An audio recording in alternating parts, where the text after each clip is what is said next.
Hey everybody, this is T.S. Madison, and if you are trying to grow your business, brand, or product, why not advertise with me? Email me at booktsmadison@gmail.com so that you can get in on our comprehensive advertisement packages. Unique visits, unique subscribers, honey, a broad demographic. Advertise with me today.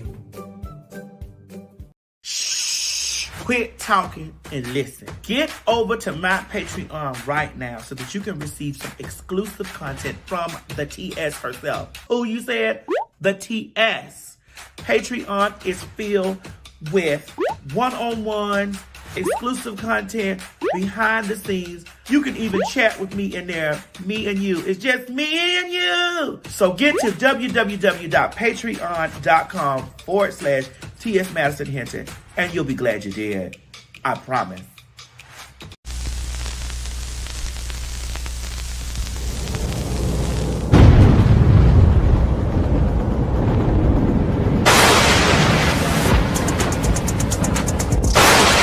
Calling all covens.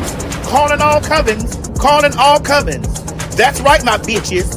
Get up and get on your brooms, honey, and fly your ass down here to Atlanta, bitch, for the T.S. Madison Calling All Covens birthday Halloween party bash extravaganza.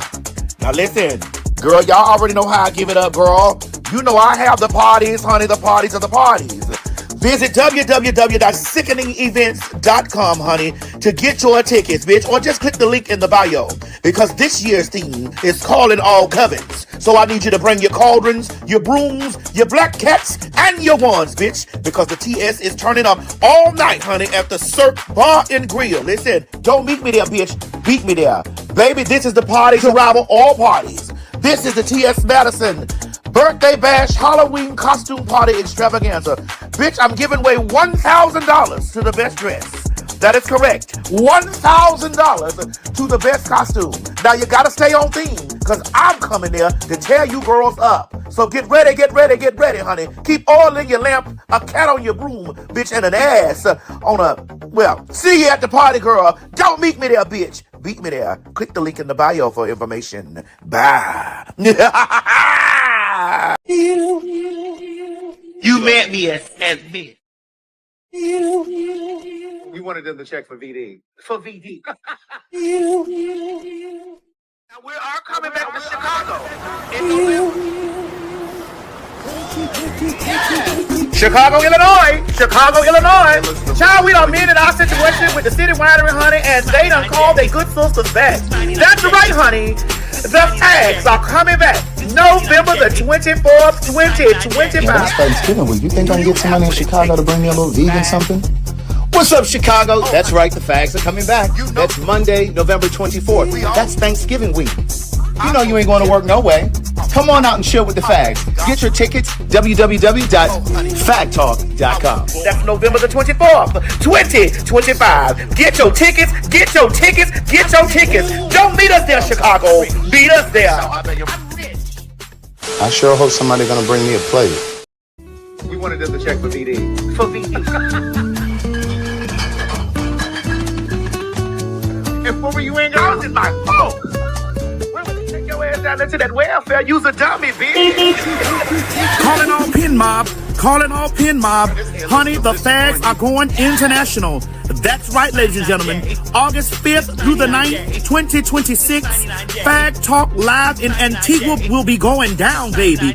Get your tickets at www.PhagTawlkinternational.com. I need y'all to know, honey, that this is one of those trips that you don't want to miss. That's right, ladies and gentlemen. We are going on an all-inclusive resort and spa situation, bitch, at the Royalton, honey, down there in Antigua. I'm not too sure where Antigua is, but the Pin Mob, we're going to Antigua. Make sure you have your passport, make sure it's up to date, and be sure to get the travel insurance just in case something happens, because life happens. The spots are moving quickly. Do not wait until the last minute. You have an entire year to pay this trip off, so do yourself a favor. Treat yourself to a good time and meet us in Antigua for PhagTawlk Live. And for my rich bitches, add on the rich bitch option to include a full day with us as we tour the island, and who knows what else we gonna get into. God damn it, don't meet me down there to the ticket place. Beat me at the ticket place. That's right, girls. Honey, meet us down there to www.PhagTawlkinternational.com, honey. Low deposit and payment plans are available. You ain't gonna have no other choice but to see me because I'm in everything. There it is, you ain't right gonna there. have no other choice but to see me because I'm in everything and everywhere. Ooh. I'm in film, television, streaming, music, bitch, and pornography. Bye. The views and opinions expressed on this program is just that. Views and opinions. Don't take any of it serious. But I will warn you, viewer discretion is advised. Ladies and gentlemen, get ready for some fact talk. You met me as me. Yes.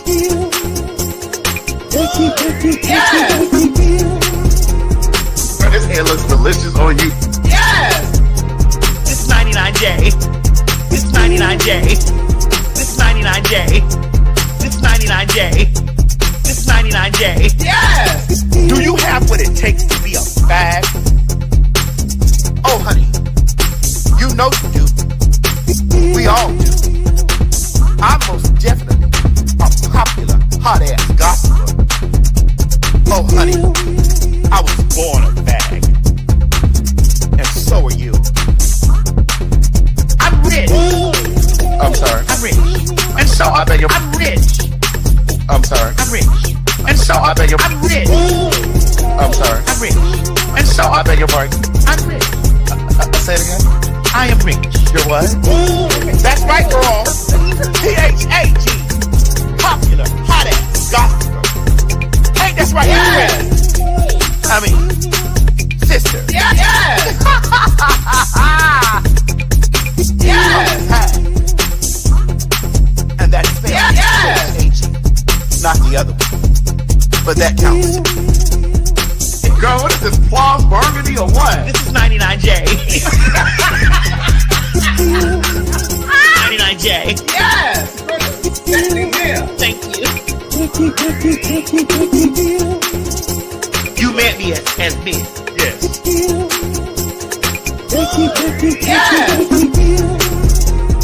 Bro, this hair looks delicious on you. Yes. This 99J. This 99J. This 99J. This 99J. This 99J. Yes! Girl, what is this, plum burgundy or what? This is 99J. 99J. Yes! Bro, this is sexy hair. Thank you. I'm rich. I'm sorry. I'm rich. And so I beg your I'm rich. I'm sorry. I'm rich. And so I beg your I'm rich. I'm sorry. I'm rich. And so I beg your pardon. I'm rich. Say it again. I am rich. You're what?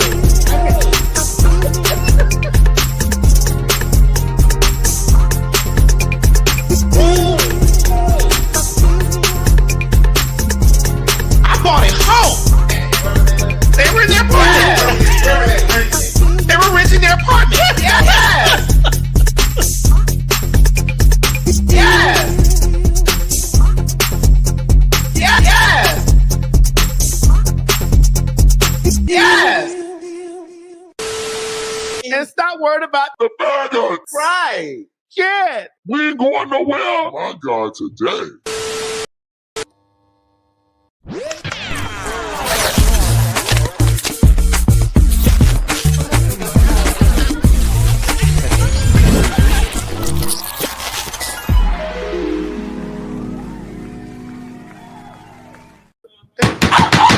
The girls have been fighting. The girls have been fighting. The girls have been fighting. The girls have been fighting. The girls have been fighting. Bitch, wait a minute! The girls have been fighting all Bitch, week. hold the line for me! The girls and the ghouls. Bitch! Girl, I was not prepared. I'm already drinking. I was not. The girls and the ghouls Girl, when I tell have been you, fighting We've been fighting, girl. all week. Bitch, I was, listen, it was gonna be bold just now. The girls and the ghouls. Miss Craig, hold on, Miss Craig, wait. Girl, she has Miss Craig, you just got me. Girl, I was up here putting my lipstick on, finna put my order in. Girl, the people are here. No, girl, please. Wait a minute. I gotta do a disclaimer, girl. Go ahead. What's your disclaimer? Girl, I Because was the sitting here girls have been fighting. Girl, I was sitting here putting my lipstick on, girl, and girl, all I heard was kapow. I was like, what? Bitch, I've been drinking this alcohol for the past 30 minutes since we've been behind the scenes. Greg, you was about to get blasted, girl. Girl, the gun was way over there, girl. I wasn't about to get Oh, blasted. yes, you was, girl. Girl, the gun was way over there. Girl, it may have went down, but girl, it was gonna go down. Girl, the GIRLSs and the GWORLSs have been fighting. Yes, there has been a battle on Cybertron as well as Earth. There was a battle on Cybertron and Earth. But we're not going to name any names. We're not naming any names. Because we don't want them girls to think that what? That they're important like that. But say it again. Bitch, they're important like that. We don't want them to think that they're important. But I just needed you the girls to understand that this bitch, it was gonna be not a shell inside. Bitch. Girl, you weren't ready. But look, what I want you all to know is that me and the trainee, do you see that circle that I put up there? We talked for 2 hours and 14 minutes and 21 seconds about the girls. We talked about the girls on Cybertron and Earth. That's what we cleared them. We talked about the girls on Cybertron and Earth. We cleared them. Because there was a lot going on this week. There was a lot going on this week. We were relaxing, minding our business, minding ours. Yes, and like, listen, Chi-Chi, roll it. Make sure the comments are. Because listen, Chi-Chi, and Mo is virtually handling us, but Mo's virtually handling us, girl. Because Mo done listen, Alexa, play broken.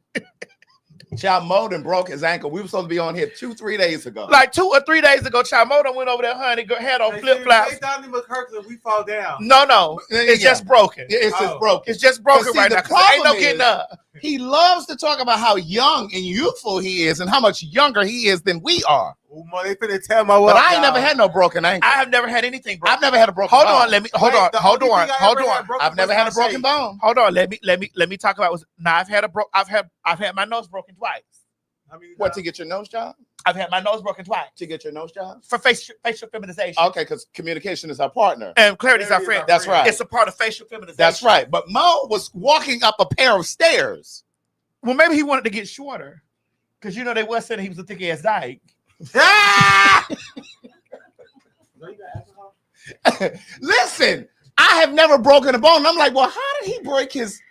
Me either, Craig, and I'm 37. We were supposed to be here 72 hours ago reporting. The gag was that Mo was over there working on that podcast, and I told him that wasn't going to do anything. He needed to stick with the fad. He definitely needed to stick with the I said, fad. Mo, you over there working on that podcast. It's not doing anything. Honey. Sports is played out. Right. And y'all need to stop watching this NFL bullshit anyway, because they don't give a fuck about none of y'all, especially black and brown people. Sports is played out, honey.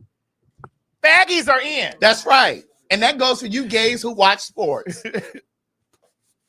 See, I was gonna do that, but Mo's not a gay. I'm not talking about Mo. I was gonna do it though, Craig, but Mo's not a gay. What were you gonna do? I just is gonna be like, that's a thick ass dyke. Well, you've already said it. I did. I did.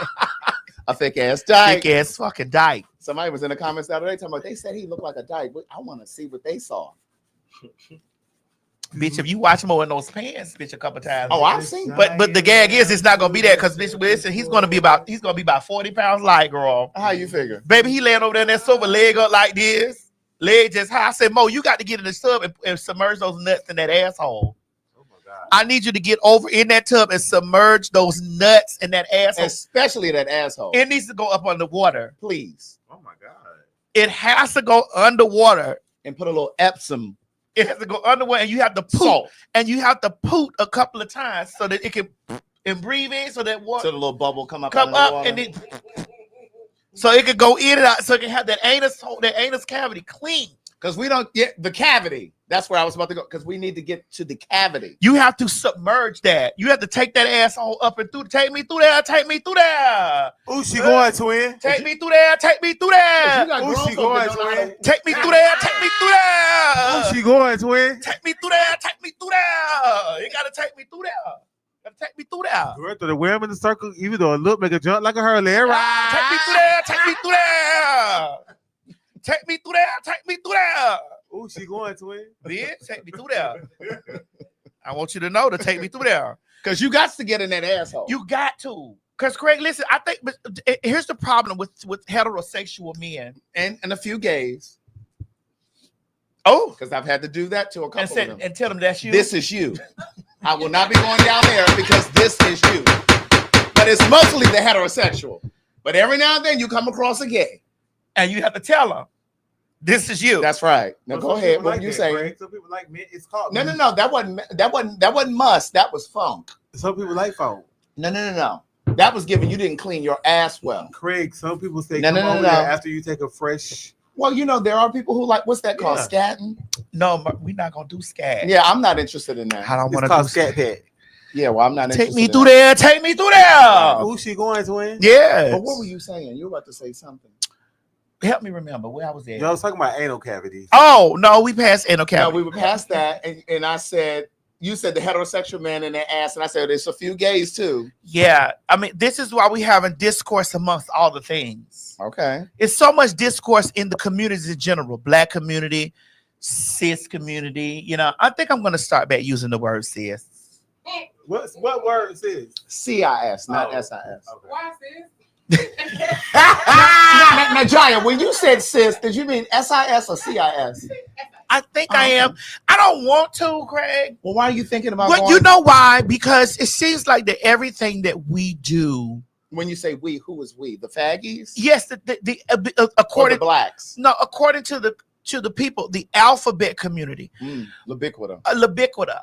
I think that everything that we do has become an attack on the straight. Yes. From their perception. From their perception, from their perspective, that everything, our mere existence has become an indictment on them. Yes. Yeah. Because I like the way you said that. Yeah.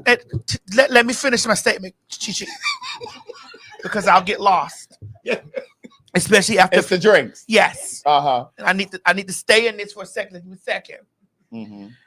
I think that every time that there's a conversation about something, anytime that there's something that brings up that we deserve rights, yes, that we deserve community, yes, that we deserve existence, becomes this space of, oh my God, now I'm attacked. Right. Because you exist, now I'm attacked. Or because you get rights, something is somehow taken from me. Yeah. So all of that. And so the unfortunate part of this is me seeing this from Black people. It's so disappointing. It really is. It's not only disappointing, it's disheartening. Yes. It's really a sad situation because Black people, of all people, should understand the conversation around civil rights and just plight in general of rights. Right. And so it's get it out. It's hurtful to me. Yeah. It saddens me because I'm so. Are you ever going to get that fixed? What? Is that you? Oh, that's your order. Yeah, I was. Oh, So you don't want to. No, I I'm do. good. I wanted something. I'm multitasking, and she worried about what's in my phone. Now I'm secretly and clandestinely typing. Clandestinely. What's the last word, Craig? Clandestinely typing Jaya behind the laptop. Now you all couldn't see this, but I was typing back here. I was telling Jaya what I wanted for my food order, but I was looking at the menu, and then here she come calling me out. Well, it was disturbing me because I couldn't. You think there are things that you do here that disturb me? I know it is. You think there are things that you do here that disturb me? I know it is. I know it. I don't have to ask him what I do. I know it. My mere existence may disturb you. Especially when you come to work on a day you're not feeling me.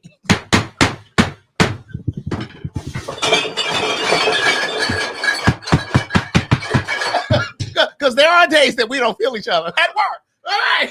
And we have the most magnificent show. That'd be the best one. We have the most magnificent That's show. right. And there are times that we have live shows out there when you pay your And I'm money like, to girl, come listen, see us. bitch, fuck you, put That's that right. All right, that's my girl, the trainee. We got work to do. Bring my girl out, the trainee. That's right. But see, this is an example That's exactly right. of being able to coexist. That's right. in disagreement. Sometimes we agree to disagree. And that's okay. And we can still coexist and then go after the bad. That's right. And it's so interesting that you say that, because for years I've had that conversation with friends of mine. Like, that's a note that we could take from other communities. Like, if we're in business together and something happens between us personally, or we have a disagreement professionally, we should still be able to get to the money. Hello. Always. And not only, and here's how I'm going to say this that they may understand. We should still be able to get to the money and dismantle white supremacy. That's right. And dismantle That's right. patriarchy. That's right. We should still be able to be black and dismantle systems that are put in place. That's right. So for you people that be having these conversations of, well, I don't believe in anything that Trump says or any of Trump's ideas, but that I can get with. Right. You are a part of the problem. You are. You should not be able to get with any of the things that he's talking about. That's right. Any of the things that administration is talking about. Any of the activities that they are doing to human beings. There should not be one box that you check and say, well, all of this stuff I'm in disagreement with, but this I'm okay with. Right. You should not be able to be okay with any of the things, none of it. Because as we can see, I just heard what they were doing in Chicago.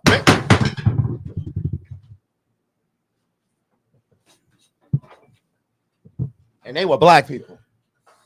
And we sat here on this platform and we told you niggas. Who did we tell? We told you black niggas. And we told the Spanish niggas. Well, they knew, but they still will vote. Can we find the boat? Can we find the boat? Because the people because they're out there looking for the boat right now. But can we find the boat? And not the boat that goes across water, the one in the ballot box. Can we find the boat? Mo, can we please? I will vote for Donald Trump.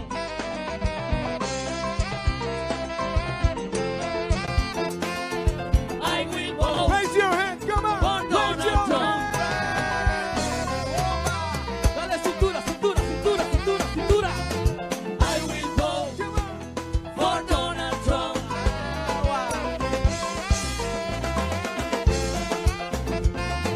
I will vote for Donald Trump. Let's do it. Latino for Trump. I will vote for Donald Trump. Bueno, señoras y señores, everybody, let's sing this song, everybody, together, okay?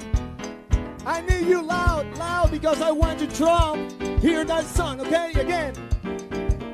Yo quiero que todo el mundo lo cante fuerte, para que nuestro presidente la escuche, okay? En español viene ahorita. Viene ahora. So, Tranquilito. come on. 1, 2, 3, go. Oh my God, I will vote. Everybody, I will vote. come on. Repeat. Oh, Trump. Oh, cause bitch, you about to girl about to get dry and fucked up over here. Chichi, why are you so violent? So I'm a punk queen. So I need you guys to understand the things that they're doing down there in Chicago are evil. They are. I watched a woman come outside, and the woman stated, A black woman. a black woman stated that she was outside in her pajamas. Because they went in like 1 something in the morning. It was the wee hours of the morning. And she went outside in her pajamas. And they gathered her up, and she didn't return. They gathered her up, and she didn't return to her dwelling until the following day. Girl, you said and they see wet. the thing. They gathered her up. The thing that's so problematic about that is, it's just like I'm gonna make a correlation here. It's just like when HIV/AIDS became a thing, and black folks and everybody else was. Susie Q, you're right. Chicago What she is a said? test market. I'm coming there, Susie. You right. I'm right on your street. But it's just like when HIV/AIDS became a thing. We all discounted it as, oh, that's a gay white man's disease. Yeah. But what's happening in someone else's neighborhood or community, it's bound to come to yours. So now we see it's a problem everywhere. Same thing with this whole immigration thing. A lot of us sat around and thought, oh, well, they just getting the Hispanics and the Mexican, the Hispanics and Latinos and whatever. But now we see that they are coming for Black Americans. And that was a test ground. What they can do to the least of us. Can what? What they can do to the least of us. Uh-huh. By treating us like they treat any other Ranger on the street. That's right. That's right. And then you see they going in there attacking Black folks. But Treating us like they treat any other ranger on the street. But my thing is, where are the gangs? We hear so much conversation about Chicago gangs, the gangs in LA, and all these other, because even here in Georgia, down in Clayton County, where were the gangs? I need the gangs to stand up against ICE. Gang. Right. Were y'all sleeping? Were y'all off duty? Like, I mean, do you know any gang signs? Well, I don't want to do it because I don't want to get attacked. Wait a minute. Hold on. Wait a minute. Uh-huh. So you do know them? I do. So you do mess with trade. Gang. He has. So it's not only gay men that you deal with. You deal with straight men too. I'll deal with anyone who wants some dick. Wait. Oh, not anyone. Oh, yeah. FC Great. Wait, but you have an asshole too. Straight men like asshole. They can't have mine. Wow, but you can have theirs. Wait, let me finish my point. Let me finish. That's a testing ground, though. If you pay attention, Trump is only ordering this type of invasion, because that's the best word for it. Right, somebody said, you mean women too? That's why I had to be very specific. Trump is only doing this type of invasion in cities where the mayor and governors are Democrats. So here in Georgia, we're probably safe from that kind of foolishness, but it's an attack on cities and states that have Democratic governors. We have a Republican governor here. Because again, like I say all the time, Atlanta is black, but Georgia is white. Georgia is typically red, even though it's a lot of niggas here in Atlanta. But you got to think about all these outskirts, these other counties. And so my point in saying all of this, I think what they did in DC when they had the National Guard go in and they were stopping Black Americans walking down the street. They even stopped people who were sitting on their porch. Hey, is that what y'all doing? Y'all smoking? You need to turn that music down. What the fuck is this? You walking through black neighborhoods doing that? Now, that was first. Now we see an invasion in the middle of the night in Chicago. The girl said she came out there in her pajamas, girl. They were locking up black children. And they gathered her up in the middle of the evening. They gathered her up. And she didn't see the light of day until the following day. So what did they take her? Because my thing is, right, this is the gag. And this is what we were talking about for the longest. So that they were building camps, and they were building places, and they're going to evacuate the children to El Salvador. And imagine if they start sending Black Americans to other countries. Because see, this is, and I'm not saying that this is what's going to happen, but the way that my mind goes. Wait a minute, why are you not saying this is what's going to happen, Greg? Well, because I don't want to. Why are you not saying it? Because you don't want to fearmonger? I don't want to fearmonger. But here's the gag: is we're watching it in real time. We're watching it in real time, and my thing is, what happens when Black folks just start disappearing off the streets because they're putting us in concentration camps or alligator Alcatrazes, and I know that they've already called that inhumane, and they've already blocked it and stopped it. But what I'm saying is, what happens if we start disappearing off the street? Because what's happening is they're really trying to make this a white nation. They're moving all of the brown people through deportation, but then with Black people, what happens if we just start disappearing? Well, you already see all of these 2025 lynchings happening, and which brings me to the young Black guy who was hanging from a tree. Who was hanging from a tree on a college campus. And we do have assets for some of this stuff. And even though Mo is not here, I'm going to try to get to the assets in here, but we don't need pictures and videos to support what we're talking about. No, you know that young man that was down there in Delta, Mississippi was a college student. And reports. So let me take a step back. What's Colin Kaepernick, who took the knee several years ago for the NFL, and you Black folks who are still watching the NFL, shame on you, because you are also complicit in some of this bullshit because you're still supporting the NFL. And when you say performs at the NFL, who? I'm gonna watch her halftime performance. She's performing this year? No, When? Beyonce is performing coming up? no, she's not. Oh, okay. But I'm gonna watch if she performs it. Well, she's not.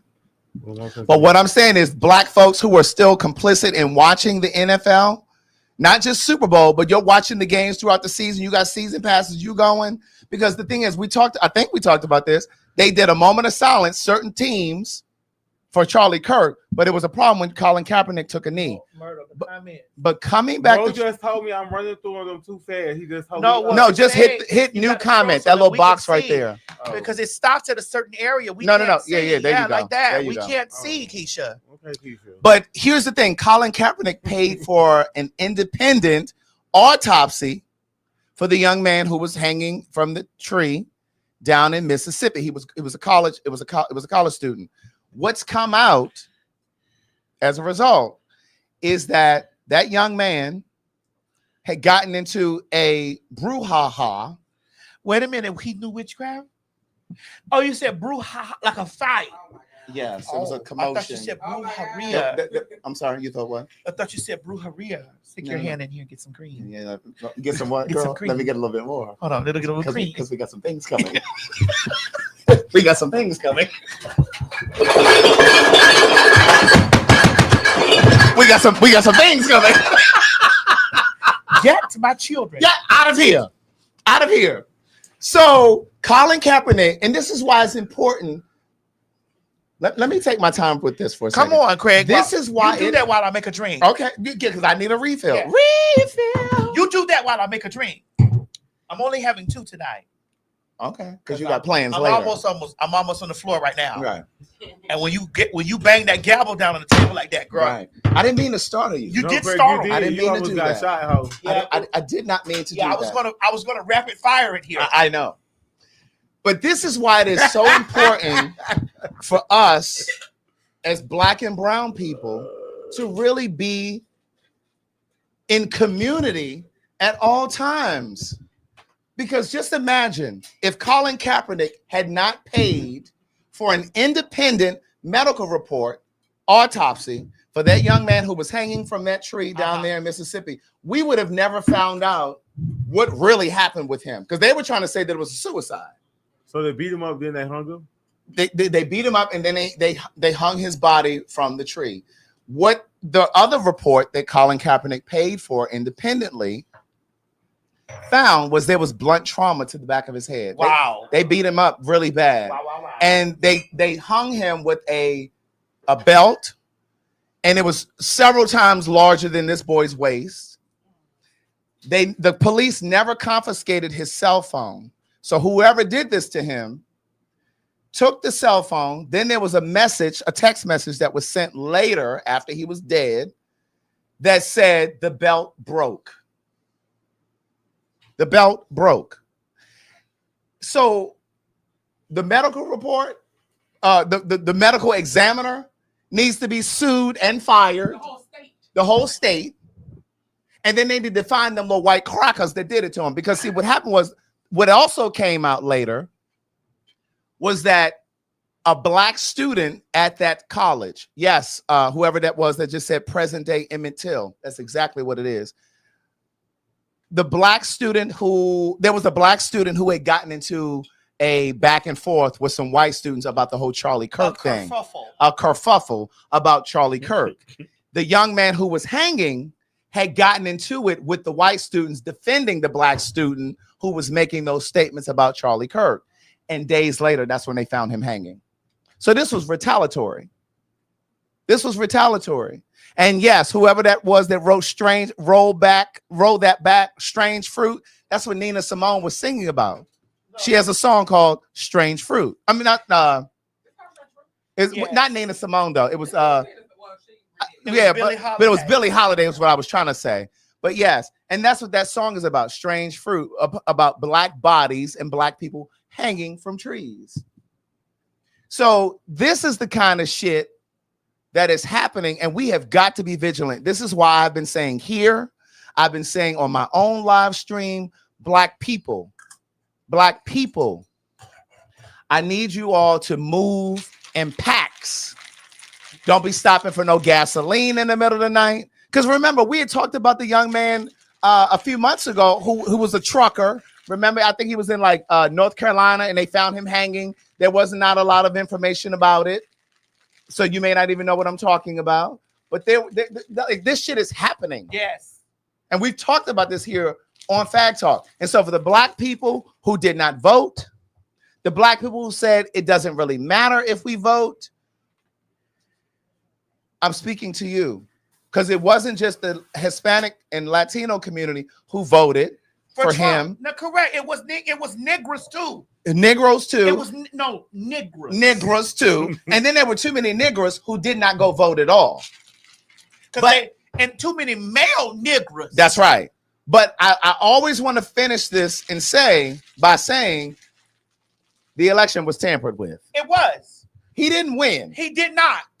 But still, the election was tampered with, yes, and it was tampered with because of those Starlink machines. That's right.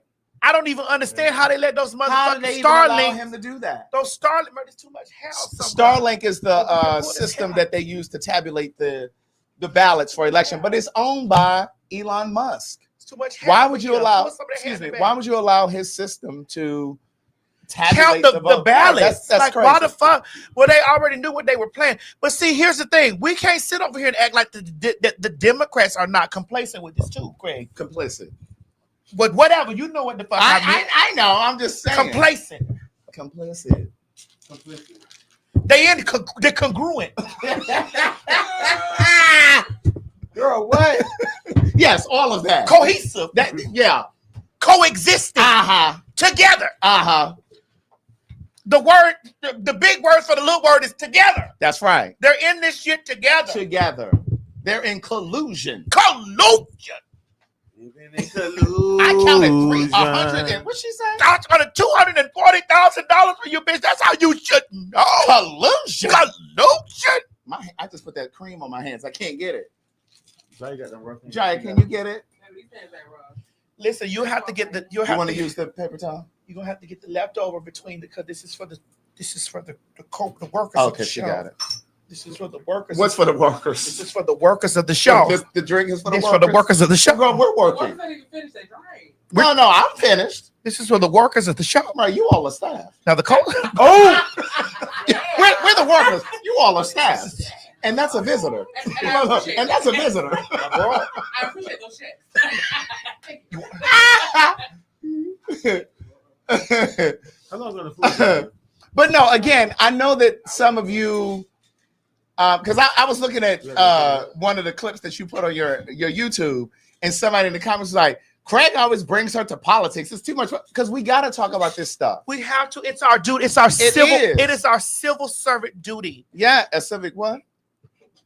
You know, a civil what? Servant duty. Oh, civil servant duty. Yes. Oh, okay, girl, you got a little tongue tie. I did. My tongue can tie. Mm. I can tie a cherry in a knot. Oh, a cherry stem in a knot. Speaking of cherry, babe, without losing the seed. That interview with you and Cherry the Boom, I watched it yesterday. It was Craig. I'd like your full. I'm just about to tell your full non-biased opinion. It's going to be full and non-biased. So let me and non-binary opinion. Full non-biased, non-binary opinion. I need Tiffany Pollard, New York, is saying she's non-binary now. I believe her. I believe them. They. Oh, so she is now with them? No, I believe them. She is now with them. I believe them. Yes, I believe them. Are you talking about her? Or I'm talking about them. You're talking about Tiffany. I'm talking about them. Yes. See, that's why I'm just gonna call you by your name. I believe them. When they said that they are non-binary, I believe them. And I'm not. Excuse me. I'd like for you to understand. When they said, put that picture back up there. Put that picture back up. When they said that they are non-binary, I believe them. But see, what I'm saying is, and I'm not saying that I don't believe it. What I'm saying, no, it's not it. It's them. When they said that they are non-binary, I believed them. I'm not saying that I don't believe Tiffany.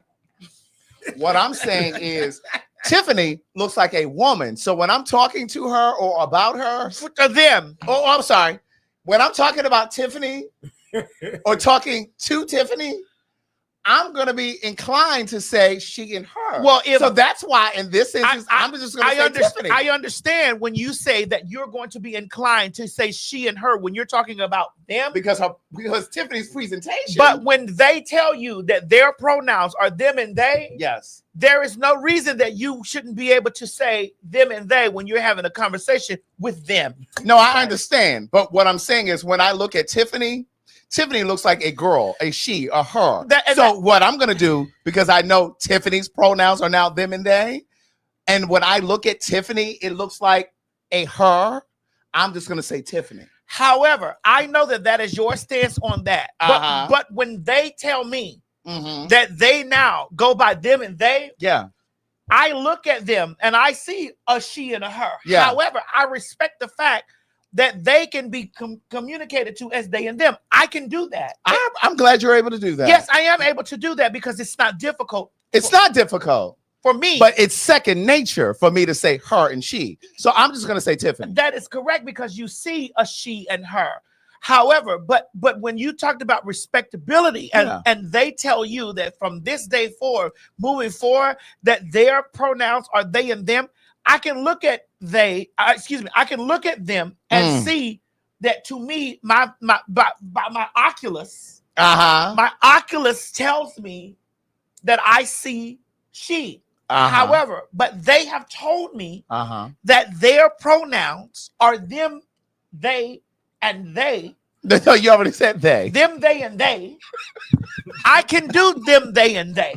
Because that's what they because here's the thing, as transphobic as I can be, my pronouns are she and her. Now, there could be someone out there that says, I can look at you, T.S. Madison, and see a he.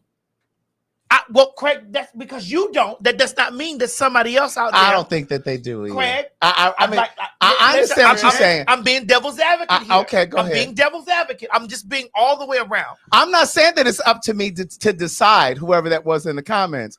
What I'm saying is because from optics, Tiffany looks like she and her. So I understand and I get it that Tiffany operates now as them and they. But what I'm saying is the mental gymnastics, it's going to be second nature for me to say she and her. So I'm just going to call you by your name. It's not because I disrespect you. I'm just going to call you by your name because I don't want to misgender you. Well, it's just that simple. Well, that's great. But when I'm having a conversation about Tiffany New York Pollard, from this day forward, my conversation when I'm talking about them will be them, they, and they. Well, you better make sure you do that with me when we're off camera too, bitch, because I'm gonna be like, bitch, her pronouns are Tiffany's pronouns are them and they. And I will say, well, they told me when they called me that their pronouns from this day forward are them and they. It's not difficult for I didn't say it was difficult. And I'm not saying that it's difficult for you, but I'm just letting it be known how it's not difficult for me. Right. Okay. Well, I mean, you may be better at that than I am. Well, because I walk, I am better than you are, Craig. And just hear me out. Okay. I'm better in it than you are because I am a walking billboard for pronoun. Yes. You are not a walking billboard for pronouns. I can see that. I'm a walking billboard for pronouns. Yes, people know that I am T.S. Madison. Yeah. Yes, people know that I have titties at the top, dick at the bottom because I express that. Yes, people know this because I am a walking transsexual. However, I have told them that my pronouns, in order for us to engage, is she, her, and hers. Right. It's she, hers, and she already had hers. In order for us to engage respectfully, I'd like for you to she and her. If you choose not to she and her me, I will disengage. What you gonna do, girl? I will disengage. Oh. That means I will gather my things and I will leave the conversation. Because what I'm not going to do is I'm not going to inconvenience you, inconveniencing me. I'm not going to inconvenience you inconveniencing me. Right. Hello. You can he, him, and all that you choose. Hello. However, I will not engage in the conversation because you're not talking to me. Hello. Yeah. When you're talking to me Is and she- you'd like for me to engage in conversation with you, she her conversation with you looks like ma'am, she, and her. Yeah. If you tell me that your pronouns are they and them, I will respect that. If you tell me that your pronouns are she and him, I will respect that. Well, my pronouns are she wait, and him. Okay, Chi. Now that your pronoun, hold on, Wait, Chi said his pronouns are she and him. Him. Watch this. She has told me that her pronouns are she and him. So I will address him as she and him when she tells me that she needs for me to address him as she as her. It's that simple for me. Listen, I got too much on my plate to be trying to keep up with all of that. I got too much on my plate to be trying to keep up with all of that. So my thing is this: when you present the way that they present. Well, listen, I can. I just cannot. I can. Okay. And because no, I'm not saying I can't. I'm just saying. And because you can't, I will. Okay. As a representation of the other half of this show, of the fact, I will. Yeah. Okay. Well, I appreciate that. Because when I arrive to a place, my expectancy is when I tell you that my pronouns are she. But you look like she and her. To you. She agreeing too. To her. To she and him. That's she and him. Yes. Well, I'm non-binary. Okay. See, that's what I'm trying to say. See, I've known Chi as him and him and he, all this time. No, and that is they, them, she, and he. Good night. It's giving Chi. Hey, Chi, come here. Chi, what you doing tomorrow? Chi. And so because of that, Craig, again, I'm fair. I'm a Libra. My birthday's coming up October 22nd. That's right. So, Mo, can you please run the party while I gather my thoughts and come back? Mo, you're in the chat down there. Run the party. Thank you.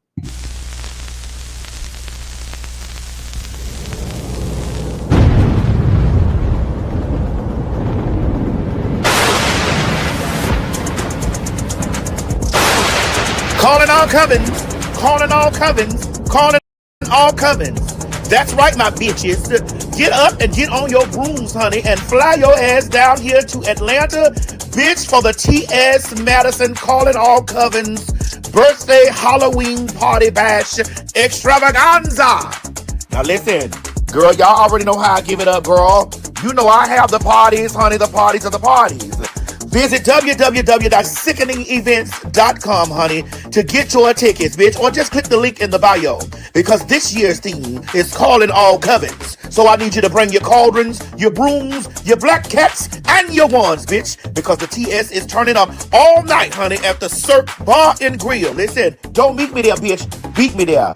Baby, this is the party to rival all parties. This is the T.S. Madison Birthday Bash Halloween Costume Party Extravaganza. Bitch, I'm giving away $1,000 to the best dress. That is correct. $1,000 to the best costume. Now you gotta stay on theme, because I'm coming there to tear you girls up. So get ready, honey. Keep oil in your lamp, a cat on your broom, bitch, and an ass on a, well, see you at the party, girl. Don't meet me there, bitch. Beat me there. Click the link in the bio for information. Bye. Ladies and gentlemen, you can also get... No, go ahead. Craig, let Mo do his job. I know. Mo put the bumper back. Sorry, Mo. Put the Bumper's bumper back. Mo said he gonna do his job. I'm sorry, Mo. Put the bumper back.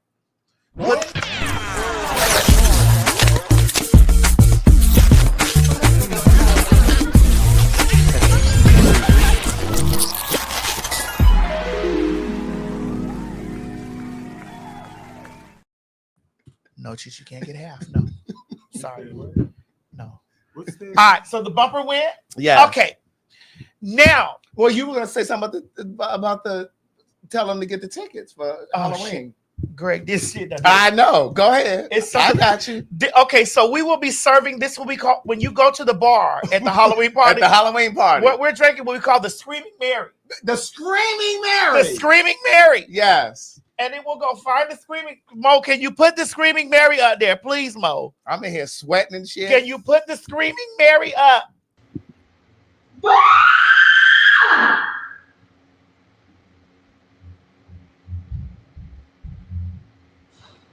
What happened, Mom? Can you help me find my phone? What happened? I can't find my phone. I'm trying to call you. I couldn't find my phone. I can't find my phone. So all night at the party, Mm-hmm. when you buy the screaming Mary, You will be hearing this. you will be hearing this. I don't give a fuck where we are in the party. You will be hearing the screaming Mary. Scream again, Mo.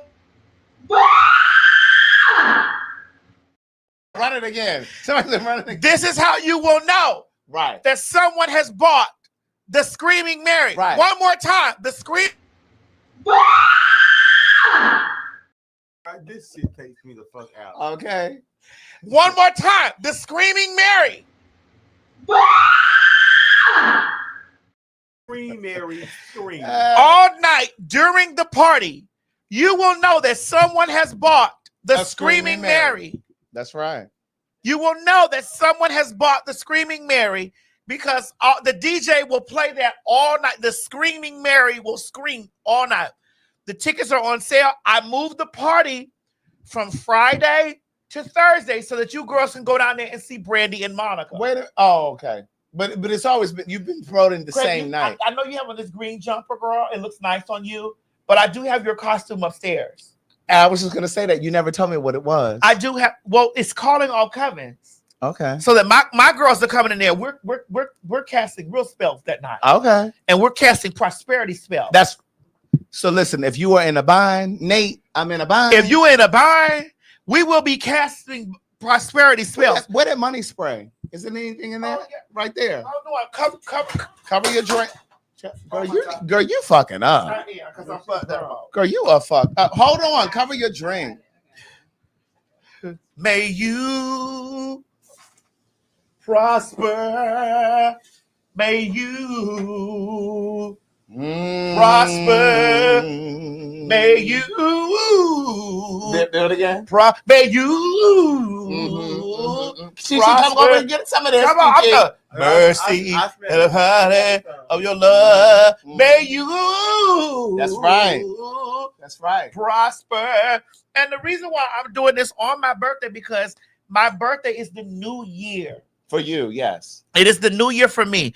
People That's the think beginning of your new year. people think that your new year starts in January. Your new year starts the day of your birthday. That is your lunar new year. Because you're going to be 48. 48. So No, I'm not 50 yet, but I'm going to get to 50 and beyond.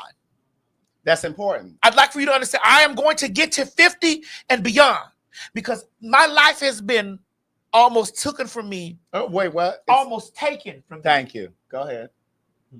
You went to school for us both. Comments, Chichi. Comments. Girl, what? Oh, You see the thing that says new comments? You Yeah. see the little box? If you hit that, it'll go all the way down. My life has almost been taken from me on numerous occasions. Yeah.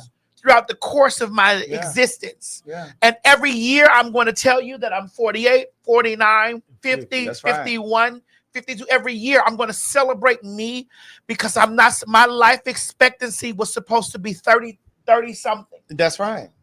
As a black trans woman. As a black transgender woman. They die at 35. Well, girl, honey, the way the girls have been gathered up, honey, quicker than the sweet. Out of here! Taking those children out of here! They got swept away. Girl, it ain't been the sweet taking it, it's been the train. Taking the girls up out of here. Woof, Taking the girls up out of here. Yes. I refuse to let a train. You what? I refuse. What? I refuse. One more time. I refuse. Because you're not going to let them treat you like a what? I still out on the street. Oh, bitch, what? I still what? Shut the hell, bitch. I still what? Bitch. I'm crying, Lord. Where is that I from? me tell you something. When we did how long ago was it when we did the last show? Was Girl, it I can't remember. 2 or 3 weeks? When I tell you, I've been tagged so many times with the Mommy Dearest clip from the movie, Mommy Dearest. After we did that show, I saw your tags like on TikTok. I was falling out. They were like, I had to go and watch this movie after y'all did the last show. But go ahead. I'll be damned if I let a trade take me out. That's right. I done went through all of this. I done survived the streets. That's right. I done survived AIDS. Yes. I done survived the things. Yes. I'll be damned if I'm gonna die old. That's right. That's right. As the ancient one. That's right. And aging is a beautiful thing. A beautiful thing. You girls not reading me. I want to let you girls know. Right. Me and the old faggy over here want to let you girls know. You're not. I'm the old faggy. The old faggy. You're not reading us because you telling us, girl, that we're old. Right. We're experienced. Bitch, you better be hope. You better hope and be hopeful that you get a gray strand upon your head and in your pubes. And then because it's definitely in my pubes. I still don't have none. Oh, I have it. I have it in my pubes. It's called wisdom. You haven't put any just for me? I have not. Because when I get on top of a man, I want him to know that I'm experienced. That's right. This is wisdom. Sir, the reason why your toes are curling up like that. What is the reason why your toes are curling up like that. What? The reason why your toes are curling I am fucked up. That's ancient pussy. Bitch, drink. That's ancient good pussy. Because experience is a good teacher. Experience is a good teacher. It takes someone like me to know. I asked you to stop. I almost spit that shit out. All the little games people tend to play. All games. And that's exactly how she said. People tend to play. Some call it love. Bitch, I want you to understand that experience is a good teacher. That was Mickey Howard. I want y'all to know when I sit down on the dick and that nigga's toe. When you do what? When I sit down on the when you do what? When I sit down on a nigga's dick and his toes curl up like that. What they do? They curl up like that. What they do? They curl up and things. Because you sat on it. Because I sat down on that dick. It's good like that. It's good like that. Watch it, bitch, because I'm not a dyke. Watch it, bitch, I'm not a dyke. Because girl, I might commission you to come sit on mine. I'm not a dyke. I might commission you to come sit on mine. I'm not a dyke and I'm not incestuous. Y'all faggots is crazy. Girl, they might have. Girl, they told them. Girl, it's that motherfucking coffee. But I said we tore. Girl, it's that coffee motherfucking that motherfucking margarita. Coffee martini. Listen, when y'all come to this motherfucking bitch, if you haven't got your Halloween ticket, bitch, you playing yourself. Get your You can visit www.PhagTawlk.com and get it. Yes, because it's over there. You can get your ticket from PhagTawlk website. Get y'all ticket. Oh my god! Because the Screaming Mary is going to be the night. It is definitely going to be the drink of the night. Yes, right. Because you know, look, and speaking of Screaming Mary, there she goes. Oh, she in the comments. What Miss Mary at? Right, yeah, you don't see it on the screen. Say hey, hello. Oh, hey, Miss Mary. Mama, where you at, girl? Girl, I had to bring my own food over here tonight. The Screaming Mary, bitch. I need y'all girls to order the Screaming Mary all night because $2 of those will be going to Miss Mary. Okay. That's nice. $2 of those. It's going to help me put Miss Mary's food truck together. Mm-hmm. I'm going to give Miss Mary $2 of those. Girl, did you take my paper towel that I had up here? Chichi, can I have another paper towel, please? I was drying my sweat. We need to turn that fan up. Chichi, can you leave to turn that fan up, girl? Please. Girl, this alcohol done got to us. Well, for those that say, hey, Miss Mary is in Florida right now. Yes, Miss Mary went home to visit for a little bit. She went home to take care of my sister-in-law. My mother takes care of all of her children. So she went home to take care of my sister-in-law. My sister-in-law is getting ready to have surgery, whatever. So my mother's actually going to miss my birthday. Oh, she is? She can be down there until then? Until November. Oh, wow. Oh, damn. My mother's going to miss my birthday. She's going to miss the party. Oh, because she dressed up last year. We all did the photo shoot. Yeah, auntie, them hoes Oh, drunk. wow. Them hoes fucked up, auntie. So what we going to do for your birthday? I mean, aside from Come to Orlando. I have a gig in Orlando. It's going to be on your birthday? It's in the days of my birthday. So I think I'm going to do theme park. I don't know. I think I will talk about it after. Okay. But I'm going to celebrate my birthday. That's why I bought you a costume. Okay. Because I really take Halloween. She loves Halloween. I love Halloween. And it's crazy because I like Halloween, but I've never really gotten up and dressed up and done all of that until we did the thing last year. And we had a good time. We did. We really had a really good time at Halloween, like because we were able to fellowship. Girl, Kiki, we were dressed up. You know what I'm saying? You know, Chichi, can you reach in there and get our poster from last year? We were all like a, because we really are a family. Yeah. For sure. Even though that you may be my estranged sister. Now, why am I estranged? Because you're bougie, Craig. You're bougie. What makes me bougie? I want to hear why I'm how and why. I mean, girl, you're an elitist, girl. You know, girl, you're the one sitting over here talking about money. Girl, you're an elite because I have it. But I don't talk about it because I have it. I don't talk about it. Because I talk because I have it. So that's not elitist. I don't look down on anybody because they don't, but I have it. You do. Sometimes. now, what makes me elitist? Girl, it's your education that you went to school for us both. But I'm not elitist. Like when I'm talking to the people, I know that we have people who have degrees. I understand that we have people who do not have degrees. I try to speak from a place so that everybody understands. And I know that sometimes I over-explain, but it's not because I'm trying to undermine those who understand. I just want us all to be on the same page. This was our theme last year. We were the Avengers. Yes. We were the Avengers versus the X-Men. You see the Queen Mother at the top, Miss Mary. Right up here. Miss Mary was at the top. She was the mother of Wakanda. Uh-huh.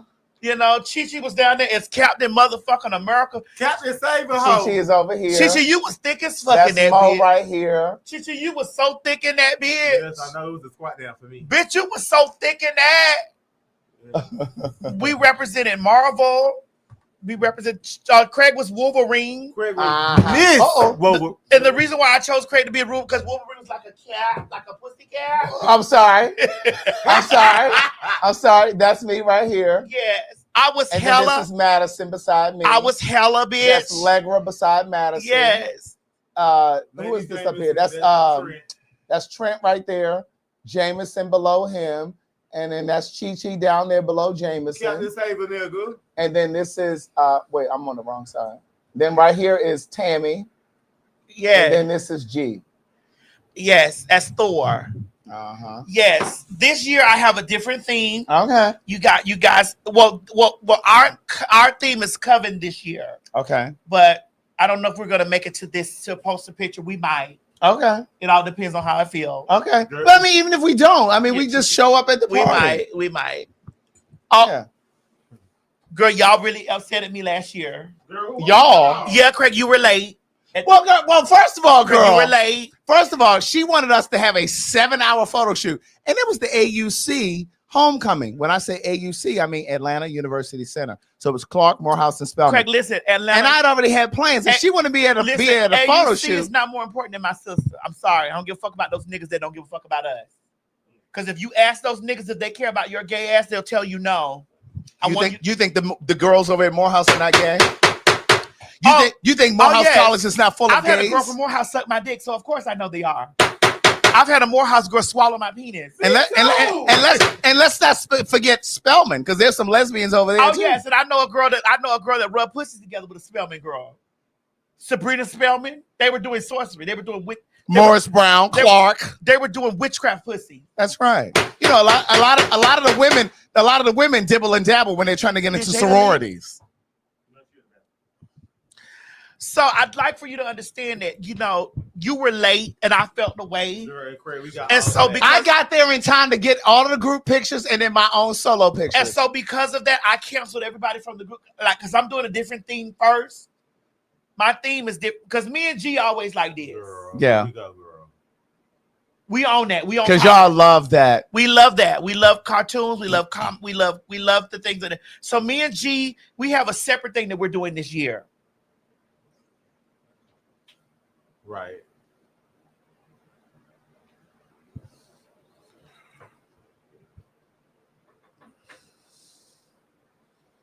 Right.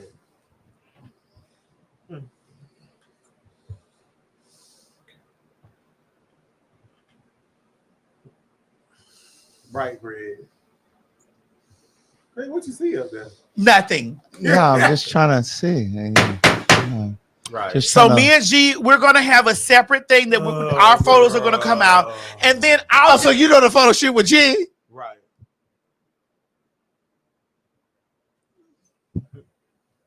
That was it.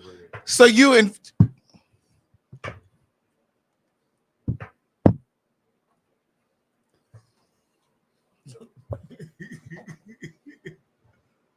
Craig, keep that for that hoe. I know that you don't really pay for photo shoot because you fuck your photographers, girl. oh, baby! No, I don't. Because my photographers, I don't. Because my photographers are faggy, and I don't. Fuck And you don't fuck faggies. No, I don't. I don't fuck anybody. I haven't even had a photo I shoot. don't fuck gay men, and so because You of said that, what? I don't fuck gay men, and so because of that, You want these people to believe that I'm a whore because you are a whore. wait a minute, bitch. I am a motherfucking single female. A single black whore female. I'm a single black female, bitch. What, female? Wait a minute, she-male. Right.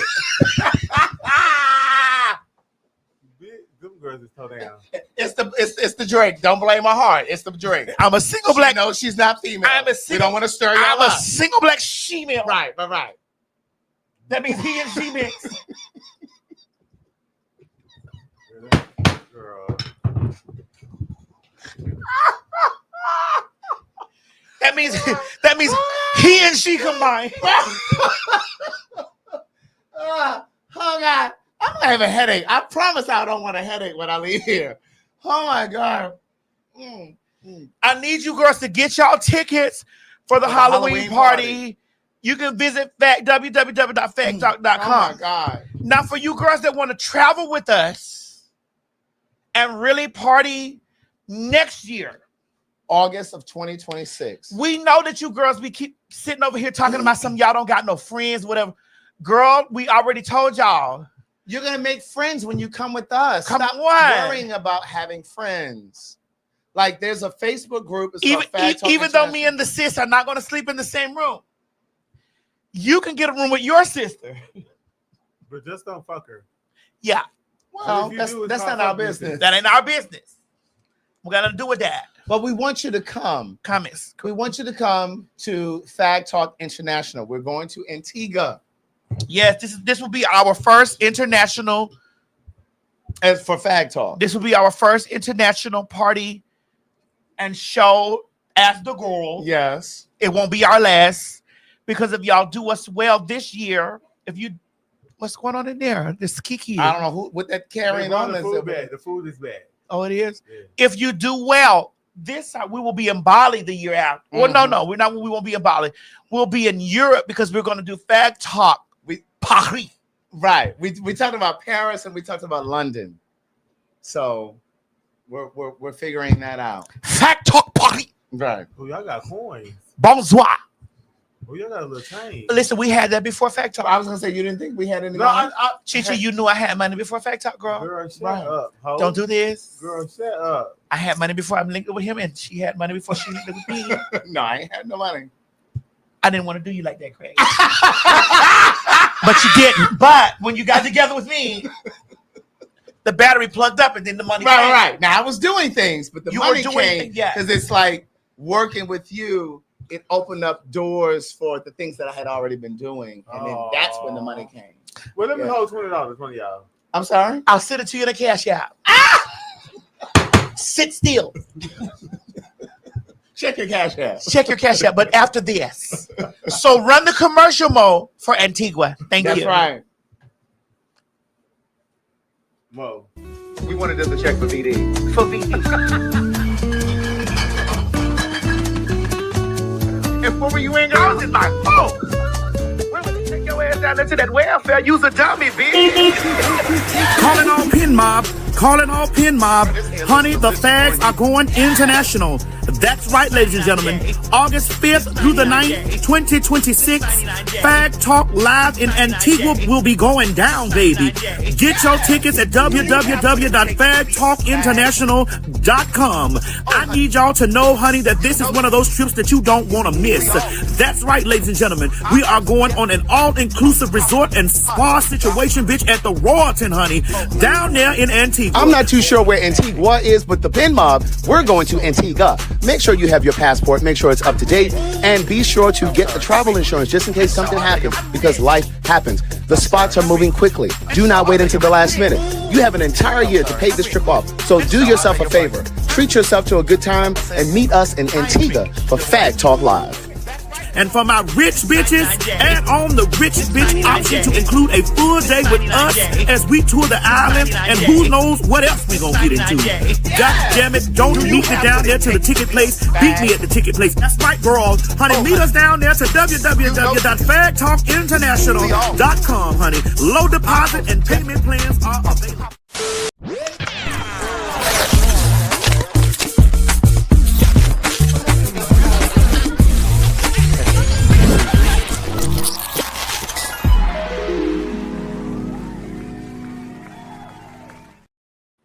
Craig, did you get Mo's room? Antigua? I'm sorry. Will Mo be healed by the time Antigua comes? Well, hopefully Mo won't be hurt again by the time Antigua comes. Oh, because the gag is, here's the real gag.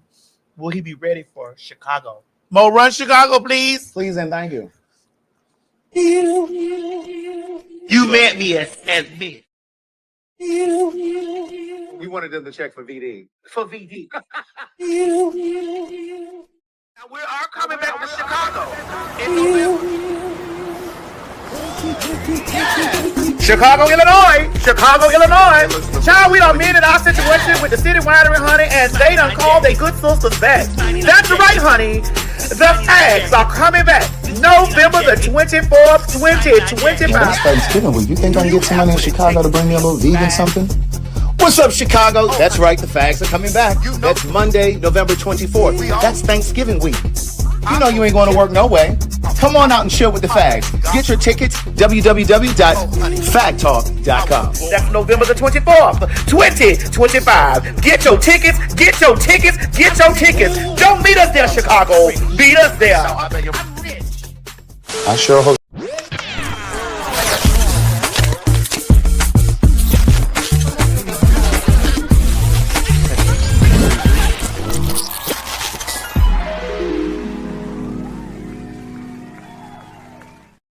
Now, Craig, I know we got more room for Chicago. Do you got more room for Antigua?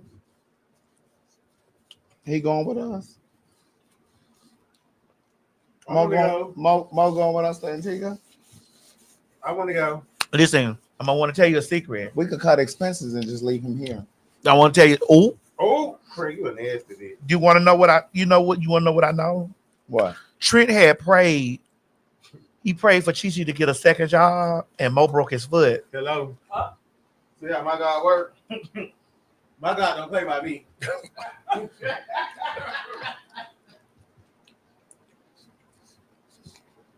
Is that what happened? Yeah, y'all got quiet. What happened? Trent had. You know, prayed on my downfall. Listen, Trent had prayed and said, "God, give my sister Chi a second job," and Mo broke his leg. I'm just saying. I'm just trying to figure out how someone who's so young broke a bone. That means he's not that young, Craig. That's right. That means he's delusional.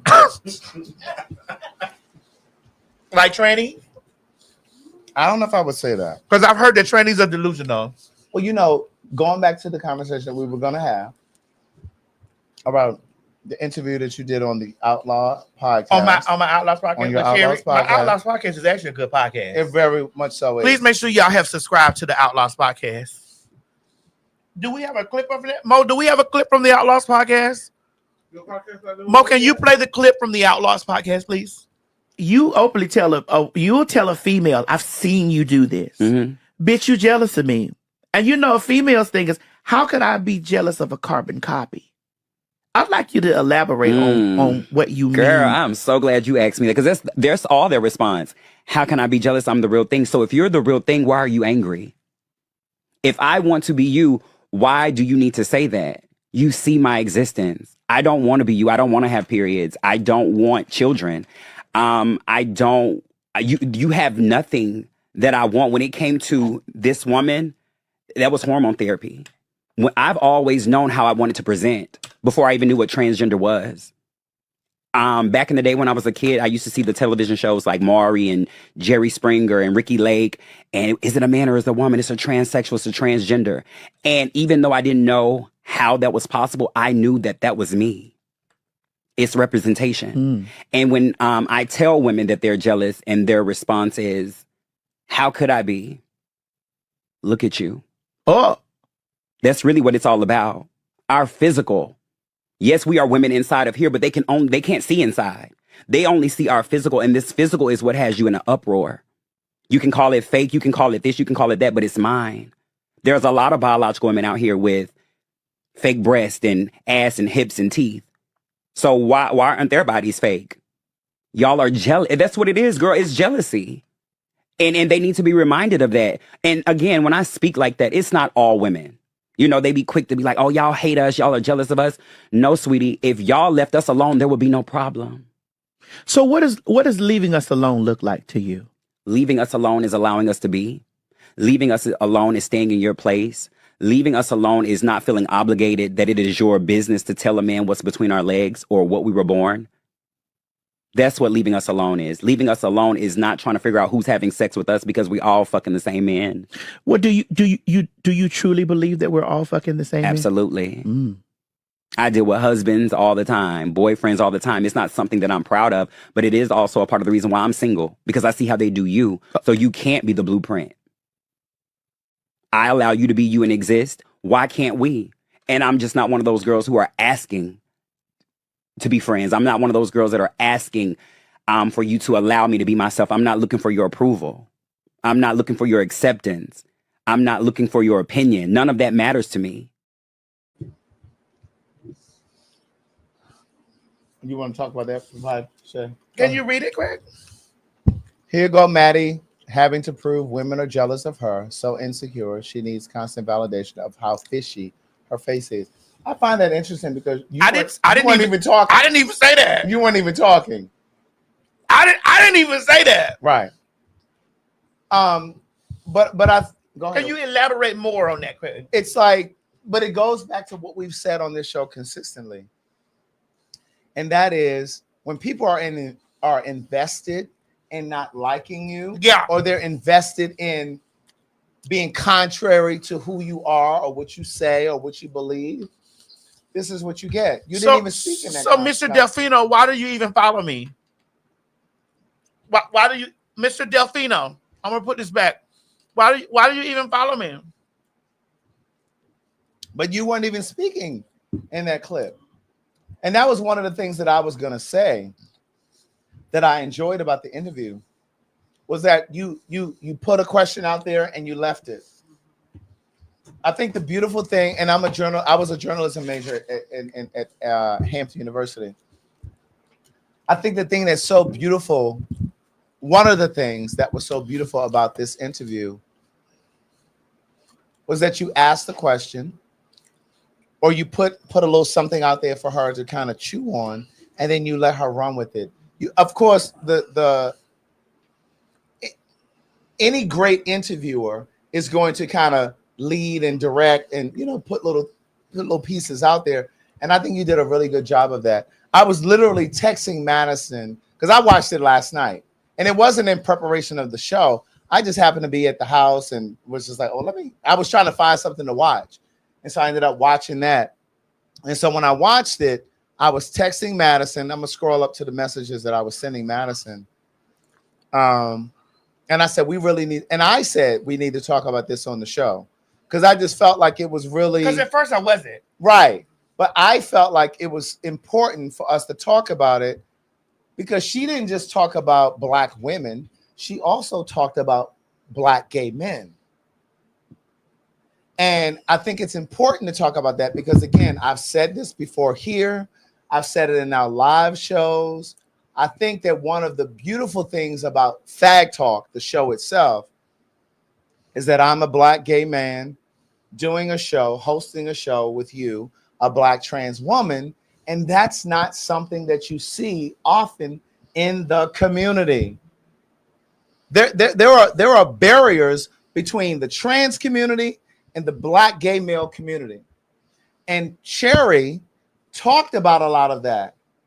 she kind of underscored things that we've talked about, the nuances on this show. She talked about there were correlations between Black women who are jealous of trans women, and she was very specific and said not all. She said some. She said some Black women are jealous of trans women because trans women represent a demographic that Black men are now interested in. But she drew the comparison. Go ahead. Black men have been interested because you got to understand that way before I had a podcast. Correct. Way before I had a mansion. Well, and I constantly tell you that the key to my fortune was never white men. It was Black men. It's always been Black niggas. Mm-hmm. It's been fine ass niggas. It's been athletes. It's been regular niggas.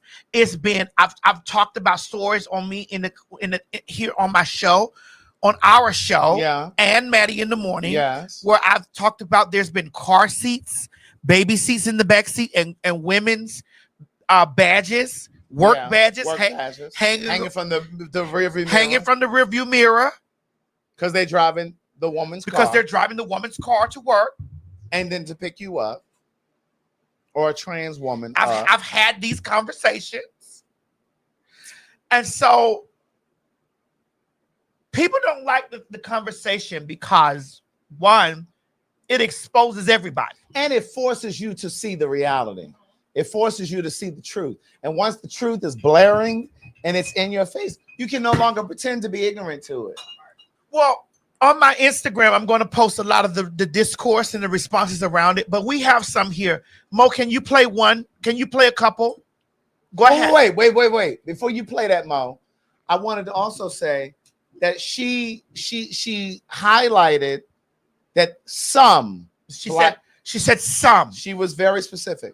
Some Black women are envious, jealous of trans women because that is an avenue that some Black men will explore.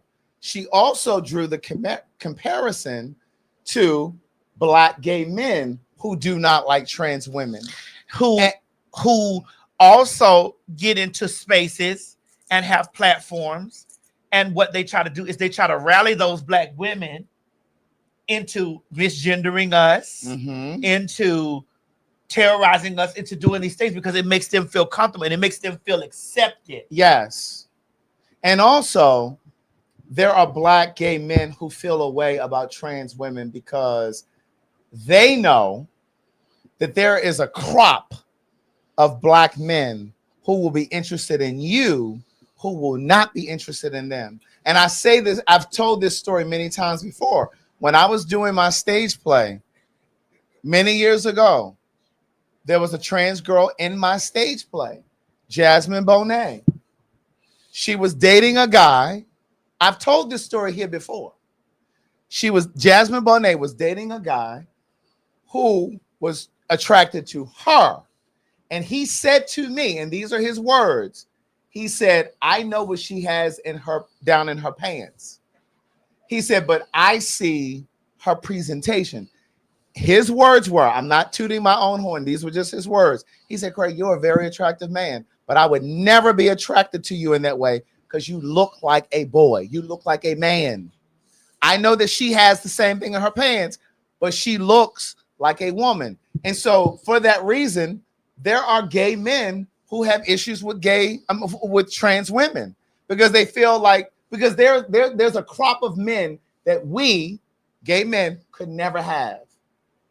They may be interested in you, but that doesn't mean that they're going to be interested in me or any other man who presents as a man. And if we want to take it there's a crop of men that women have that have no interest in trans women. That's right. That's right. If we're really looking at it from a full spectrum, that's right. There are a crop of men that are interested in females. That's right. That are not interested in trans women. That's right.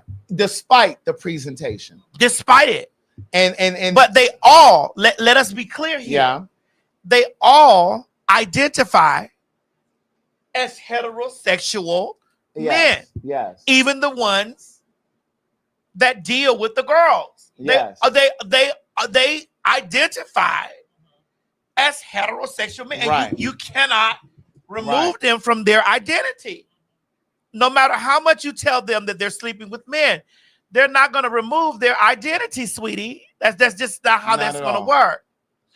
And so, Mo, there's been a lot of discourse. I'm going to post some of it on my Instagram, and I'm going to allow you guys to get in the comment section, and I'm going to allow y'all to have your own comments about it. Jaya, take my phone over here. Once this is up, and then I want you to post the videos in order. Like once it's up, like once we've discussed this, and then but what I found interesting about this is that with her saying some, there were so many women who felt the way. And I was talking to my good sister over here, Jada, who is a biological, came through the vaginal channel female, who I told her that I have a cousin who I've talked about incessantly. Did I say it right, Karina? Yes, you did. Incessantly on the show, who has stated from her own mouth. One, I told y'all the story of she and I being out. We were out at Houston's, which is now Hillstones in Atlanta. And wait, what? Is it Hillstones now? Where? It's still Houston's? Yeah. Oh, okay. We were out at Houston's. And so with us being out at Houston's, the gentleman came, he was walking in, and he looked at us both. He found us both to be attractive. You and Jada? No, me and my cousin. Oh, okay. He found us both to be attractive. In the process of him finding us both attractive, he decided to buy me a drink. And she immediately said, after he sent the drink to me, oh, I knew he was gay. Really? After conversing with Jaya about the situation, Jaya said it was because, come on, say it in my ear, Jaya, just in case. It was because in her mind, she said, there's no way that you can be prettier, more attractive, or what you call it than me. He has to be a homosexual. And I knew that he was gay. He has to, and that is a form of jealousy. Yeah. I don't know how it looks to y'all. That is a form of jealousy because now you've reduced his attraction to me with him being, he has to be homosexual. Right. Now because you got the drink and I didn't. Right. And my thing is, how would he have known? We're talking about optics. We're talking about optics. So there's no way that he would have known. So when we're talking about jealous, a lot of you hear that word and you look down at your pussies and you say, well, I have a real pussy. You are a man. And there is no way possible that the word jealous and pussy and me can occupy the same space. But when you look at it from that space, what you're saying is, I got to reduce this man down to now, because what you're doing is reducing the man because he was high on the list at first. Yes. But because he sent you a drink. Now I received the drink and you didn't. And you know. Right. You know that you're trans. That I was born male. You know this because we're blood. He doesn't know that. You know this. Now the thing becomes, oh, I knew he was homosexual. And a lot of women display these types of things. Lots of women, did you put it in there? Girl, share the share. Lots of women display these things, and a lot of you do it unknowingly. I'm also going to give you another example.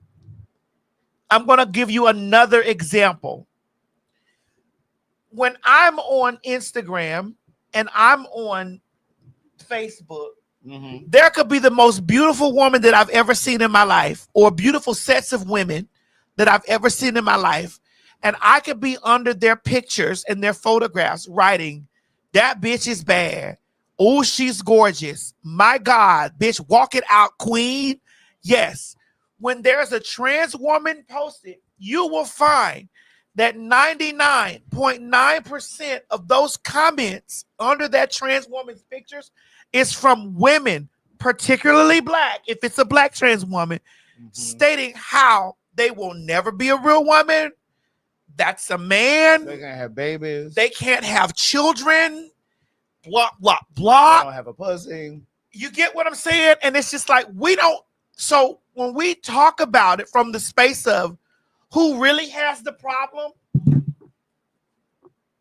when we talk about it from the space of who really has the problem, it don't never really start with us, because we understand that we've had to look at the natural born woman, and we've had to be like, oh my God, this bitch gives it, so I want to give that. We know that this is what we have, that this is what we want to give. We know that we're looking at this real woman, and we know that this is what we want to give. This is what I want to replicate. We know this. And so when we're saying this stuff, we don't come up under women's posts and stuff like that with malice. We never come to women with malice. I just refreshed it because those comments, it's the same comment running. Go ahead. That's because somebody spent it. Really? Yeah. We never come to the girls with malice. We never ever come to the girls we never do. But when we post things about ourselves, the girls immediately come with vitriol, with malice, with explaining to us that we will never have periods, we will never have children, we will never be accepted out in the public, we will never do this. And we're like, well, where does all of this come from? Mo, I would really like for you to play some of the video footage from the discourse around the Cherry interview. Go ahead. Itch my tongue. It itch. It's burning. That's not it. That's another conversation, Mo. A man telling a woman what makes her a woman is misogynistic. A man choosing to augment his body, throw some makeup on and a wig, telling women what makes them women is misogynistic. Let's stop taking a long way around here, folks. That's all it was with that interview with T.S. Madison and whoever he was interviewing. You know what I mean? All you are looking at is two misogynistic men who want to be women their whole life, and now that they can walk in the shoes of a woman, feel like they can now live out their misogynistic thoughts freely. You know what I mean? Women are less safe than they've ever been, and it's due to the alphabet community. You now have gay men that y'all will back, calling us all out our names, putting their hands on us. They gay this, they gay that. Y'all sitting around arguing with men in dresses. I don't give a damn how you identify. You sitting up there comparing yourself to a woman talking about, and I don't want kids. Sir, you can still have them if you want to. They just not coming out no gina. You can go in there, ejaculate, get it happening. You know what I mean? Why do we have to play these delusion games with people? Why do we have to sit up there and play these delusional ass games with people? And T.S. Madison already said that he still got his. Why are y'all sitting up there playing these games? Why y'all sitting up there comparing yourself to women as some grown ass men? Y'all are grown ass men in y'all 40s. Y'all self-esteem that low, that dressing like women, that's not enough. You ain't free. That'll make you feel free enough. Now you got to turn around and attack women. You know what I mean? Why we got to play this delusion as if a woman, let's not sit up here and act like these grown ass men can push out babies. And the fact that they can't, you know what I'm saying, is some medical defect. Sir, they meant to come out your balls. Why are we playing these games? And one more thing. When does it end? When does enough get enough? When does too far get too far? You feel what I'm saying? Because women and girls are the most unsafe that we've ever been in our entire life. You feel what I'm saying? As if going out into the world wasn't unsafe enough. As if we had to watch our backs. Of course, you know, we gotta watch our backs going in apartments. Gotta watch out for men. Gotta watch out for women. Gotta watch out for kidnappers. Gotta watch out for traffickers. Gotta watch out for Yes, we know we can't just go jogging in the middle of the woods by ourselves. Yes, we know all of this. Now we gotta watch ourselves in our bathrooms. You mean to tell me now y'all got y'all sons wrestling our daughters? I seen the video of the little white boys slamming all them little white girls. And we supposed to be happy and surprised and proud that the first watcher done won. We supposed to act like this one just no boy body slamming all these girls. We all supposed to act this delusional. When does it end? You feel what I'm saying? When does it end? I'm not sure. Why is it so hard for other people to see that these are the same men? These are the same misogynistic men. When y'all deal with men who y'all feel like on the DL or have DL vibes, you know, real hateful, real all this other stuff. What do y'all think happens to them? You know what I mean? I feel like y'all ain't putting two and two ain't clicking to y'all. You know what I mean? These are the people that wanted to be us. Yes. T.S. Madison and that dude he was talking to ain't number. What's different? Them is two misogynistic men dressed up as women. What's different than from them and Jason Lee? You know what I'm saying? Why do we have to play like this? I remember seeing a photo of a dude before and after of his entry photo to jail. And then you know how if any big changes happen, they update your photo. When I tell you he was full-blown punk. Full-blown punk. And he was in there for beating on his girl. So we know, yes, you wanted to beat her. Yes. Yes. Why all the hate for women? Why we gotta only address the heterosexual man? Why the gays off limits? What is up with all the hate? Why is it so many gay men want to jump on women? Why is it so many transformers want to tell women what makes them women? Women deserve to feel safe. Women deserve a safe space. Period. That in itself should be respected. And shouldn't be no, but we had to, Your mama's a woman.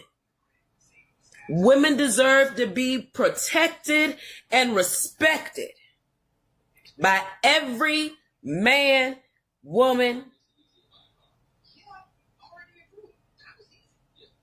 Y'all gonna start identifying as tigers in a minute. Oh my God. What I'm trying to figure out is why does she have a filter with a bonnet on? Talking about two beautiful trans women. Why do you have on a filter and a bonnet? Let's begin there. The filter and the bonnet. Second, how are you in danger from trans women? And here's what this is the overarching thing that I got from the interview that you did with Cherry. Again, this was the first interview that I saw from the Outlaw podcast that I watched in its entirety. And again, it was just because I was at home last night. It was up on my YouTube channel. I was like, let me watch this. Because I've always thought Cherry was interesting. And then I looked and I watched the entire interview. And not only did she, humanize trans women, but I really did understand her because she's from Memphis, right? Yeah. I understood her in a way that I hadn't before. The fact that I learned that she comes from a 2-parent household and that what she overall was saying in that interview about some black women and some gay men, some black women and some gay men, is that that the venom that some black women and some gay men have towards trans women. Let me refresh this. Okay. What she was trying to say, what I gathered she was saying, not trying, what I gathered she was saying was that some black women and some trans. Some black women and some trans. No, wait, I'm sorry. What she.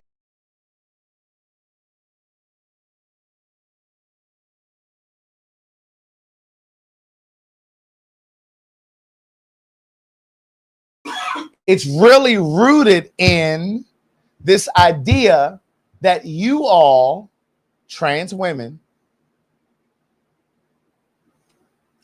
are robbing them of experiences and opportunities with black men. You all are the reason that some trans women, some black men, gay men, and some black women are not, they don't have access. They don't have access to some black men because you are robbing them of those experiences. So in other words, it's like you've centered black men. Again, and on this show, I constantly talk about press F11 over there. They said we missed half of it. Oh yeah, Craig, you went out. I went out? Yeah, we're gonna go from the top again, Craig. Okay. All right, I'll say it again. What the overarching thing that I got from the interview with you and Cherry was that the problem that black women, some black women, some black women and some gay men have with trans women is that you all are robbing them of opportunities with black men. You're in the way. They perceive you as being in the way. And so this is why they say that we're there, that they need to be protected because we're a danger. Yeah. Oh, you are in the way of their chances, their opportunities to be with these black men. And what I'm saying is, you have to decenter men. And I incessantly on this show speak to all my female followers and tell them, ladies, I'm not telling you not to love a man. I'm not telling you not to marry a man. I'm not telling you not to be with a man. I'm telling you to take him out of the centerpiece. Yeah. Because somebody just said in the comments, bullshit, Craig. What I'm telling you is, and I go back to this all the time. There are black men who are interested in trans girls who would never be interested in me or any other black gay man because we present, we move through the world as men. I don't care how feminine you are. From an optics perspective, this in their mind is a woman. This is what they see. And when they look at a biological woman, that's what they see. They see the same thing. So it's like for the women, some black women, some black women, some black gay men who feel a way about trans people. A lot of times there's this unspoken, I don't know. I mean, like we got to really be honest about it. We got to really be honest about it because that's really the root of it. And again, we say on this show all of the time, two things can be true at the same time. Two things can be true at the same time.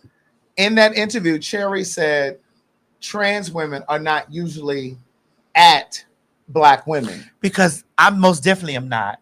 But because two things can be true at the same time, there are some trans women who are at black women, but that's not necessarily the landscape. That's not the majority. That's not necessarily the majority. And usually there are exceptions. And usually if they are at black women, it is because black women has thrown the first blow. Yeah. That's just it. Yeah. And what I find, that's a man.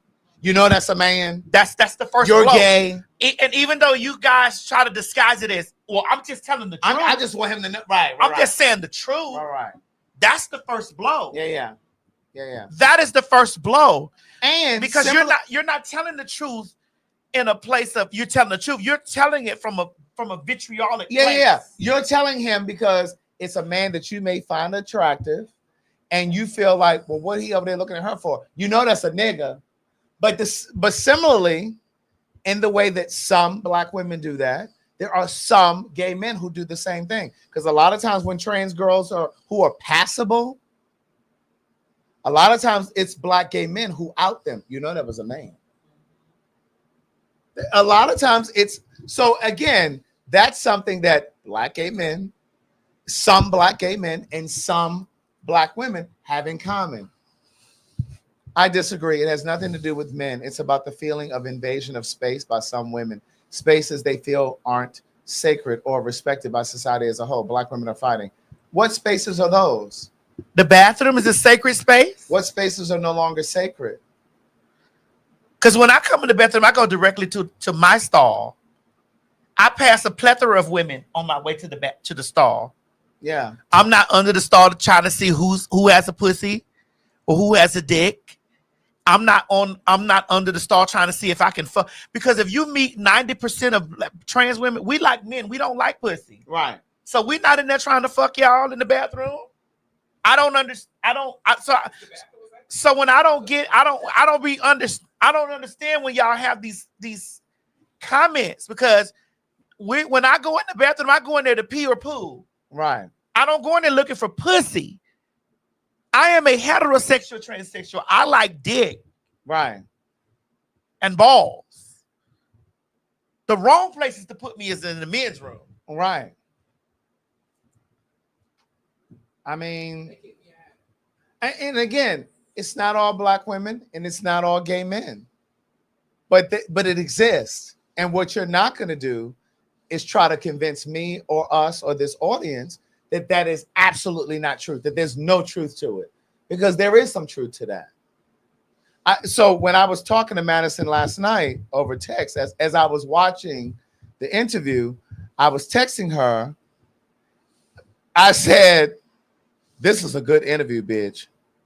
You texted me a couple of times. I did. And then I said, I think we need to have more tender conversations, more tender moments like this on PhagTawlk, where we're talking good and not just funny, start to stop. Then I said, tomorrow, let's go in hot, but calmly. Like we just gossiping on the phone and they not there watching us. Then I said, we can talk about the girls versus the girls, but talking subliminally. But they don't know who we're talking about because there was a lot of kerfuffle going on last week. Well, at the top of the show, we talked about Cybertron and Earth. That's right. But we know that some of you know exactly who we're talking about because it wasn't just one group of people, right? And then I said, we'll just be general as fuck. They won't know who we talking about. They can just leave it up to their own devices. And, but it was important to me because I said, rooted in some sort of, it's rooted in some sort of transphobia.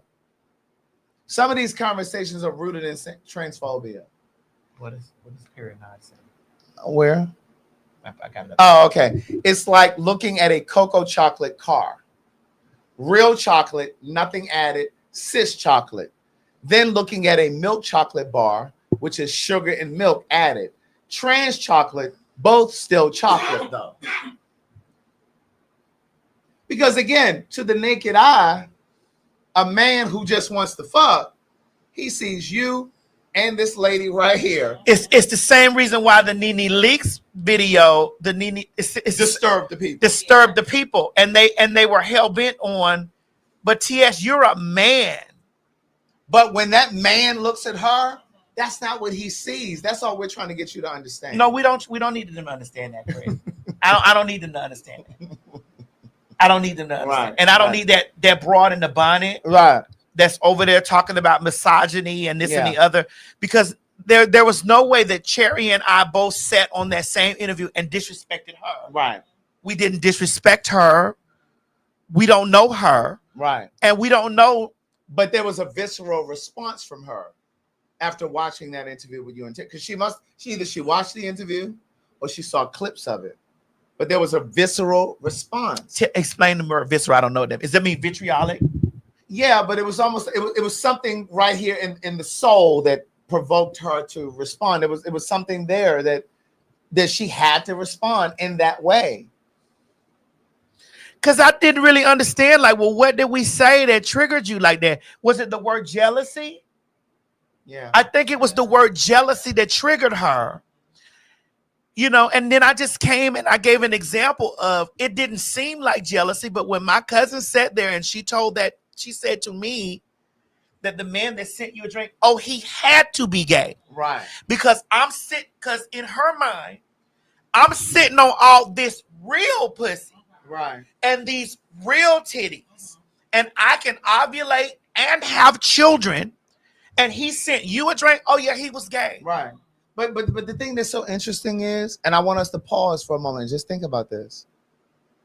The way that some Black women respond to trans women in that way of saying, he must be gay. There's this response is no different than how some white people respond when it comes to like race relations type things. They don't. Now you start correlating that, Craig. Right, they don't want to see the correlation in that. Like when some white folks have a visceral response to Black joy, like when you look on TikTok or social media in general, and you see black folks doing outfit of the day, and they doing their videos, and they doing this, that, and the third, there's always a white person in the background who's looking at them like this. Why does that bother you?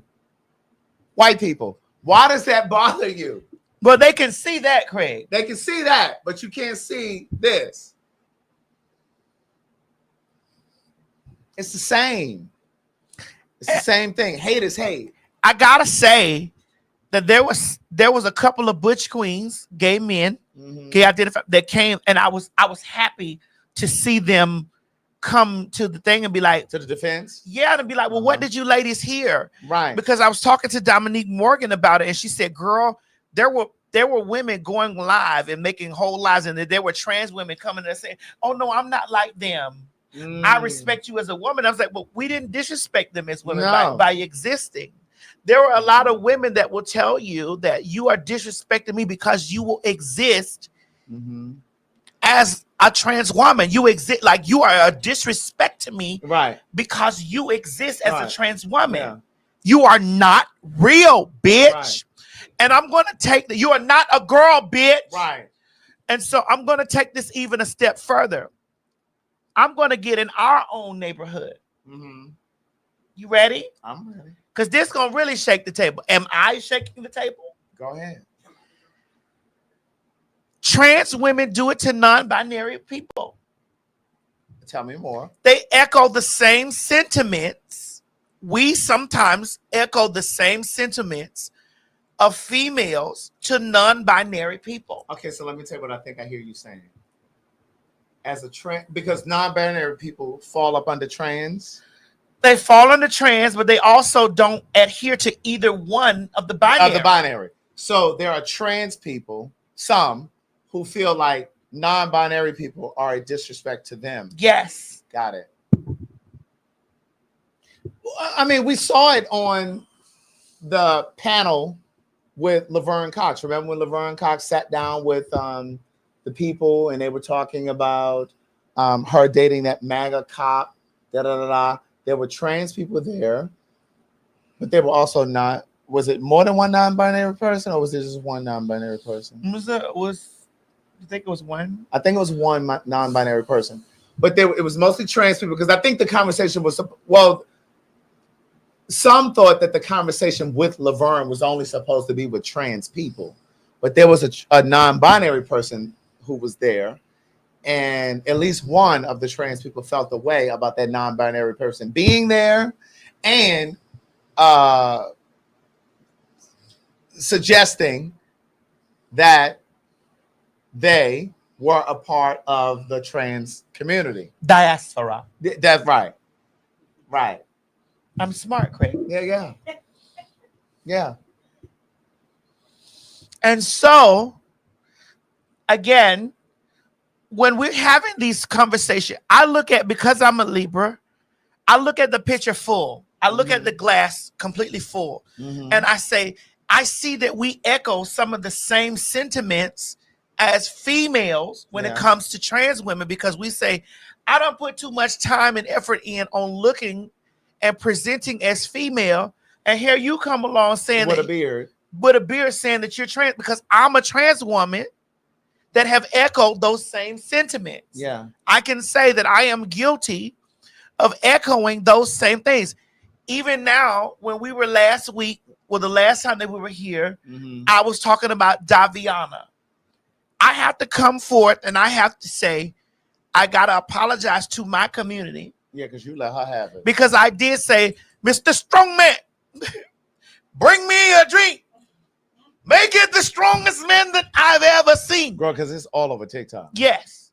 And so I have to atone for my crimes. And that is a crime against my own community, because I looked at her and I didn't see a progressed set of femininity that would allow her to walk through. However, I will say this, I do feel that she is a plant. What? What kind of a plant? I'm apologizing to my community for those that have the same physique and build and stuff as Miss Daviana, as Miss David, Miss Daviana, because there are girls.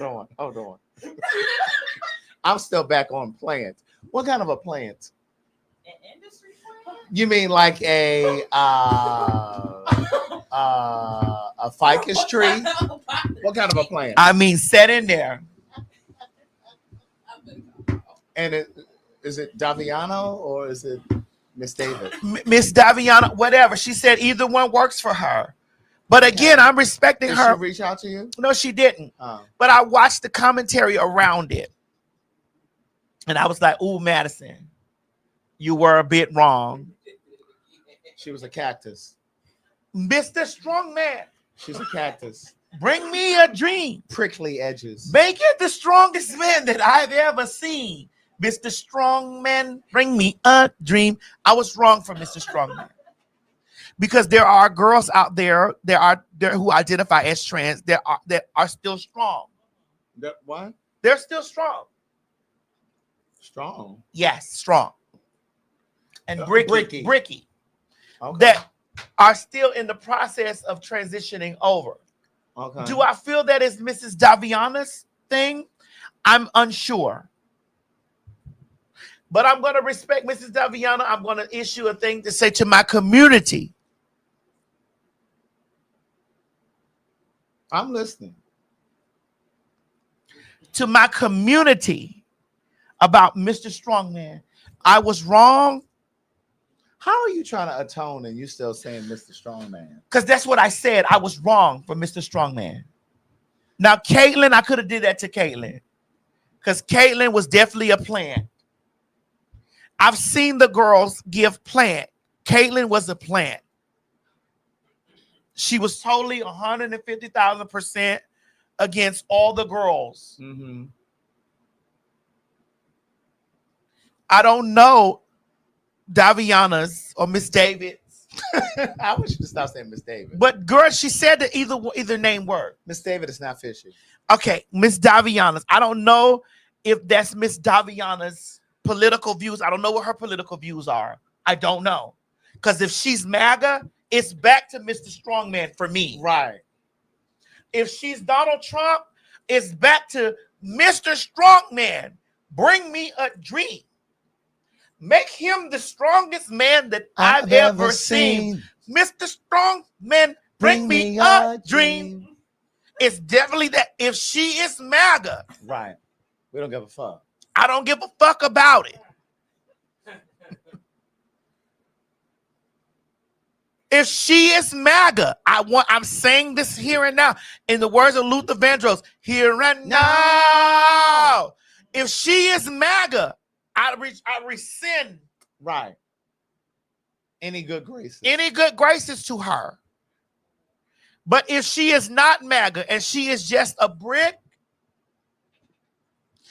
then I understand. She's just a what? A brick. Murder, listen, I'm calling a brick what it is. My gay mama called me a brick and I softened. And you did what? She's softening. My gay mama called me a brick and I softened. Right. Okay. Is it one of those red bricks or is it like a cinder One block? of those real red ones that's also a cinder block. Ah. The other thing that I thought was really fascinating about the interview with Cherry, I put it on my Insta story, but I think it may be gone now. Let me see if it's still up here. She says, oh, wait, bitch, it's up here. Be honest with me. Be true to me. You have to know who you are in order to be with a woman like me. I don't deal with DL men. I don't deal with men who are trying to figure themselves out. You don't get this far in life and who you are looking for a man who's still questioning. She said you don't get this far in life dealing with a man who's still questioning. Now, obviously, she was talking about being a trans woman and transitioning to the point that she has where when you see her walking down the street, it's woman. It's almost contradictory to try to be in relationship with a man who can't deal with that. Like, you only want to see her or women who look like trans women who look like her in the dark. But if you've gotten to this point as a trans woman, how is it that you take yourself back into the closet for a man? And that resonates even with gay men, because I know that, especially sitting here next to you, I am too out for some of these niggas. Did you hear what I said? You're too out for the men? Sitting here next to you. I heard that. I'm not a man. No. Oh. No. I know that. I'm saying. Or a brick. No, you're not.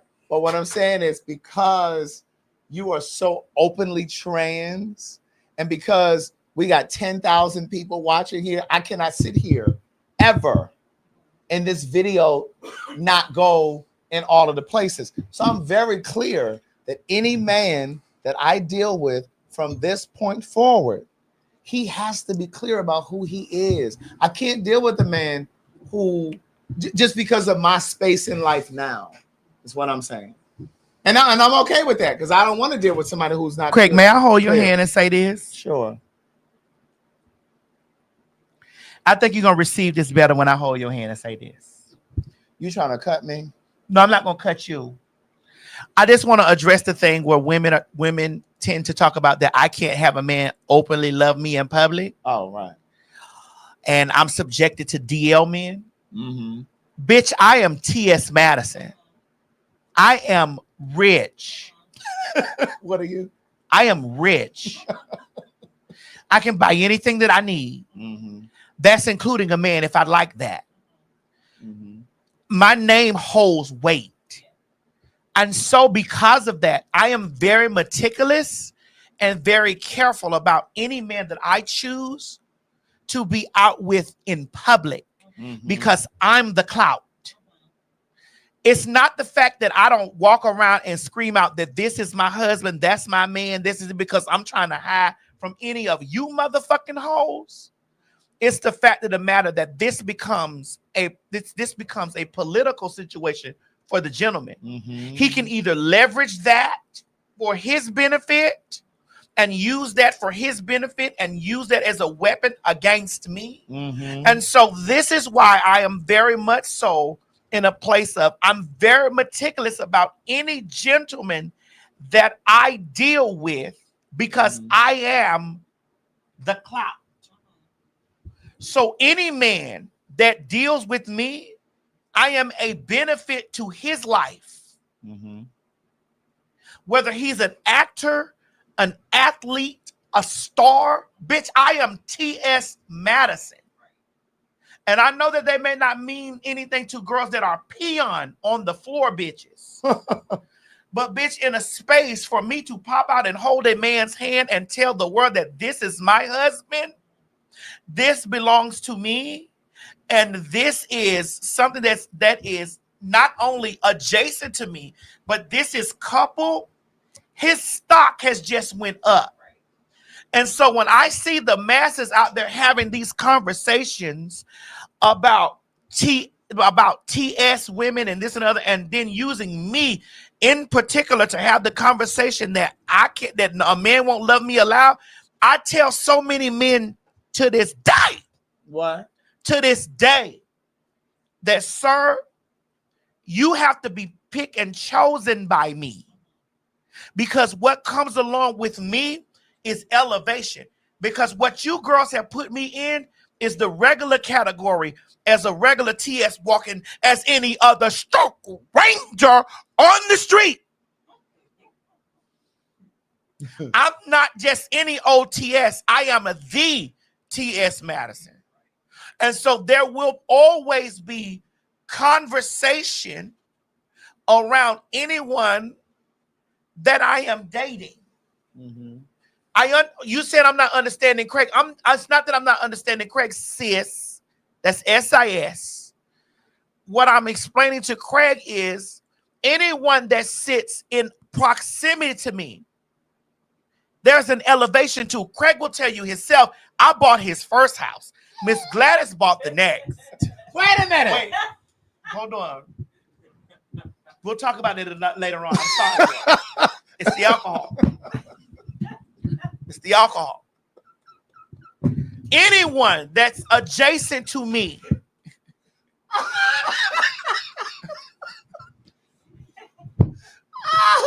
Oh God, I don't know what you're talking about. Yeah. Right. Anyone that is adjacent to me, leverage happens.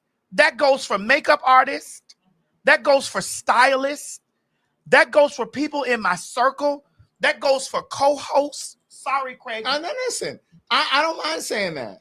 Like, I was doing what I was doing before I met you, but when I started working with you, and I was behind the scenes, it was like gasoline hit what I was already doing. But the thing is, you got to know what to do when you're in the spotlight. You're in it, and because so everybody that's come along your path, they didn't know. They don't know what to do, and so therefore, the right man that knows what to do will move accordingly, and you will see that as my man.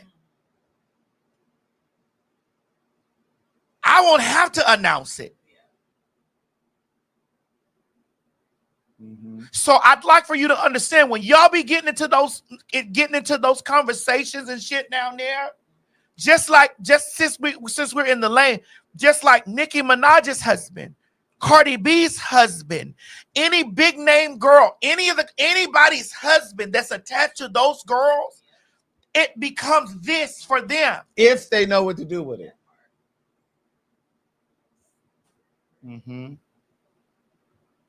It becomes this. So a motherfucker saying that I would walk around and I can't show my husband. I'm on the DL. It's me on the DL. It's me that's a DL trainee. I'm the DL because I don't want you girls in my business like that. I don't want you girls over here digging and fishing because now he becomes a topic of conversation. Because who is this man? I don't have a problem with a man loving me out loud, bitch. I am the TS. Correct. And Beyonce. Yeah. I don't have a problem with a man loving me out loud. It's who I choose to surrender some of that power to. Or share it with.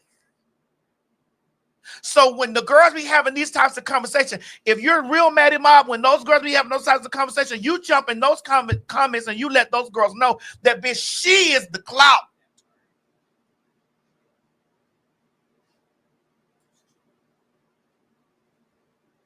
And that's all I'm going. And that's why I threw those bastards out. And that's all I'm going to say.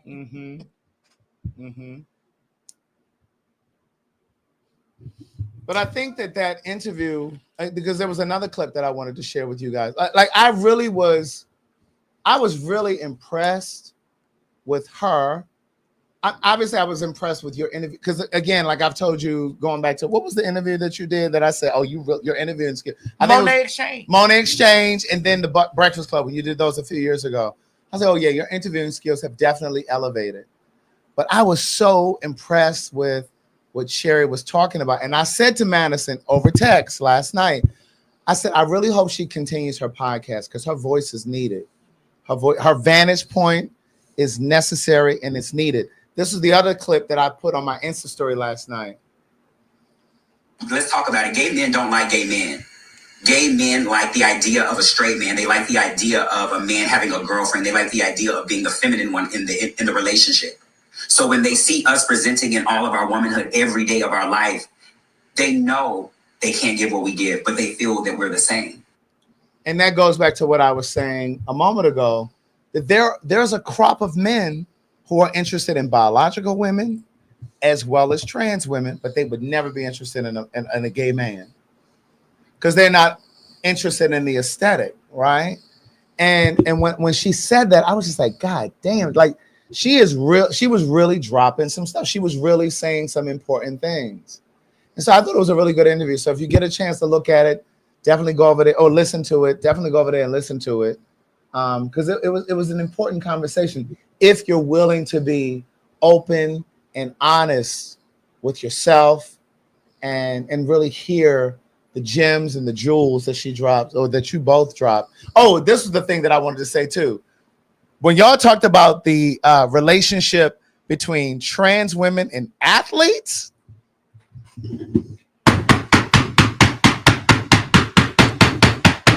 Mo, we need a commercial break because I'm gonna come back and dig on that. Please.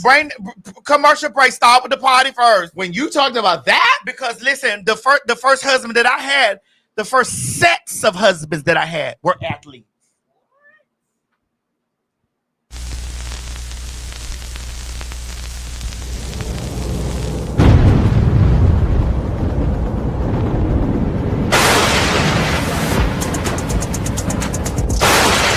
Calling all covens, calling all covens, calling all covens. That's right, my bitches. Get up and get on your brooms, honey, and fly your ass down here to Atlanta, bitch, for the T.S. Madison Calling All Covens birthday Halloween party bash extravaganza. Now listen, girl, y'all already know how I give it up, girl. You know I have the parties, honey, the parties of the parties. Visit www.sickeningevents.com, honey, to get your tickets, bitch, or just click the link in the bio, because this year's theme is Calling All Covens. So I need you to bring your cauldrons, your brooms, your black cats, and your wands, bitch, because the TS is turning up all night, honey, at the Cirque Bar and Grill. Listen, don't meet me there, bitch. Beat me there. Baby, this is the party to rival all parties. This is the T.S. Madison birthday bash Halloween costume party extravaganza. Bitch, I'm giving away $1,000 to the best dress. That is correct. $1,000 to the best costume. Now you gotta stay on theme, because I'm coming there to tear you girls up. So get ready, honey. Keep oil in your lamp, a cat on your broom, bitch, and an ass on a, well, see you at the party, girl. Don't meet me there, bitch. Beat me there. Click the link in the bio for information. Bye. we wanted them to check for VD. For VD. And what were you in? I was in my phone. Where would you take your ass down into that welfare? Use a dummy, bitch. Calling all pin mob. Calling all pin mob. Honey, the fags are going international. That's right, ladies and gentlemen. August 5th through the 9th, 2026, PhagTawlk Live in Antigua will be going down, baby. Get your tickets at www.PhagTawlkinternational.com. I need y'all to know, honey, that this is one of those trips that you don't want to miss. That's right, ladies and gentlemen. We are going on an all-inclusive resort and spa situation, bitch, at the Royalton, honey, down there in Antigua. I'm not too sure where Antigua is, but the pin mob, we're going to Antigua. Make sure you have your passport, make sure it's up to date, and be sure to get the travel insurance just in case something happens, because life happens. The spots are moving quickly. Do not wait until the last minute. You have an entire year to pay this trip off, so do yourself a favor. Treat yourself to a good time and meet us in Antigua for PhagTawlk Live. And for my rich bitches, add on the rich bitch option to include a full day with us as we tour the island, and who knows what else we gonna get into. God damn it, don't meet me down there to the ticket place. Beat me at the ticket place. That's right, girls. Honey, meet us down there to www.PhagTawlkinternational.com, honey. Low deposit and payment plans are available. You met me as me. We wanted them to check for VD. For VD. Now we are coming back to Chicago in November. Chicago, Illinois. Child, we done mended our situation with the city winery, honey, and they done called their good sisters back. That's right, honey. The Fags are coming back November the 24th, 2025. Yeah, it's Thanksgiving week. You think I can get somebody in Chicago to bring me a little vegan something? What's up, Chicago? That's right, the Fags are coming back. That's Monday, November 24th. That's Thanksgiving week. You know you ain't going to work no way. Come on out and chill with the Fags. Get your tickets, www.PhagTawlk.com. That's November the 24th, 2025. Get your tickets. Don't meet us there, Chicago. Meet us there. I sure hope somebody's going to bring me a...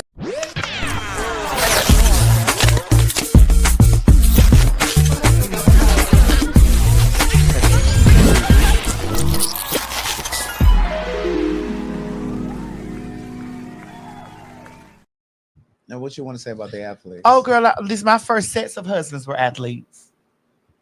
I've dated basketball. I've dated football. I've dated basketball and baseball. And I just recently started doing music execs and music. You know, I got a few songs I'm still trying to.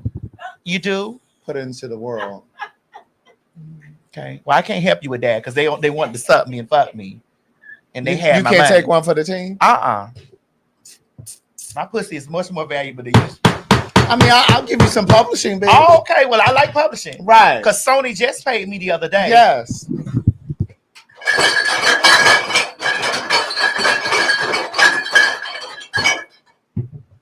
Thanks, Beyonce.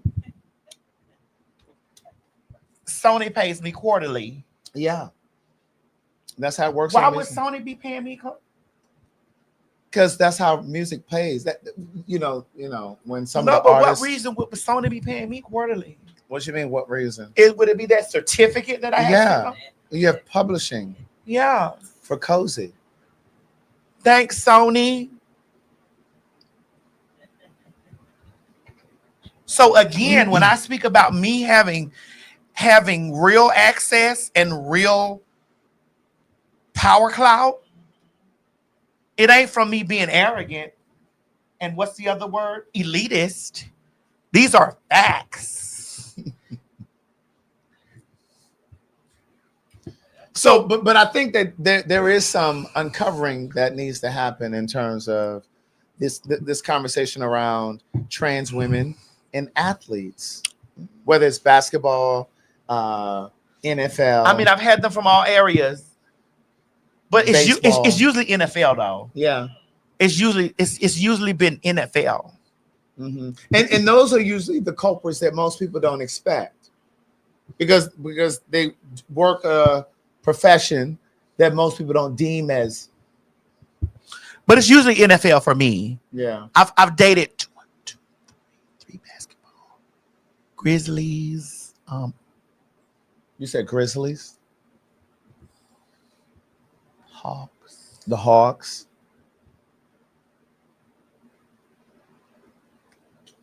I'm sorry. No, because I don't need you repeating that. Oh. Well, we got Grizzlies and Hawks.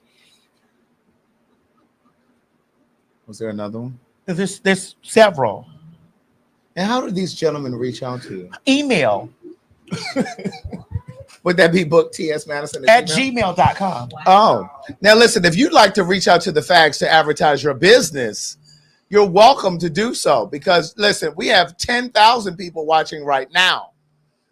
So if you'd like to email us over here at PhagTawlk.com, we will promote your business or your service or your product. Amen. Amen.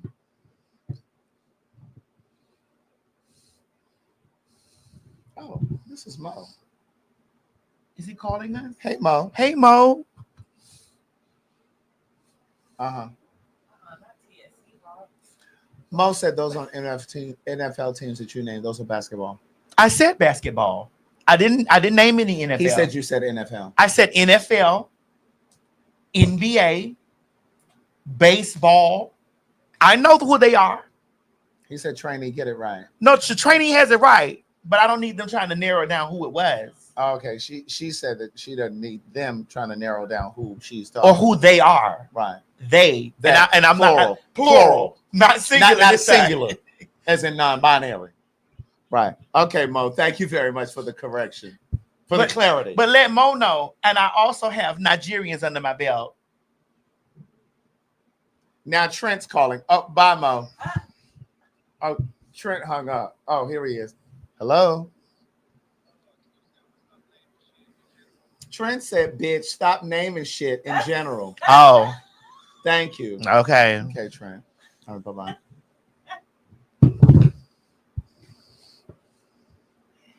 Those are all of the messages. Okay, it's done. But I just wanted to be sure, right, that fat meat has always been greasy. What kind of meat? Fat meat has always been greasy. And just because you don't eat pork don't mean somebody else don't. But look, so going back to what we were talking about earlier, and I'm not going to play the whole thing because this video is like 4 minutes long. But it goes back to something we were talking about earlier. And I'm not going to set it up. I'm just going to play it. Just had a man pick me up for a date. He asked me if I was a man in the car. I said yes. This man turns around and takes me back home. Now, this is a very prime example of somewhat fragile masculinity, but also dishonesty. Not on my end, but on the end of the suitor. I met him last Friday at a club when I was out with my girlfriends. At some point, we duck off, we're talking, we're chatting, we're dancing, we're like really having a good time. We're throwing banter back and forth, we're being flirty, all these things. Mind you, I am flat-chested as fuck. I am not a woman. I'm just a very beautiful man. Proceeds to kiss me, da-da-da-da, XYZ, right? Has been texting me every day since last Friday when I gave him my number. He proceeds to tell me in the car, I don't really know how to ask this, or, you know, I really just don't know how to bring this up, but are you a man? And I looked at him and I was like, yes, I am. I'm just a very feminine man. He pulls over and he's like, I just want to sit over and just like kind of talk about this for a second. I've never been in this position before, so I'm just like not really sure how to handle it. I had an inkling of a thought, but I didn't want to ask you and you be offended if you were not. However, it's just not something that I'm into particularly. And I think that's part of a bigger conversation as it relates to Black men being interested in just feminine energy, period. He proceeded to apologize and he's like, I'm so sorry. Like, I just like felt like I needed to get this off my chest and at least just ask. But if I'm being honest, I was just like, okay, yeah, like that's fine. Like no harm, no foul. Like it's all good. He's like, is it okay if I just, you know, turn around and take you back home? I'm like, absolutely. Yes, please. We sat there in silence as he like, you know, did a U-turn and literally dropped me back off. But it goes to show that sexuality truly is a spectrum. And while people may not be into whatever parts people have or whatever the case may be, people are just attracted to energy, period, which is okay. That's totally fine. I completely respect that. I'm not one of those gays that are like, I'm going to go get the trade and do this, that, and the third. That's really not my vibe. And if you are, I mean, pop off queen, do your big one. But I guess my biggest problem is if you had an inkling of a thought or you felt any type of way, you should have quite literally just asked and been honest from the very beginning. Here, I spent an hour and a half getting ready for a date, not really into it, but like I was like open to, you know, just seeing what happens, what would, you know, transpire out of the whole situation. And yet, here we are. Now, this is a first for me. I've never had this happen to me before. This is something new to me. I'm not humbled in the slightest because I'm a bad bitch. Look at me. Like, hello. And I know this is not in vain. I know that God has a partner for me out in the world, wherever he may be. But that shit was crazy as fuck. And for my theys, my girls, my dolls out there in the world, y'all be safe out there. Truly just be safe. Because for a slight moment in time, I was actually kind of scared for a minute. But yeah, y'all, I don't know. Am I tripping? Y'all let me know what y'all think. Because I've quite literally never experienced anything like this before. Like, oh my God, I'm like kind of floored. But anyway, on to the next, babes. That's fine. To Mr. Sir, good luck to you. And yeah, I don't know, y'all. It's just so funny. I'm like literally just sitting here in silence, like, oh my God, like I need to like talk to someone about this. But anyway, okay. Y'all let me know what y'all think. I don't know.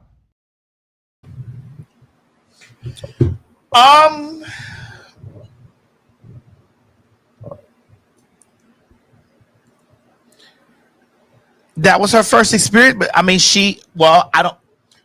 what are their pronouns? Well, I think that I think it would be either or.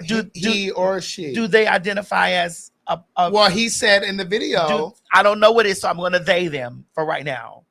In the video, when I look at this person, I see she. But the commentary was, I am just a pretty gay man. So I think that this person would be okay with she or he, right? But what he was saying, but I'm almost inclined to say she, because when I see visually, it looks like a woman. And a lot of the comments were saying, oh my gosh, she's beautiful, da da da da. And then they were saying, oh, she looks like Candace Owens, da da da. But then when he said, no, wait a minute, Candace Owens is not beautiful to me. Well, they said he looks like a pretty Candace Oh, Owens. that they look like a cute. Right. Because Candace Owens is E.T. phone home to me. Right. I mean, one eye is over here and the other one is there for Candace Owens to me. Correct. But he was saying, I'm just a pretty man. Da, da, da, da. And again, when I see him, I see a woman. But I think that he probably will be okay with he or she. But the point of this video is he or she talks about he went on a date with a man who perceived him as a woman. But he describes in the video that when he went on the date with the man said, listen, I thought you were a man when I first met. I thought possibly you were born male when I met you, but are you male? Are you female? Da, da, da. So the gentleman that they were talking to was confused on their gender. Correct. On their sex. Correct. Not their gender. On their sex. They were confused on their sex. Right. And so on the date, on the way to the date, in the car, the gentleman says, I'm sorry, are you male or female? And he said, well, I was born male. So the gentleman waited all the way up until the date, even through all the texting and conversation. Because the gentleman thought when he first met him or her,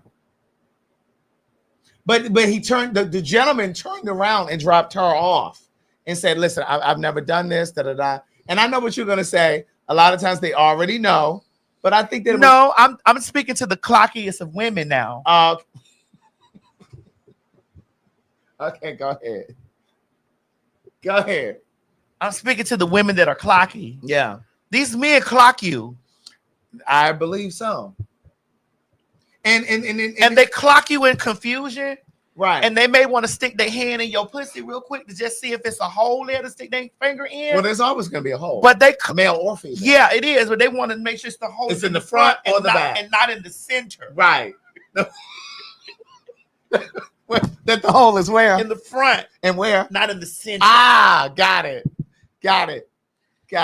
So a lot of you girls that are clocky, because it's a lot of you girls that are transphobic that are clocky. You were born female. That are very transphobic. You were born female. That yes, the only thing that does get you through is your pussy. And your clit. After you've opened your legs and he probably has caught a whiff of your pink clitoris or something. But he does for a moment think that you are a woman. No. A girl. He thinks that you are a girl. And you've been clocked by him. Right. Well, this gentleman en route to the date asked the girl, and then there are some of them that are not going to be as disrespectful, and they're going to wait until you offer them some of your vagina. Your what? Vagina, V-A-G-I-N-A, vagina. And then they're like, oh, okay, right? Because I was on the fence for a minute. A lot of you real women don't think that. Wait, what was it? Don't think that y'all are clocky, but a lot of y'all girls are very clocky. You get clocked and gathered. Yeah. The same ones that be over there saying man to us. Right. A man is over there saying, man, I don't know. To you. We tell you this on a constant basis. Yeah. Yes, your vagina does save you once the panties come down. But prior to that, you are clocky. That's correct. LBGTQ and Jess. Jess with the testicles. Yes. You know, your girlfriend rang her up this week too. Jess with the testicles was wow. I actually inboxed her and said, bitch, yes. Gather her. Gather that nigga. So that just goes to show you that, you know, my girlfriend watches me. We actually had a conversation on Twitter, and the girl was like, listen, because girl, I don't got time for the barbs or the Barty gang. I need my pages. Ain't got time for that. I'm out of that. I'm not getting into any of that. I'm not getting in that.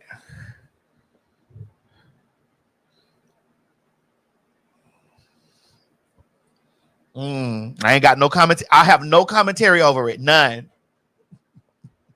No, we're not talking about it. I have no commentary over that. I have no commentary over JT and Santana. When I say the girls have been fighting, when I tell we started the show out saying, honey, that there was battle in Cybertron and Earth. Okay, you've only talked about 2 of the battles. You talking about Hope and all the rest of them girls battling? I have no commentary on the trainees, the heterosexual women. Girl, I said Cybertron and Earth was battling. They were all battling. Bitch, the Transformers and the Decepticons, the sea bass and the sea urchins, and the sway fish. They were in it. Bitch, the albacore tunas and the motherfucker. It was a battle. The albacore tuna and the regular tuna. It was a battle. I was like, girl, we're going to sit all of this out. I said, girl, there's too much going on in the world for y'all to be arguing and carrying on like this. Listen. Do y'all understand that the government has shut down? Correct. Do y'all understand that TSA, they're not getting paid? As well as other people are not getting paid who work for the government? And girl, we have to fly out. Well, hopefully... Girl, I need y'all to check to see if it's a bomb in the purse, girl. Listen, first of all, trying to make a statement. We're not flying out until we go to Chicago, so let's hope that TSA is back to work. No. Oh, you're leaving before then? Oh, I got work. Oh, yeah, I'm not flying nowhere until I then. am B&B. B&B. Right. So I will be PRAYING. And I'm going to pray for you, too. Thank you, daughter. Pray for the mother. Right. I'm telling you, like it's sad out here in these streets. It really is crazy out here.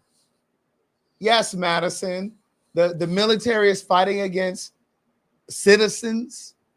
Like, this is crazy. When they went out there and gathered those girls in Chicago, I gagged. That was crazy. When those girls was out there in their pajamas, girl, getting gathered up at 1, 2 in the morning. Now, here's my question: were you okay with them doing these things to trans? Let me pee. Were you okay with Trump being anti-trans and your country being anti-trans? Because that's what they ran on.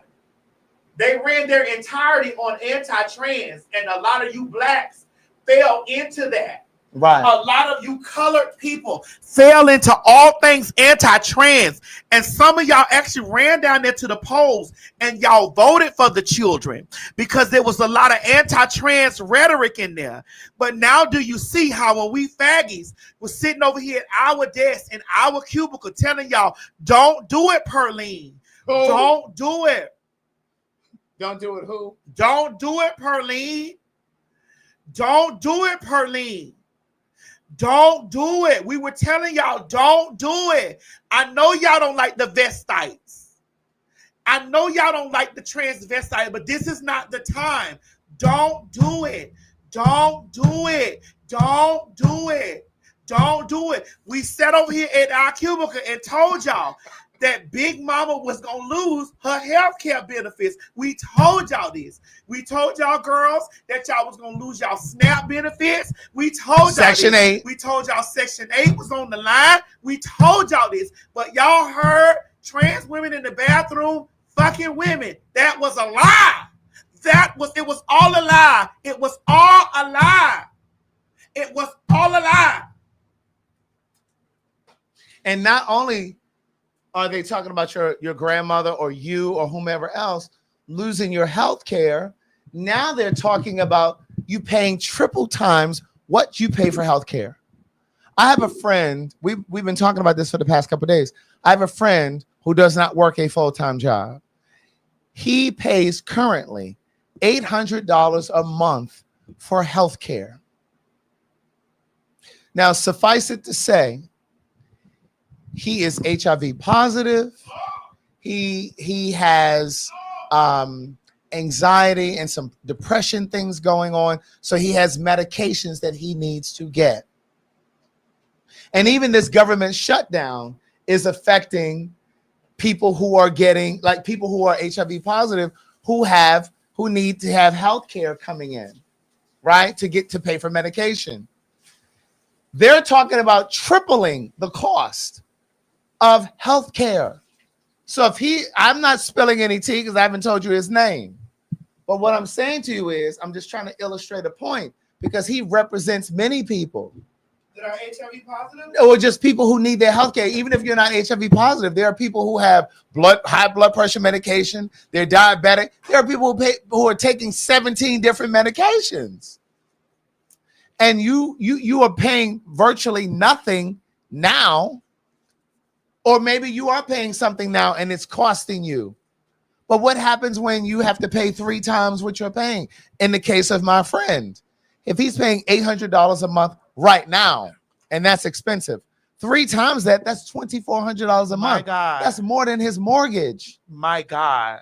And this is why it is so again, when we talk about the importance of voting and not just voting on the presidential or the federal level, but voting in the local elections, it all counts. Because so few of us vote in the local elections, that's why Trump or the Republican Party. Party. And vote for Dr. Heavenly this election. I'm doing it, bitch. Because she's protecting black people or black and queer people, all of the above, or what?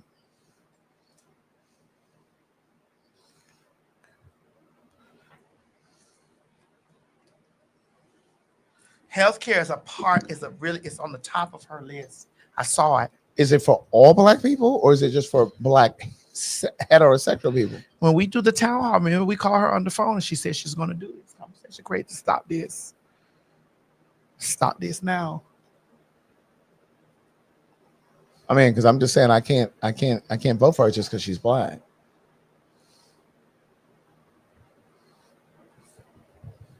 I need her to be for and about black people as a whole.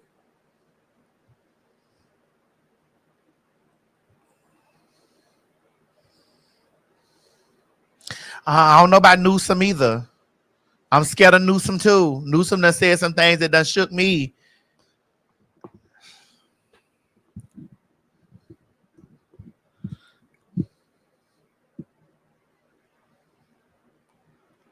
I don't care about pissing y'all off. I need to make sure that Dr. Heavenly is not just for black heterosexual people. I need her to be inclusive of all black people. I believe that.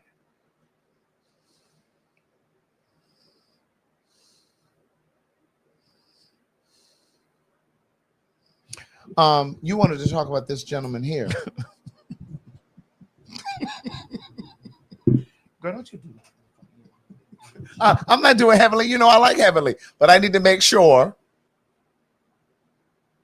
No, it was one of those gentlemen that was tearing up Dr. Umar that I needed. Wait a minute. Where that one that was tearing Dr. Umar up, Mo? Mo, can you put that in there? Tearing Dr. Umar up. Let me see. Oh. Let me see. I need that one that's tearing Dr. Umar to peel. I need that's peeling Dr. Umar's cap back. What's happening? Peeling his cap back. Killing the Prince of Pan-African. The Pan-African prince together.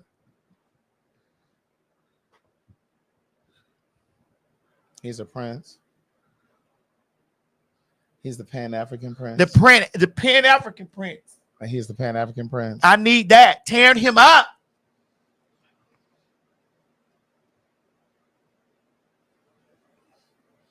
I don't know about about Gavin Newsom. I don't know about that.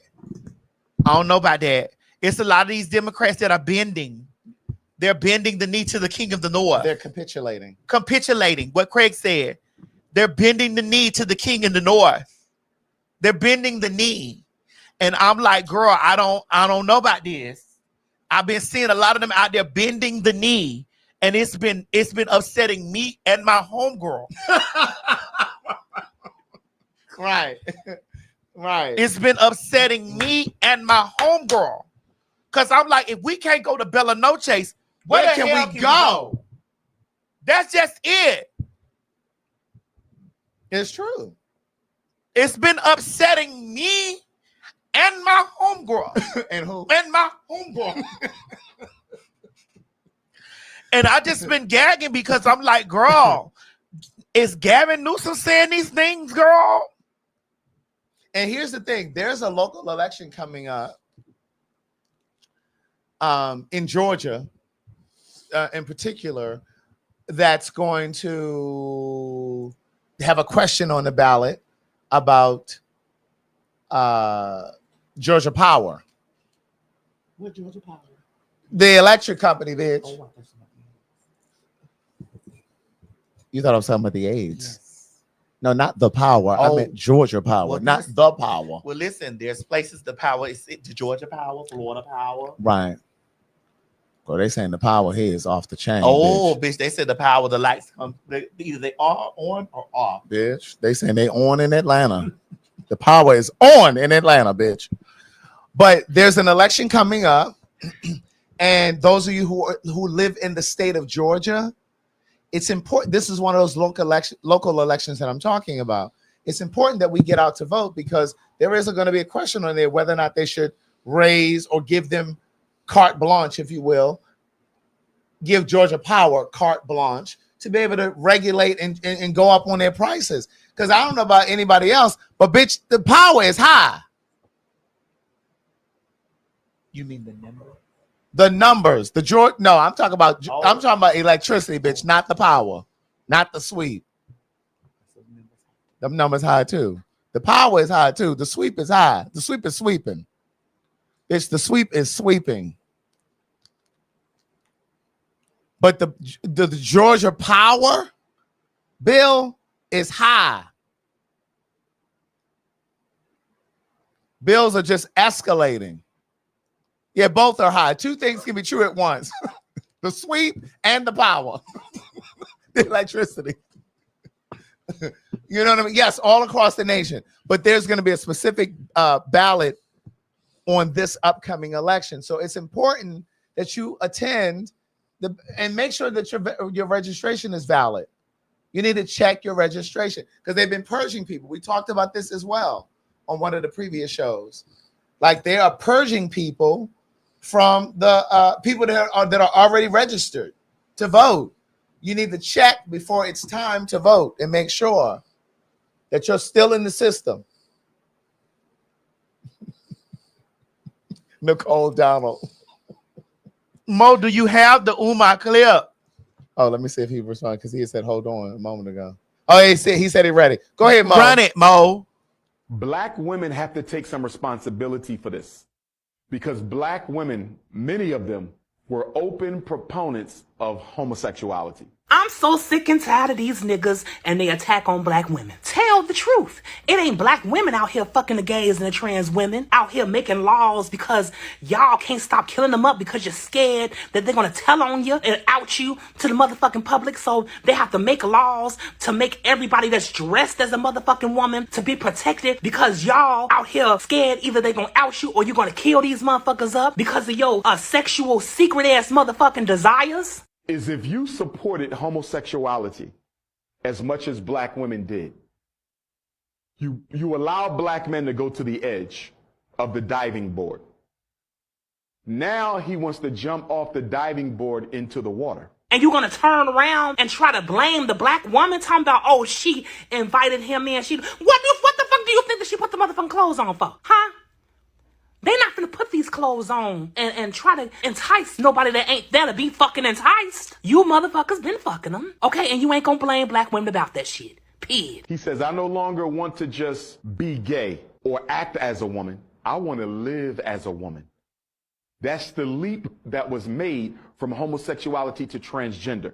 So although I'm standing in solidarity with my black queens, I need them to understand y'all helped give birth to this biological man reborn as artificial black woman phenomena that the government is now going to try to use to silence your voice. I'm sick of these niggas and they failed fucking attempts to hide their own self-hatred behind hatred for women. You out here bickering backwards and forwards on how to be a fucking woman. How you know?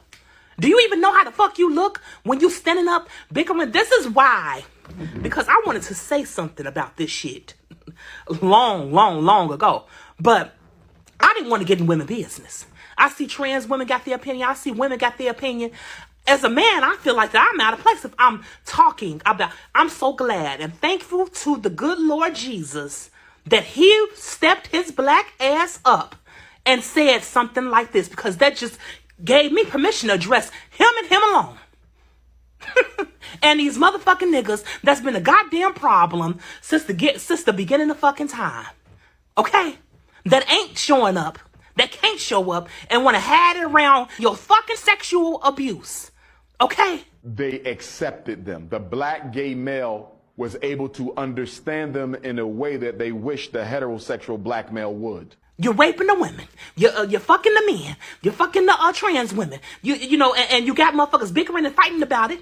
And you can't come out and say nothing about it because you're scared that your social acceptance and male patriarchy is going to be stripped away from your ass.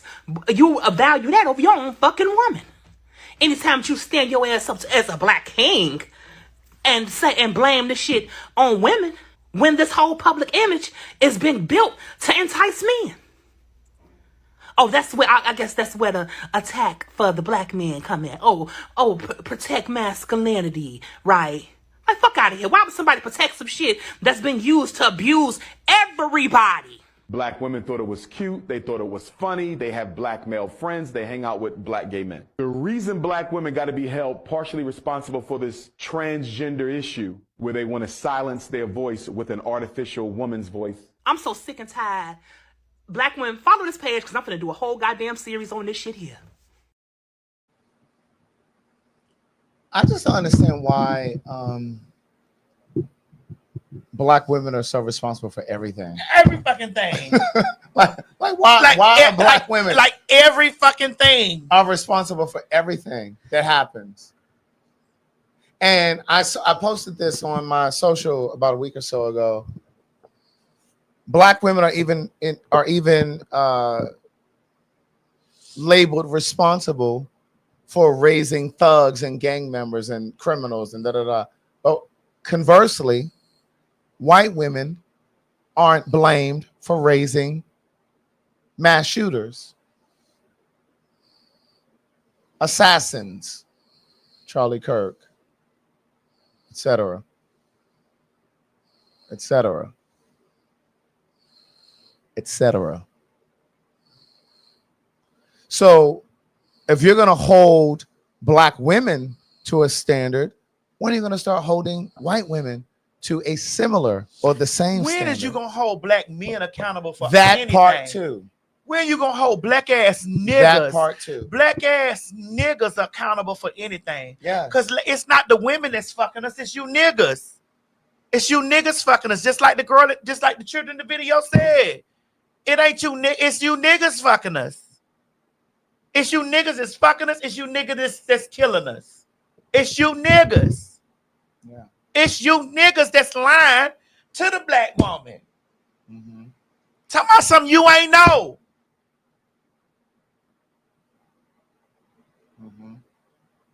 When is you niggas gonna take some accountability for any motherfucking thing? Accountability is expensive. Accountability is expensive. And very few people want to own or take accountability. You know, just think about people in your own life who don't want to be responsible or take accountability for their own actions, for their own circumstance. That's a big problem. That's a part of the problem.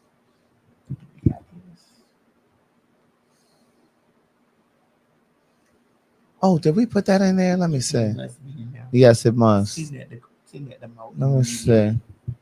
See, I'm finna send it to you so that you can send it to Mo immediately. Actually, I'm finna put it in the group with us, but you can send this to Mo. Let me copy this. You need to send this to Mo immediately. Talk about accountability. Okay. But while Mo is doing that, I just sent it to him. While Mo is doing that, Diddy got 5 months.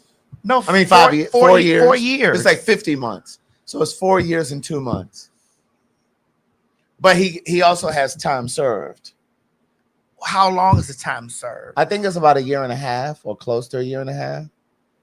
So, in other words, he's already served about 1.5 years Of 5? Of the 4 years and 2 months. So, on average, it would be about 3 years or so. So, what you saying? He'll be out next week. But the thing is, there are reports that he was already planning meetings for like next week. He had like meetings and things scheduled. Like he was so anticipating getting out. And it's just like, really. But as much as I think that he's guilty, excuse me, as much as I think he's guilty, I think it's important for all of us to recognize and realize that he should not have been charged for a RICO case, because that would have set a precedence, right? If they had charged him with a RICO, they would have used that in every case that follows from that. And anybody black, especially, they would have been able to defer to that and say, well, remember, because it would have been a precedence. They would have said, well, in the Sean Diddy Combs case, we charged him with a RICO because of this, and this. So in this case, it wasn't a RICO, but he still should have gone to jail. I believe he still should have gone to jail. It's for him beating Cassie. Correct. He was charged for beating her, yes, but it was also abducting people, administering drugs and that kind of, you know what I mean, like against their will, and using his power and influence to control people. He learned it though. He did. Craig, he learned that from those other record executives. Like Clive Davis? Yes. There's a boy I know. He's the one I'm dreaming of. Looks into my eyes, takes me to the clouds above. Ooh, how will I know? Just trust your feeling. How will I know? How will I know? How will I know? How will I know if he really loves me? I say a prayer with every heartbeat. I'm asking you because I know you know about these things. Mm-hmm.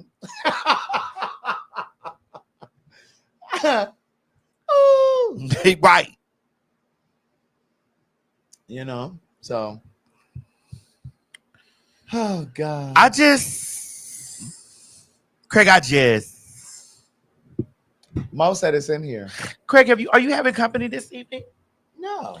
Or if you do have company, I'd like for you to make sure that you have your Pure for Men. I know you have yours. Oh, I have Pure for her though. Right. Even though this bottle is sitting on my desk, it's unopened. Mo, can you run the ticker tap at the bottom?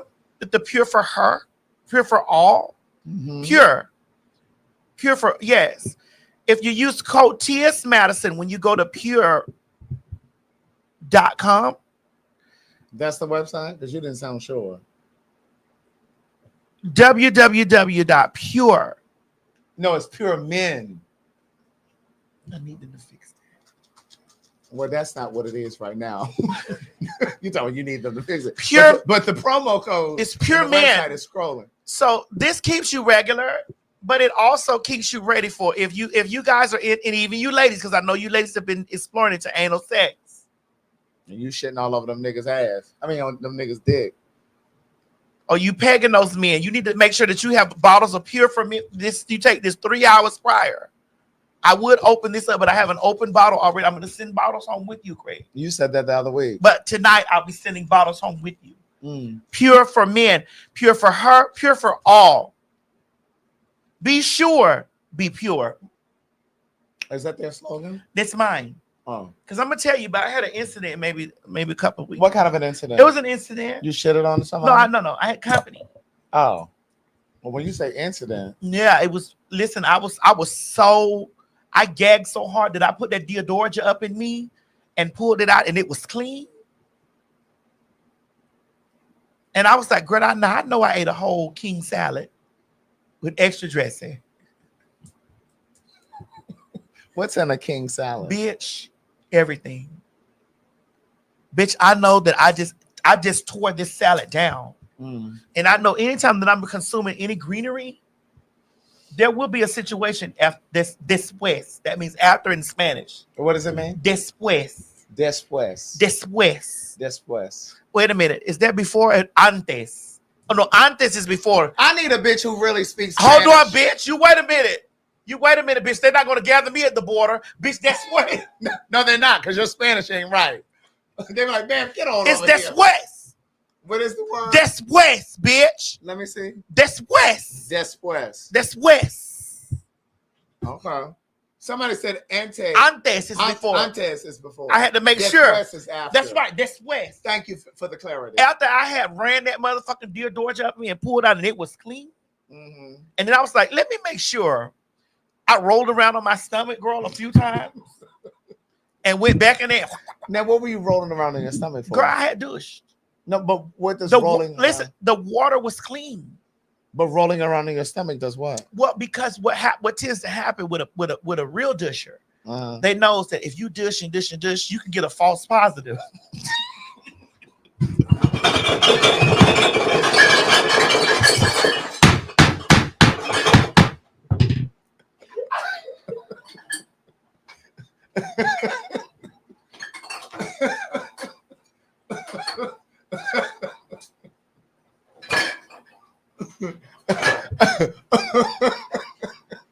What can happen? You can get a false positive. Oh, okay. Okay.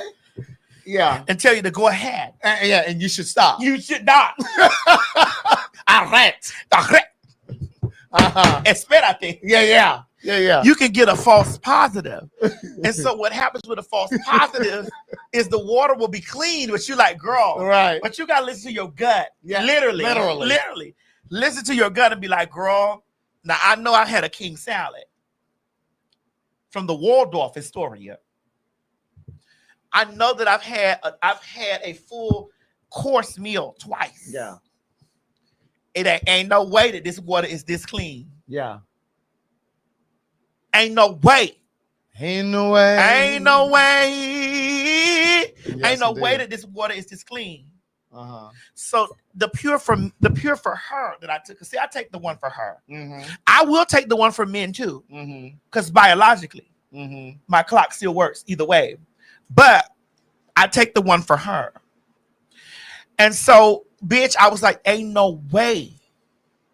That is clear already. So I rolled around on the floor.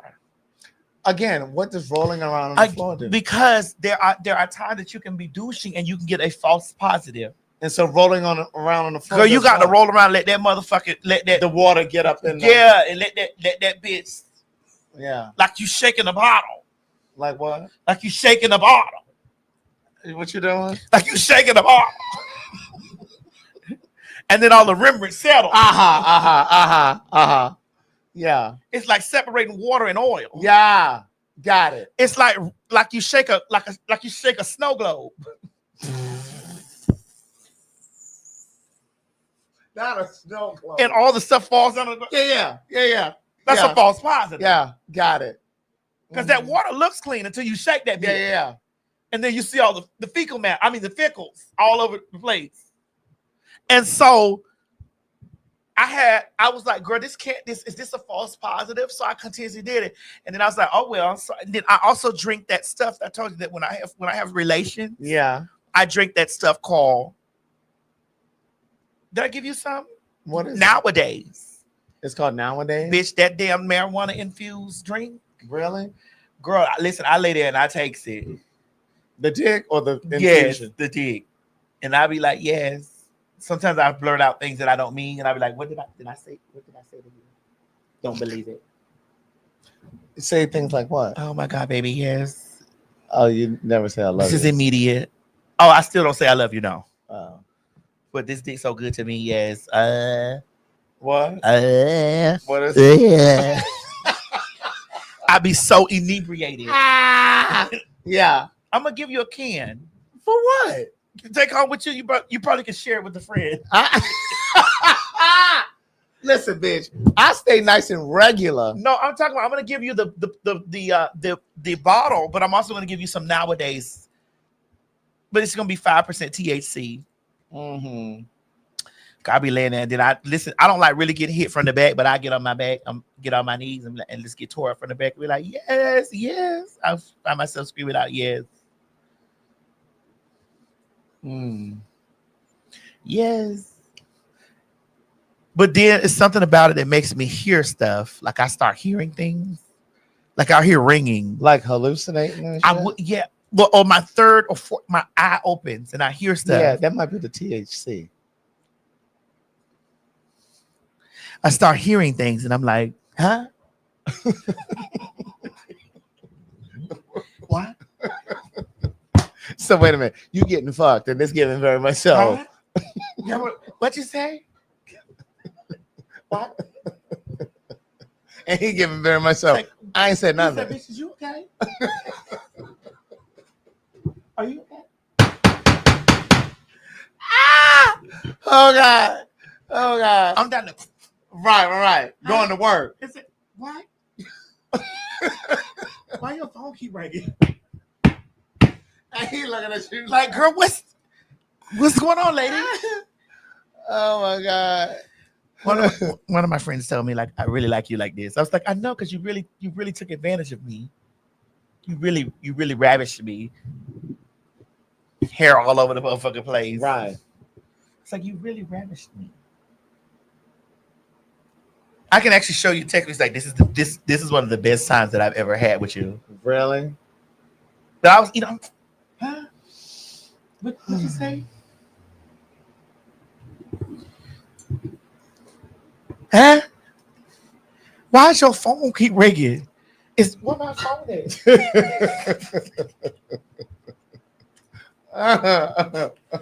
Who is that keep calling me? No one's calling. No one. Girl, what have you? Phone isn't ringing. Did what he does? Like, oh, you done had that stuff. Oh my God. Yeah.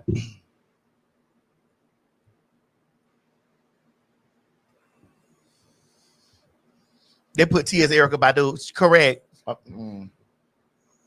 Okay. I'll be over there like, huh. Well, since the Halloween party is the night before. I did that because the girls were telling me that they wanted to make sure that they were able to get their tickets for the Brandy and Monica concert. So I was like, well, let me just go ahead and make the party on Thursday because y'all gonna take off of work anyway for Brandy and Monica.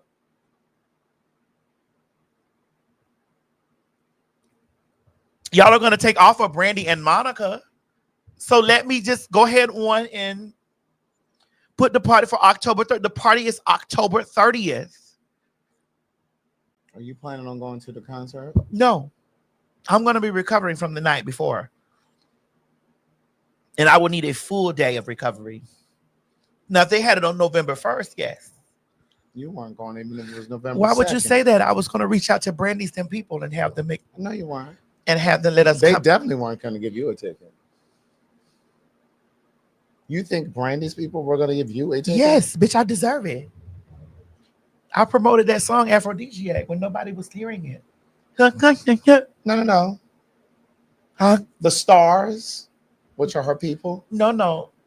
I need to let you know something because quiet as it's kept, James Wright Chanel sold all of Patty's pies. That ain't got nothing to do with Brandy. Bitch, James Wright Chanel sold all of Patty's pies. I agree, but that again has nothing to do I would with like Brandy. for you to understand that, bitch. Don't you ever act like that has don't you nothing, ever act like that has nothing to do with Brandy. That the social star don't have the power to sell you No. shit. I agree that Because he sold James Patty's Wright pie. Chanel And what I also sold agree, all and of what I Patty's pie. also agree is that Patty owes him a check and not just that Louis Vuitton luggage that she gave him.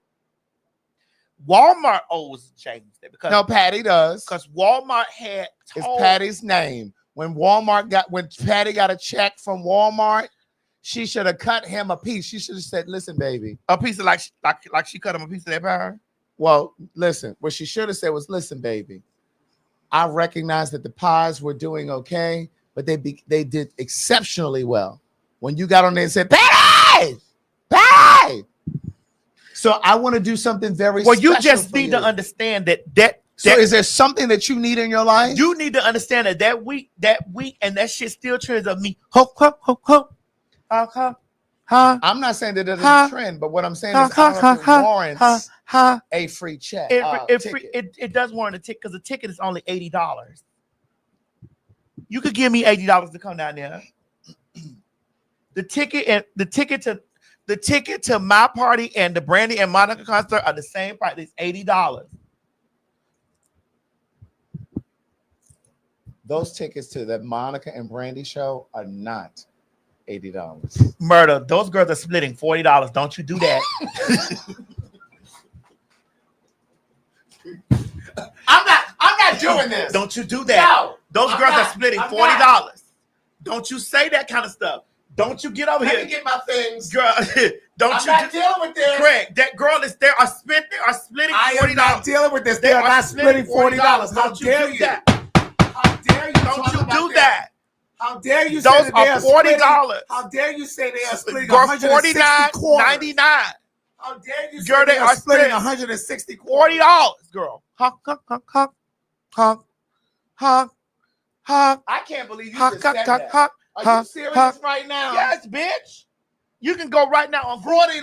Groupon Let me look up Groupon. and get you a $40 set. Because I of am the not ticket. above Groupon.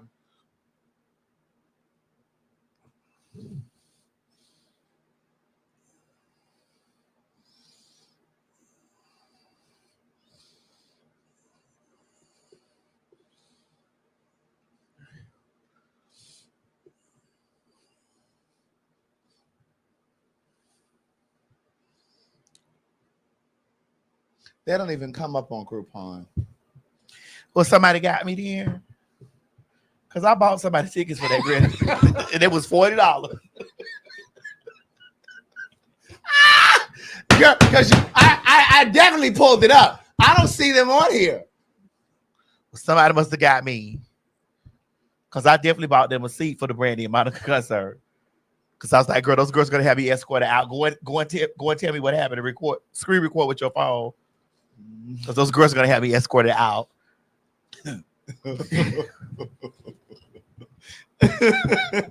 Yeah, I don't see them in here, but I have seen concert tickets in Groupon before. Honk, honk, honk, honk. Honk, honk. Honk. Honk, honk, honk, honk, honk, honk. Well, listen, my tickets to my party is at $80. Come on, get y'all. Come on, Mo. So run what the, I hear you Mo, say, run the promo, Mo. Wait a minute, Mo. What I hear you saying is your Halloween. run it, Mo. No, not yet, Mo. What I hear you saying is your tickets for your Halloween party are more expensive than the Brandy and Monica tickets. They're in the same. They're affordable. Yeah.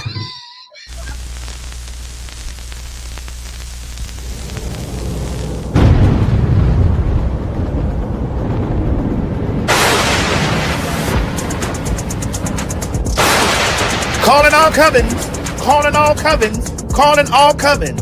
That's right, my bitches. Get up and get on your brooms, honey, and fly your ass down here to Atlanta, bitch, for the T.S. Madison Calling All Covens birthday Halloween party bash extravaganza. Now listen, girl, y'all already know how I give it up, girl. You know I have the parties, honey, the parties are the parties. Visit www.sickeningevents.com, honey, to get your tickets, bitch, or just click the link in the bio, because this year's theme is Calling All Covens. So I need you to bring your cauldrons, your brooms, your black cats, and your wands, bitch, because the TS is turning up all night, honey, at the Cirque Bar and Grill. Listen, don't meet me there, bitch. Beat me there. Baby, this is the party to rival all parties. This is the T.S. Madison Birthday Bash Halloween Costume Party Extravaganza. Bitch, I'm giving away $1,000 to the best dress. That is correct. $1,000 to the best costume. Now you gotta stay on theme, because I'm coming there to tear you girls up. So get ready, honey. Keep oil in your lamp, a cat on your broom, bitch, and an ass on a, well, see you at the party, girl. Don't meet me there, bitch. Beat me there. Click the link in the bio for information. Bye.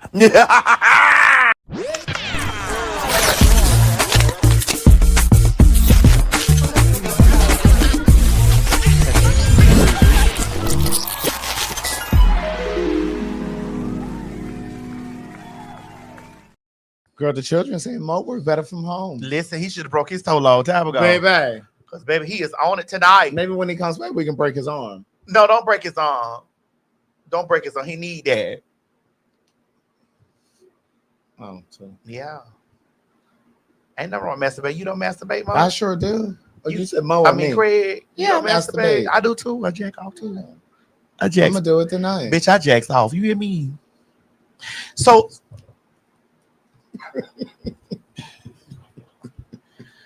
somebody had said, Craig, like in some of those comments, they had said, well, Tia's always talking about her dick, well, his dick, and this other. And I said, well, y'all really don't understand that y'all have built up this thing that I have to combat all of y'all.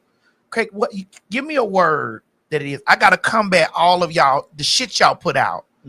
So me talking about my piece is a combat to y'all saying it's a rebuttal. It's a rebuttal to y'all don't know what somebody we tricking people. That's a combat. Like that's a direct rebuttal to the children saying that we trying to fool or we this and the other. No, I tell you about my piece. Right. So there's no way that you can be fooled. Or there's no way that you could be under the assumption that Right. It's not that I don't think that I'm a woman, because I know that I'm a woman. Yeah. A trans woman.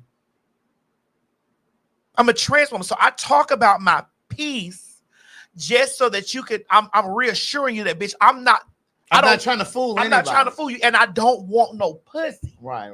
So I talk about my piece in that space. It's not that I'm talking about my piece because it's just like this, whatever. Because quiet as it's kept, I am a verse bottom. I only verse because if the nigga asks me if he wants me to slide in him or slide in his throat, I'm going to be able to provide. But if he never asks for that, I'm not going to do either of the two, because that's not my preference. To slide in his throat or slide in his bag. I'm not looking at no man's ass. Right. I don't want a man's booty. That's not what I want. I'm not a top.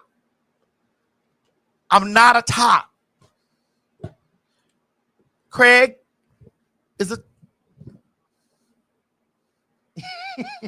top. Bitch, don't become. Girl, I just said you're a top, Craig. I'm not a top. I'm not a top, Craig. I'm a verse bottom. I only get in the reverse position just in case I have to reverse. Why are you trying to make us unbenefit? What that mean? Why are you trying to make us fall out? Why would we fall out? Why would we fall out? Because I just reassured that you are a top. Because I felt like there was some sarcasm there. There was no sarcasm. You are a top. But I've asked you countless times, how did it feel when you first got fucked? And you have yet to answer these questions. You never answer my question. I have so. I think we talked about it on a live show, though. Oh, okay. I think we talked about it on a live show. Hey, you gotta come to a motherfucking live show if you want to know. Matter of fact, Mo, run Chicago. November 24th. Thank the week you. of Thanksgiving. Thank you. You met me as me. We wanted them to check for VD. For VD. Now we are coming back to Chicago in November. Chicago, Illinois. Child, we done mended our situation with the city winery, honey, and they done called their good sisters back. That's right, honey. The Phags are coming back November the 24th, 2025. It's Thanksgiving week. You think I can get somebody in Chicago to bring me a little vegan something? What's up, Chicago? That's right, the Fags are coming back. That's Monday, November 24th. That's Thanksgiving week. You know you ain't going to work no way. Come on out and chill with the Fags. Get your tickets, www.PhagTawlk.com. That's November the 24th, 2025. Get your tickets. Don't meet us there, Chicago. Meet us there. I sure hope somebody's going to bring me a plate.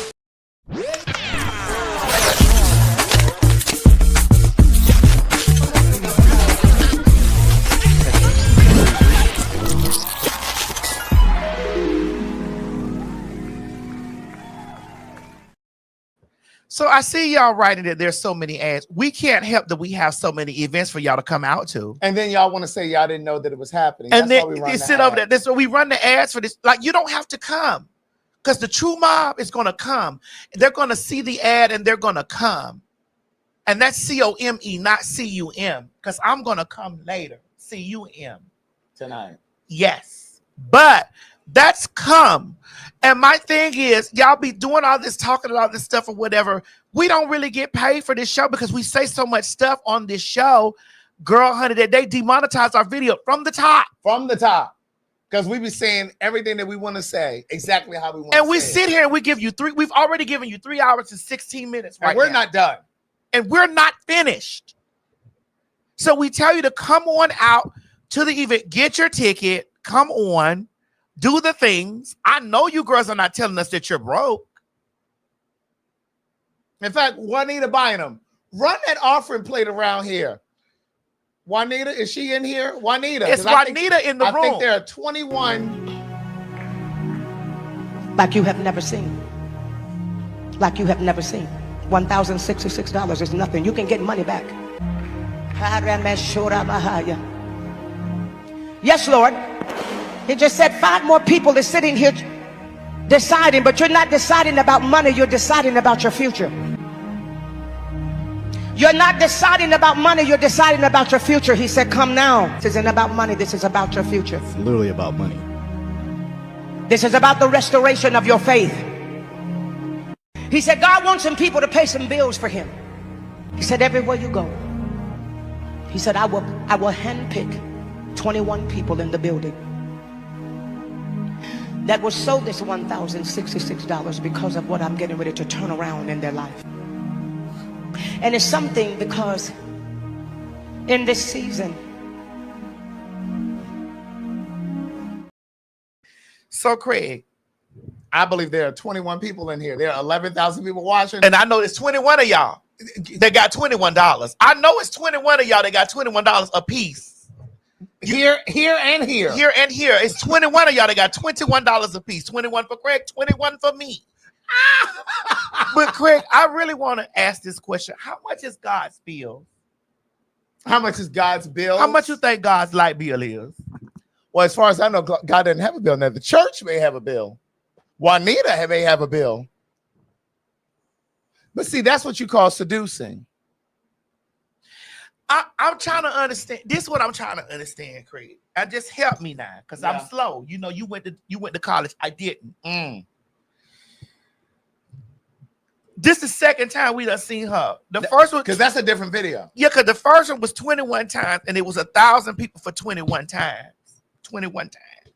1,000 people 21 times.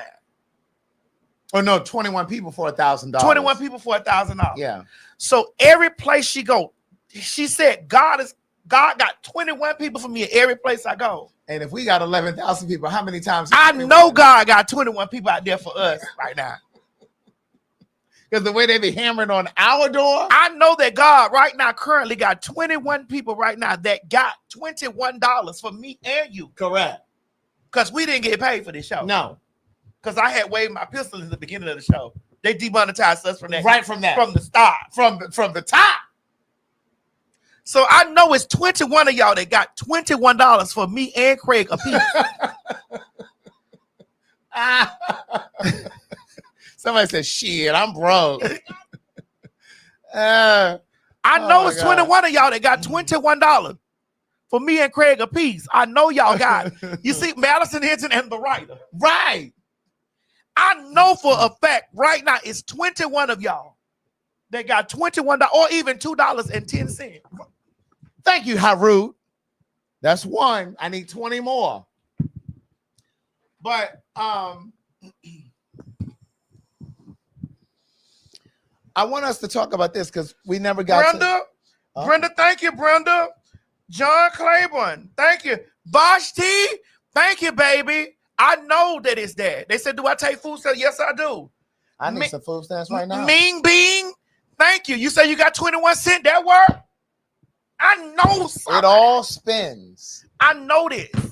Because we sit here for hours. How many? Hours. for hours. Okay. They take our money from us because we talk about black issues. Right. We talk about Trump. We talk about white trans people. issues. We talk about this. We talk about everything. They take these things from us. The only way we survive this is we sell tickets, girl. Oh, Tina says she has food stamps. Niece, can you send me your food stamp card and I'll send it back to you? And also text us the pen. And the pen. I'm gonna put my P.O. box down here in the chat. Because one thing about Craig ain't gonna mind walking in there with his food stamp card and sunglasses on. And they can say, "The writer, is that you?" It sure is. Yeah, let me get this sea bass, please. This is the card right here in between my fingers. Let me get that sea bass. Sarita Adams, thank you, Sarita. Ruby the Jewel, thank you. We get up here, we preach the gospel all the time. This lady is asking for $1,000. We all asked for $21. Girl, that one need to buy them. She know. Yeah, we take PayPal. Mine is info@sayitinaCard.com. Mine is booktsmadison@gmail.com. That's also my Zelle, booktsmadison@gmail.com. But they said it's Seabass EBT approved. It sure is, as long as it's raw. You like it raw too? I do. Me too, girl. We still talking about fish? All of it. All of it. Meat. Give me the parasite.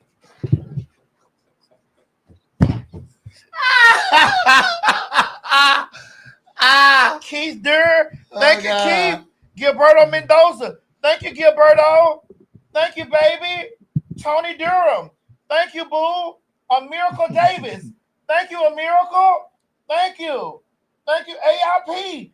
Thank you for the Hayatabo. Listen, we thank you all for this because we do get paid absolutely nothing for this. Pardon me. I don't really think y'all understand. Girl, they said that's for the starter house. Where? Which one? All of them. Might be. It may be. Jamal Davis, thank you. Girl, they said that's for the starter house. Ansel D'Angelo, thank you. Thank you, Ansel. Thank you.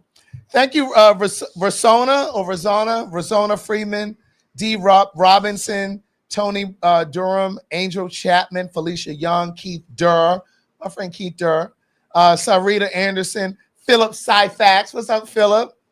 Jamal Davis, Talisa Marie, Brenda Suttle. Thank you very much. I appreciate you. Shit, it ain't just you appreciate them. I appreciate them. That's right.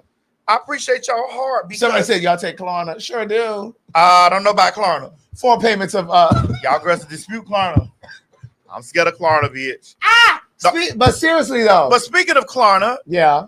If you can't give $21 now, you can actually put down on your payment for your trip to Antigua. That's now right. listen, Legra is on her way to Bali. Legra told us to explain to you all that I know y'all looking for roommates and stuff like that in the group, but y'all really not looking for room. Y'all want those single rooms. Right. Y'all gonna get you a roommate over here.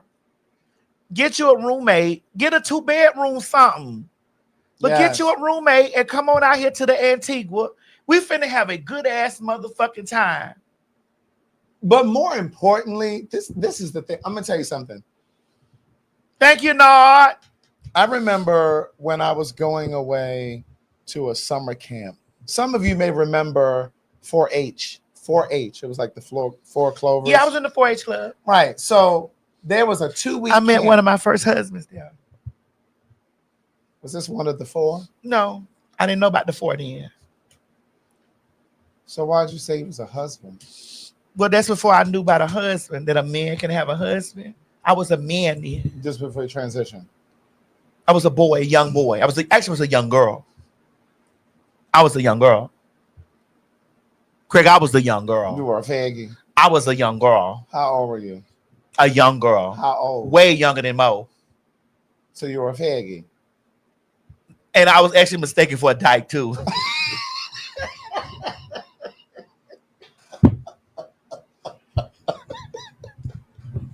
Damn, thick ass dyke. No, thick ass dyke. Okay.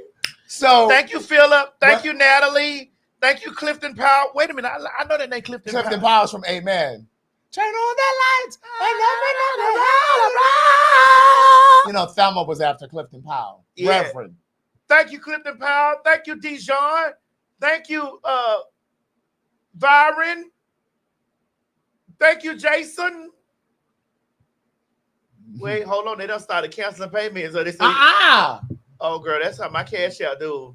They done started canceling payments, girl. Was canceled for protection. Protection, yes. What girl. the fuck? What They that do mean? that, 'cause- Thank you, Ruby the Jewel, Nicole, Donald, Medium Mike, Zelmer James, Rochelle Williams, my girl out in the Bay Area. I think that was it. Yeah, they done started canceling the things, girl. Tony Durham. That's fucked up. Send it to my Zelle, book TS Madison at gmail.com. Why did they do that? Yeah, they do that. But when I was going to 4-H, there was a 2-week camp. And I wasn't, I really thought that I was going to be able to go for 2 weeks. But I had never been away from home, And my mother was like, are you sure that you want to go for 2 weeks? Because I don't want to pay for 2 weeks if you're not going to go. I said, no, girl, I'm going to go for 2 weeks. Sign me up for 2 weeks, baby. After that first week, bitch, they had us in the middle of the woods. Yeah, using around a campfire. Bitch, we were in the middle of the woods. There was bugs and shit. There was no air conditioning. And, you had to use the bathroom out in the woods and shit. Bitch. And so what happened was after you went for that first week, you came home. You went home for the weekend. Then you had to return for the next week. When I came home that weekend, I said, girl, I'm not going back. You got to find somebody else to go. I'm not going back. I'm sorry. But I really learned how to fellowship with people there. Yeah, it was okay. But I was a young girl, though. Right. But I say all of that to say, those of you who are holding out because you don't have one of your friends or someone that you know, like, expand your horizons. That was the lesson that my mother gave me. She's like, you need to expand your horizons. You don't always need an entourage every time you go somewhere. And I didn't know what the word entourage meant at the time. I said, what's an entourage? I used to watch that show, Entourage. Yeah. And she was like, why do you need a bunch of people to go with you every time you go somewhere? You need to be independent and do some things on your own. Because the truth is, and I'm writing this in the book that I'm writing now, sometimes you have to do things on your own because sometimes you won't end up doing anything at all, waiting for people. You know what I mean? Like you put off things because you're waiting for friends or family to get their money together or whatever is going on. Sometimes you have to do things on your own. But yesterday was the 1-year anniversary of my mother's death. It was. It was. It's been a year. It's been a year. Wow. Yesterday. And so yesterday started off a little emotional for me. Mm-hmm. And I hadn't even really thought about it. I hadn't really thought about it from a conscious place, but from a subconscious place and from a visceral place, I felt it. Like I wasn't thinking about it, but I was feeling kind of like verklempt. I don't know what that means, but I feel you. Yes, VERKLEMPT. I was feeling verklempt. Verklempt. I was feeling a little verklempt, and I didn't know what it was. And then when I looked at my phone, I got a text message from my friend Elliot. And he was like, hey, I just wanted to check in with you to see how you were doing, because he was close to my mom too. And he knew that it was the 1-year anniversary. And so it made sense, like why I was feeling the way that I was feeling. And so once I realized what was happening, immediately I felt I was transported back to 1 year ago when she passed. And she passed at 4:13 a.m. Now, she passed on 10/4, October 4th at 4:13 a.m. Now, if you use those numbers and you win something, I'm gonna need you to send me my portion over here to the Cash App. Send it to Zelle. That's right, because Cash App takes a little piece out of it. Cash App just closed my shit down for right now, so send it to the Zelle for me. Right, and if it's for me, send it to her and put me a note in there and tell her. Oh no, send her. What's hers is hers. Send Craig Hill. My Zelle is book TS Madison. And so what I did was my friend Elliot said, I said, no, I think I'm okay. But then after I texted him, a few tears kind of fell because I was thinking about what it felt like a year ago and all of the things and just how my life has changed in the years since she's been gone. And in particular, the things that she won't get to experience with me. I believe that she sees it and is aware of it. But in terms of being here to experience it with me, that's a completely different thing. because my life has changed exponentially in the past year. And so Elliot said to me, well, what I usually do to honor my mother on her death anniversary date is I go out and I do something to honor her. And I said, oh, I like that idea.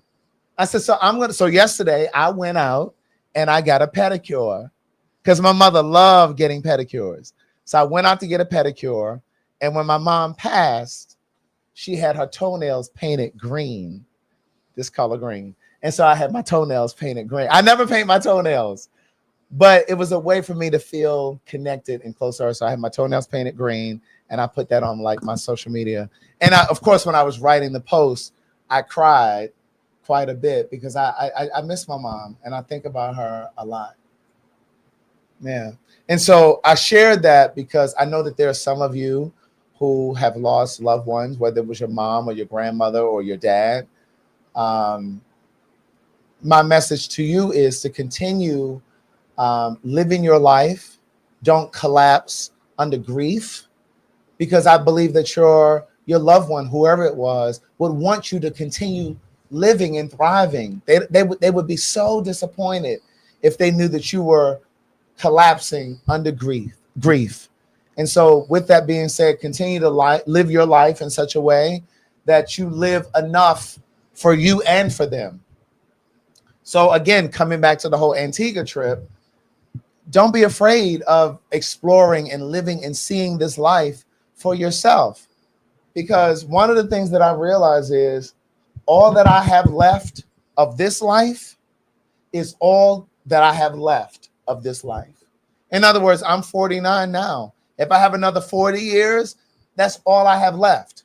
So again, all you have left of this life is all that you have left. So live every single day fervently. Be excited about every single day. Don't let the minutia of every single day stop you. Whether it's your job, it's a relationship, friendships that have gone left, family members, like you literally have to live your life for you. Being closeted, if you know you're a trans or you're a gay or you're queer, like live your truth, because you only get one life. That's it. And who wants to get to 70 years old or 80 years old or whatever it is and look back over your life and think, damn, I wish I had done this? That's a life of regret. So yeah.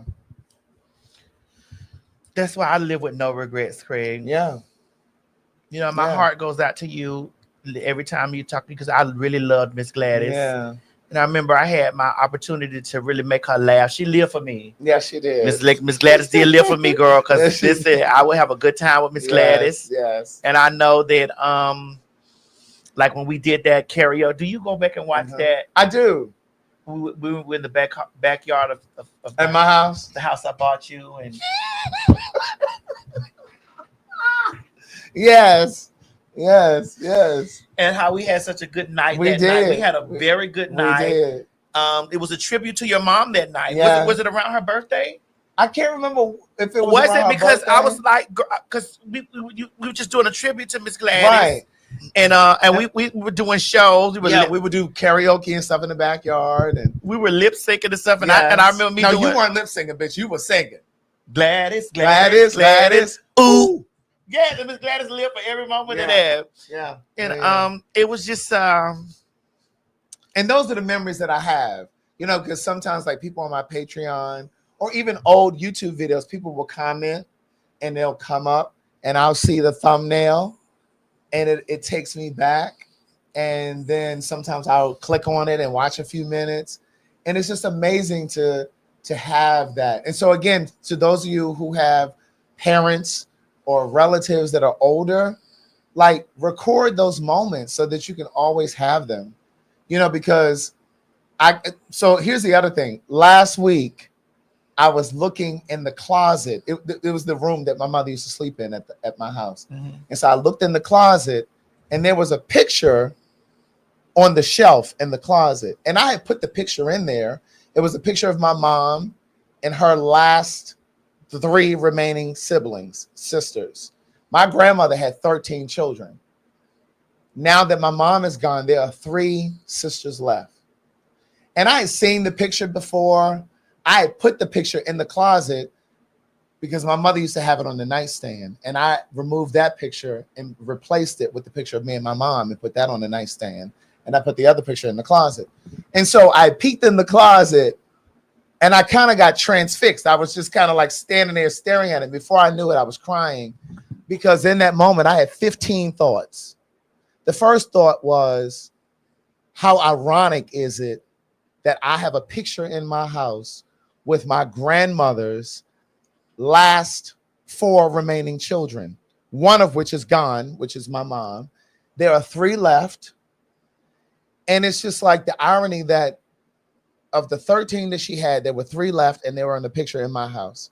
Then I started thinking, which one is going to be next to go? Then I thought, which one is going to be last to go? Then I thought, the people who have known me the longest in this life, in this world, are leaving the planet. Again, the tears are just falling. And it just made me think about how short life is, how important life is, how precious life is, and how quick it goes by. You know, and I think that we have to really think about the people that we care about. And again, this book that I'm writing now, it is really about the soul and how we need to do a better job of being better to each other as souls, not as a trans person, not as a gay person, not as a black person, a white person, Asian. Like, we need to be better on a soul level, S-O-U-L. We have to be better on a soul level, because then politics would be different. The way that we vote would be different. You understand what I'm saying? Like we have to start thinking on the way that we relationship would be different. The way that we have friendships, the way that we do business. Like, we have to start moving as souls, as human beings, as souls. And so all of this has provoked me, like losing my mom has provoked me to think about all of this stuff. So yeah, so that's it. I don't want to bring you guys down. No, that was good. That's not Yeah. bringing it down. It just makes you think. It makes you think how you treat people as friends. Yeah. And how you treat your loved ones. It makes Yeah. you think, you know, like, because my mom is in Florida right now. My house feels empty. Right. That my mom. Yeah, you told me. You was like, I miss her already. And that was before she even left. Yeah. That was before Miss Mary left. Yeah. And you said, I miss her already. And me and Miss Mary will tear it down in this bitch. We'll be in this motherfucker tearing this bitch down. Yeah. But I know that if I truly had one best friend, that is Miss Mary is my good. That's right. That's my Judy. That's right. I ain't got to worry about no falsities with her. Yeah. I don't have to worry about no backstabbing or anything. You know what I'm saying? And I don't mean to bring it to a dark place, but it upsets me when I hear women talking about how I don't like black women when I love my mother with all that I have. Yeah. And not just that, it's just like I have to protect her from y'all a lot of times. Yeah. Yeah. I have to protect my mom from y'all attacking her. For loving you. For loving me.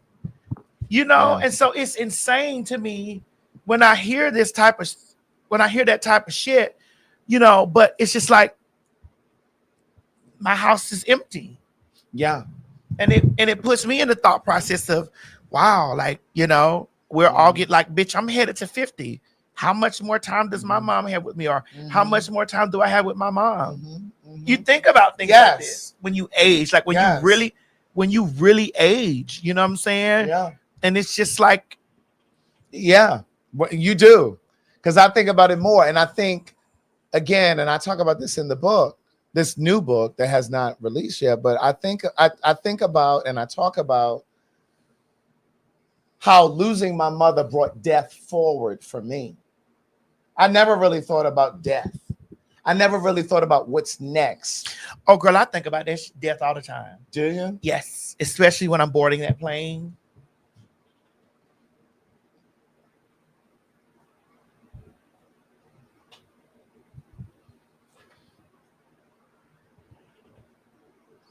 When I'm meeting new people, like who really wants to slide a knife in my back or in my throat. Yeah. Yeah. When I think about the evilness that I receive on the internet, I'm like, who's plotting to murder me? Yeah. You know, I think about that type of shit. Yeah. I'm always in a constant thought of, you know, I know that you may not have thought about because you get up and you live daily, but I think about it in a constant thing. Yeah, Like, it's you know, about experience. You know, experience and also being a public figure, like especially after even watching Charlie Kirk get murdered in public. I was like, oh my God. And I've even thought about, with respect to that. That, not him. Yeah, no, right. But let's be clear. Correct. Because I've thought about, like, what if it was one of our people? God forbid, like a Jasmine Crockett. You know what I'm saying? Like, I've thought about that. Like, so again, for me, with respect to that whole Charlie Kirk thing, I can't necessarily say that I have remorse because it happened to him, because I believe that that's the karma that he ushered in because he didn't believe in empathy, and he believed that it was important for people to have freedom, to have guns, and there were people who needed to be sacrificed. Those were his words. Those were his words, to have the liberties to have guns. But what I feel about on the other side of what I feel about what happened to him is it's sad that in this country, we're able to get access or gain access to guns in that way, that someone could be shot while they're just out speaking and talking. You know what I mean? So I thought about, like, our Black people, like I said, the Jasmine Crockett's of the world, the Joy Ann Reeds of the world, the T.S. Madison. Correct. And it's just the like Craig the Ryder Stewarts of the world. How will we feel? The people that stand up against tyranny, the people that advocate for all people's rights. That's right. The people that advocates is specifically for Black people. The people that advocate specifically for trans people. Right. That's right. That's right. You know, I think about that type of stuff when I'm out in public. Like, oh my God, like, I don't even want to tell people like that I'm coming to a city unless I'm there. Yeah. Yeah.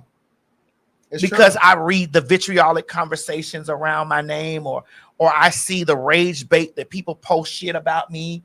You know what I'm saying? I'll be like, oh, you know, I see it. Like, I can't act like that I'm oblivious to it and or close my eyes and be like, well, this is not going on. I see it, and people send it to me, and then my mom is over me seeing that shit, and I'll be like, mommy, we can't absorb this. You know what I'm saying? But my mom be on high alert. Right.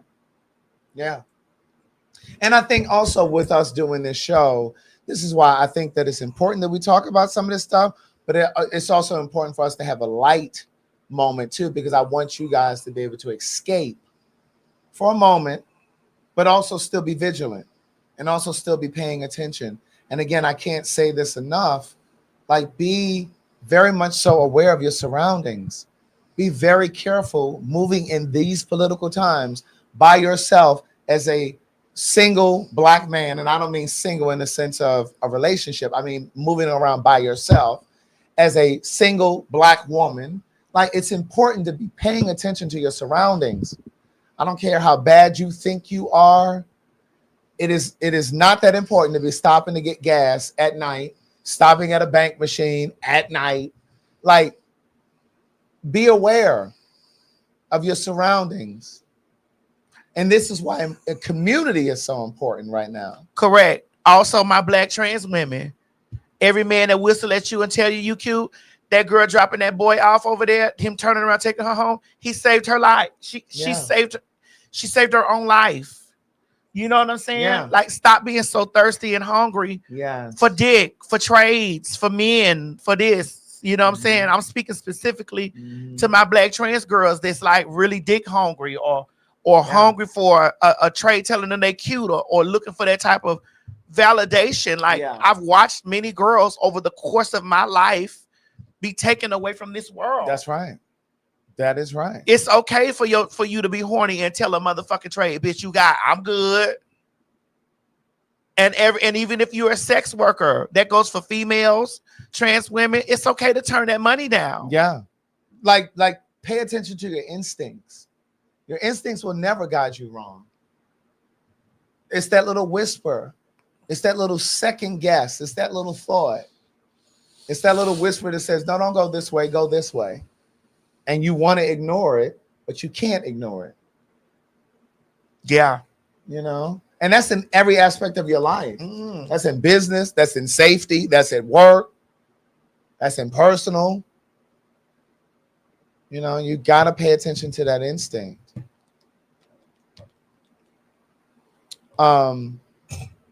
That's just rolling around in that flow, making sure that water is, because that false positive will get you too. And your intuition tell you like that's a false positive, because you know you ate that king salad.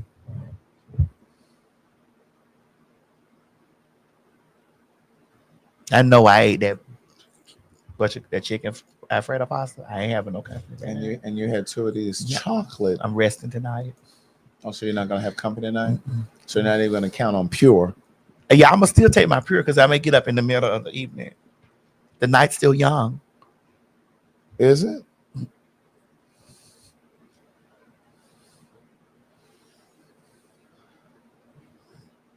The night's still young.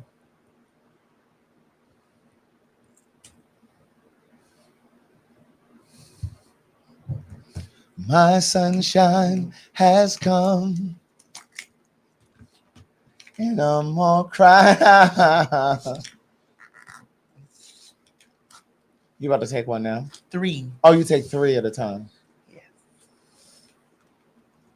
You need water. I'm gonna get some from the sink. It's purified here.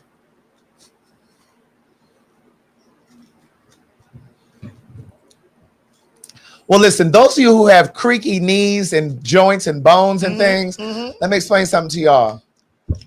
This liquid blends. Liquid burns is something else.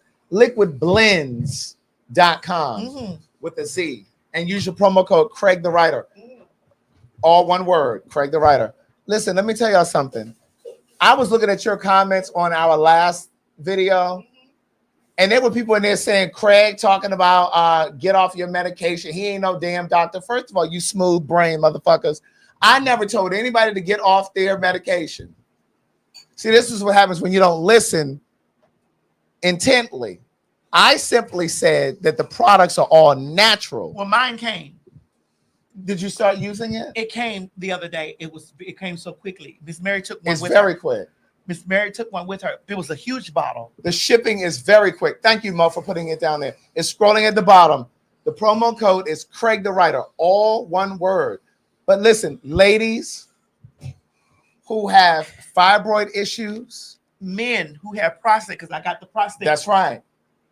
And then people in general who have joint pain, knee pain. I even told Mo, because we told you already that Mo broke his ankle. The first thing I said to him, I said, you better order some of that soursop because that inflammation. Mo broke his ankle and his finger is stiff. That inflammation, that inflammation gets in between them joints, but that soursop gets in there and smooths it all out. And I know some of you think. Somebody said, Craig, that soursop code ain't working. All one word, Craig the Writer. When you go to Liquid Blends, Craig the Writer, it's all one word. But and it'll take your percentage off. But the thing is, some of you were like, oh, well, Craig is just a paid influencer, da da da. No, baby. You were doing this before you I was doing this before those people made me an ambassador. That's what I was trying to explain. Though I was using it myself, and I was ordering it from my dad. Look at the message my father sent me today. I want you to look at this message, and I want you to read it. What does this say right here? Right down here.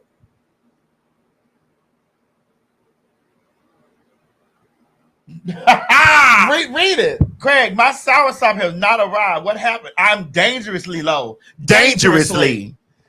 And like my father would not, I took it to him and he would not take it. He's like, no, I ain't took it yet. I ain't take it yet. Yes, in NJH, my father has come around. This man is messaging me today at 12:25 p.m. I had already ordered him some. But the point is, this particular soursop, it has black pepper in it. It has turmeric in it. Whenever you have turmeric, you have to have black pepper in it to activate the turmeric. But it also has moringa. It has sea moss in it. But the point is, it's amazing for people who are suffering with MS, multiple sclerosis. I've been posting the messages that I've been getting from people. It is regulating people's blood pressure. Again, I am all about the health of people, but especially black people, especially the health of black people. It's all natural. And I'm never telling you guys to come off your medication. What I've explained is there are people who have said I was able to come off my blood pressure medication as a result of using the soursop. There are a lot of products over there. Some are specific for women, some are for all people, and some are for men because there are some for prostate as well. But just take a look at it, do your own research. For and male. if you're interested in, for male. For male. For male. Because I'm a woman with correct. a prostate. Correct. I'm a transgender woman with a prostate. Got it. Male. There's a difference between a grown man and a growing male. True. That's true. But you know what? I wanted to talk about this. We got to talk about this because this was very big in the media this past week. Go ahead, Craig. Happy birthday to you. You live in the zoo. You look like a monkey. Hi, Legend. Did you have a birthday last week? Yes. And how old are you now? 6. You're 6? You're sure you're not 60? I'm in 6. You're 6. Can we sing happy birthday to you? All right, here we go. Happy birthday to you. Happy birthday to you. Happy birthday, dear Legend. Happy birthday to you. Would you like the funny song now that I sing to you? Okay, it goes like this. Happy birthday to you. You live in the zoo. You look like a monkey, and you smell like 1, 2. Woo! Give a clap, everybody. You look like a monkey. You live in the zoo. And you smell like one too. What gave her the unmitigated gall? And I know that there are people saying that I heard the song as a child and da-da-da-da. It doesn't matter. You're a white bitch singing this to a black kid. And you're singing it to the black, because there were white people under certain videos, because this has been all over social media. There were some white people, not all, there were some white people who were like, well, I heard this song as a child, da-da-da. But your history has not been attached to the evilness that's been connected to correlating black people to monkeys. And if you really look at it, y'all lips is more closer to monkey lips than any black person lips. Y'all lips be more closer to a monkey's lips than we could ever be. Because we got lips. You ever looked at a real white bitch lips and looked at a monkey's lip?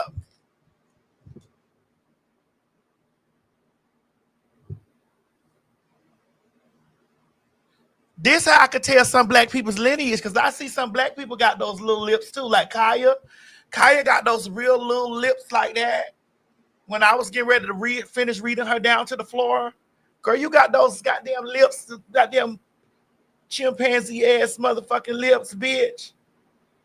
The white man lips, those thin ass white man lips. Where did that come from? Because that was one of the first black people. Because I used to look at her lips like, where's your lips, bitch? You do all that reading and talking about people. Where are your lips?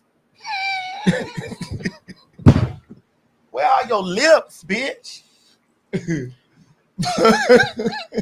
but here's the thing, that there were several things that I noticed when I watched this video, I thought about that came up for me.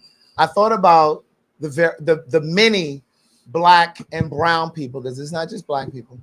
I thought about the many black and brown people who are so gung-ho about sending their black children to white schools because they have better education or better resources.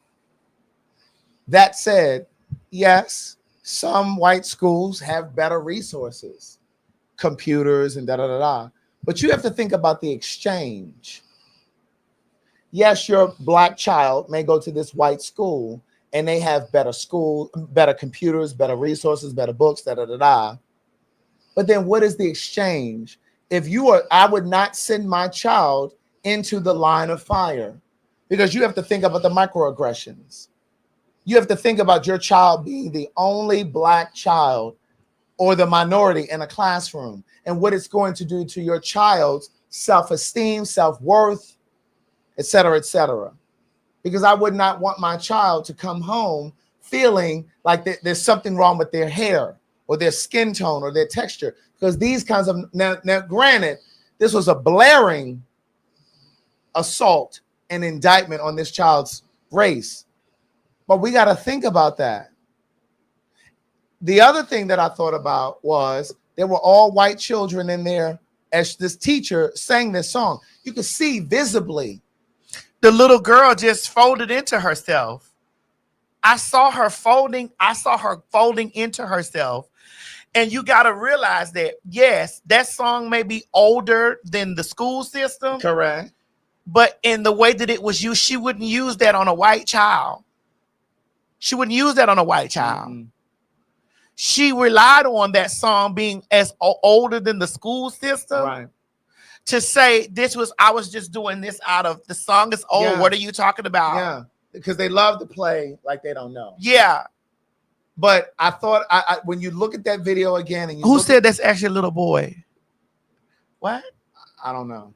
No, they saying that's not a little boy. Wait, who? The little boy in the video? What? That was a little boy. I thought that was a girl. He just had plaits. Play the video again, please. Mo, you got it? Oh my God. I'm so sorry, God. Ooh, my vision is bad.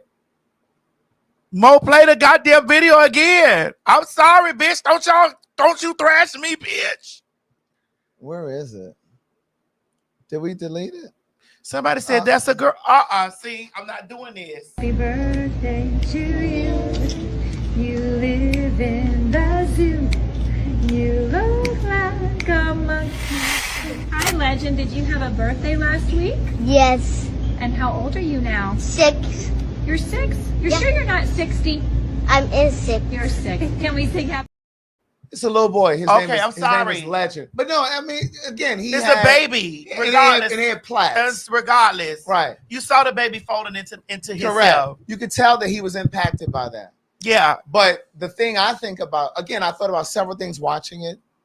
The scar, the emotional scar that he's going to carry, because we don't know that may leave an indelible mark for him. He may carry that, because I believe that when kids are young like that, they're shaped by their experiences. That could become a trauma that he carries for the rest of his life. Those of you who saw the movie, it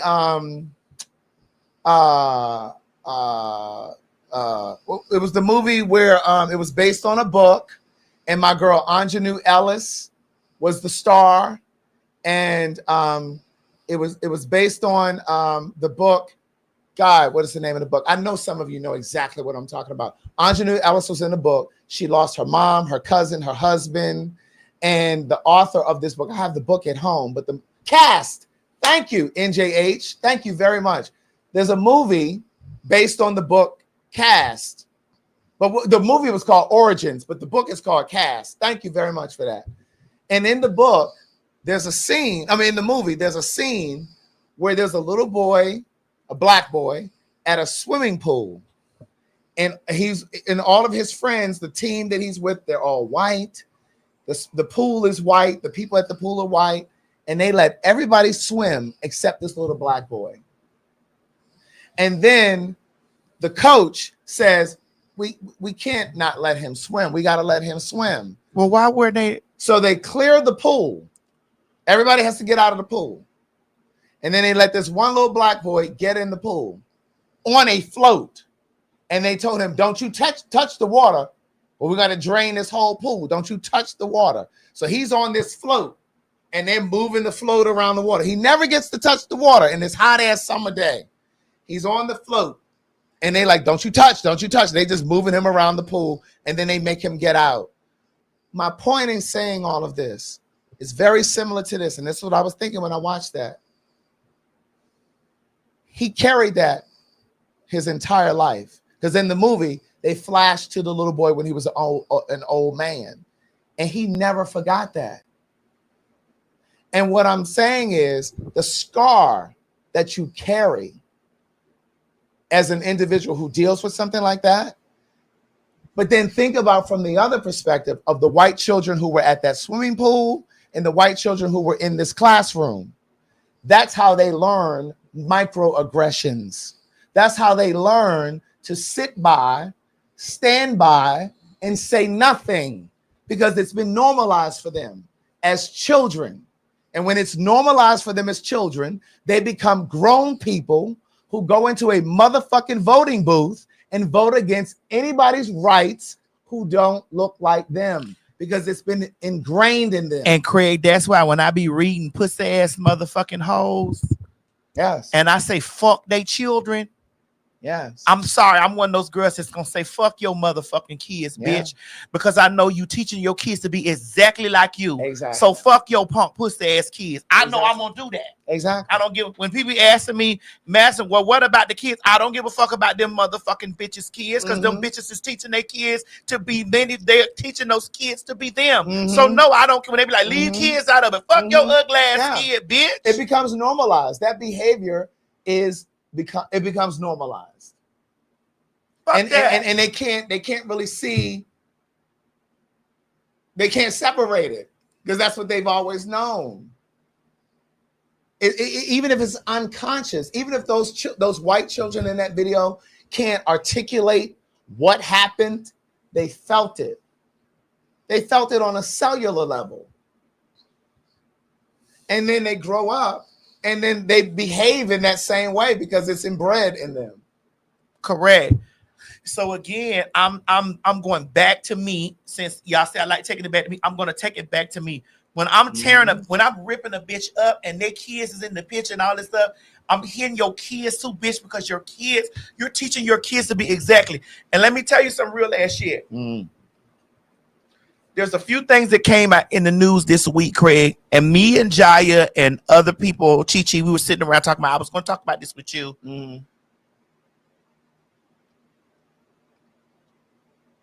There were some vile things that happened to queer people, right?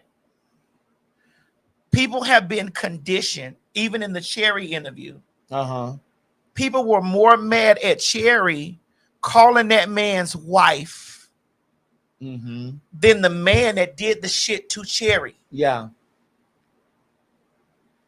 And it's because people have been conditioned.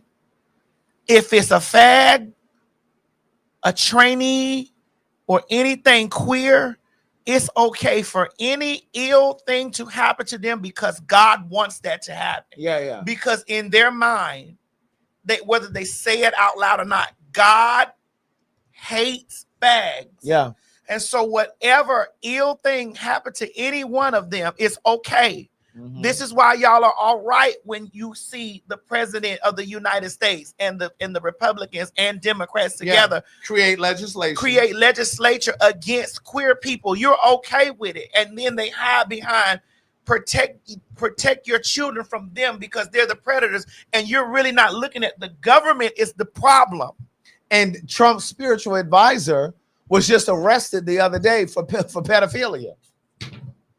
Paula White? Let me get my eye drops. Paula White? This man's spiritual advisor was just taken in handcuffs, bitch, for assaulting. I think the child was 12 years old or something like that.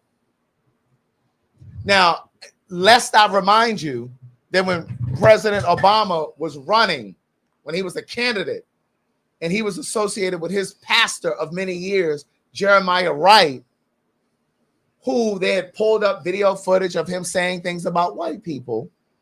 They needed and wanted and demanded of President Obama to denounce him, to separate himself from a man whose church he had attended some time ago. They needed him to denounce him. But Trump is associated with a pedophile? And they say nothing.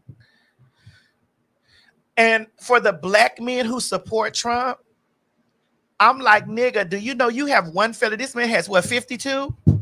You couldn't even get it's 34 or something. 34, whatever it is. You couldn't even get a job flipping a burger down there to the Burger King. You remember you couldn't get a job at the Burger King because you had a felony, bitch, a weed felony? Right. And you over here supporting this nigga? It's crazy. They need to take that shit off you niggas' applications. Do you have a felony or not? And you niggas over here talking about something, yeah, he running and you niggas still can't get no fucking job. You can't get no passport. You can't get no nothing. You definitely can't get no passport. And here this cracker going to different countries. Like, what the fuck? And you over here uplifting this, and this is the person that's causing you not to have this stuff and has done worse than you? That's why I had to change barbers. When that nigga gave me the slightest inclination that he was a Trump supporter, I said, yeah, I got to go. I'm like, what's wrong with you niggas? It's a slave mentality, though. It is a slave mentality. What's wrong with you niggas? This nigga don't even pay his taxes. He don't do nothing with taxes. He tax evades and all.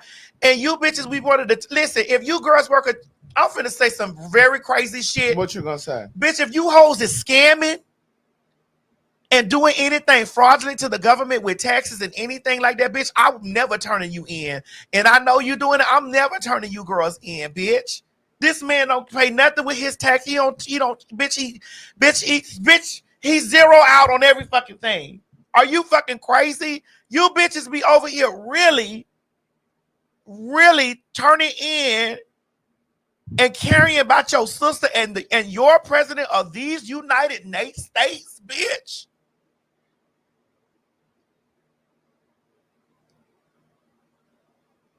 What? I just be really over here looking at you. What you niggas be saying? What do you hear? What do you hear? Because again, I was looking at some things this week, and they were saying that, and I think I talked to you about it. They were saying in October, this current month, this is when we're really going to start to see and feel the effects of the tariffs. You're going to start to see the difference in your in the grocery stores, because there are a lot of countries that aren't even shipping things as basic as beans. Beans, bitch. Greg, he finna put 100% tariffs on people that are making movies outside the United States. And what you got to realize is that the tariffs don't affect the people that's filming; it affects the consumer. So when you go to the movies and you want to pay, you got to pay $35 for a movie. For a ticket, you like, girl, when did movie tickets get to be 30? It's the tariffs, bitch. When me and my motherfucking mama was sitting in the car, whatever, and I had got some Instacart groceries, and that shit was down there $300. My mama was like, well, I said, mama, this is your president. The groceries highlight this because we ain't never gonna. I said, hush, mama.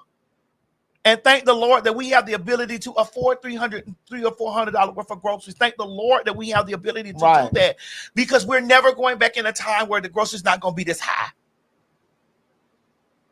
We're never going back in a time where the groceries are not going to be this fucking high.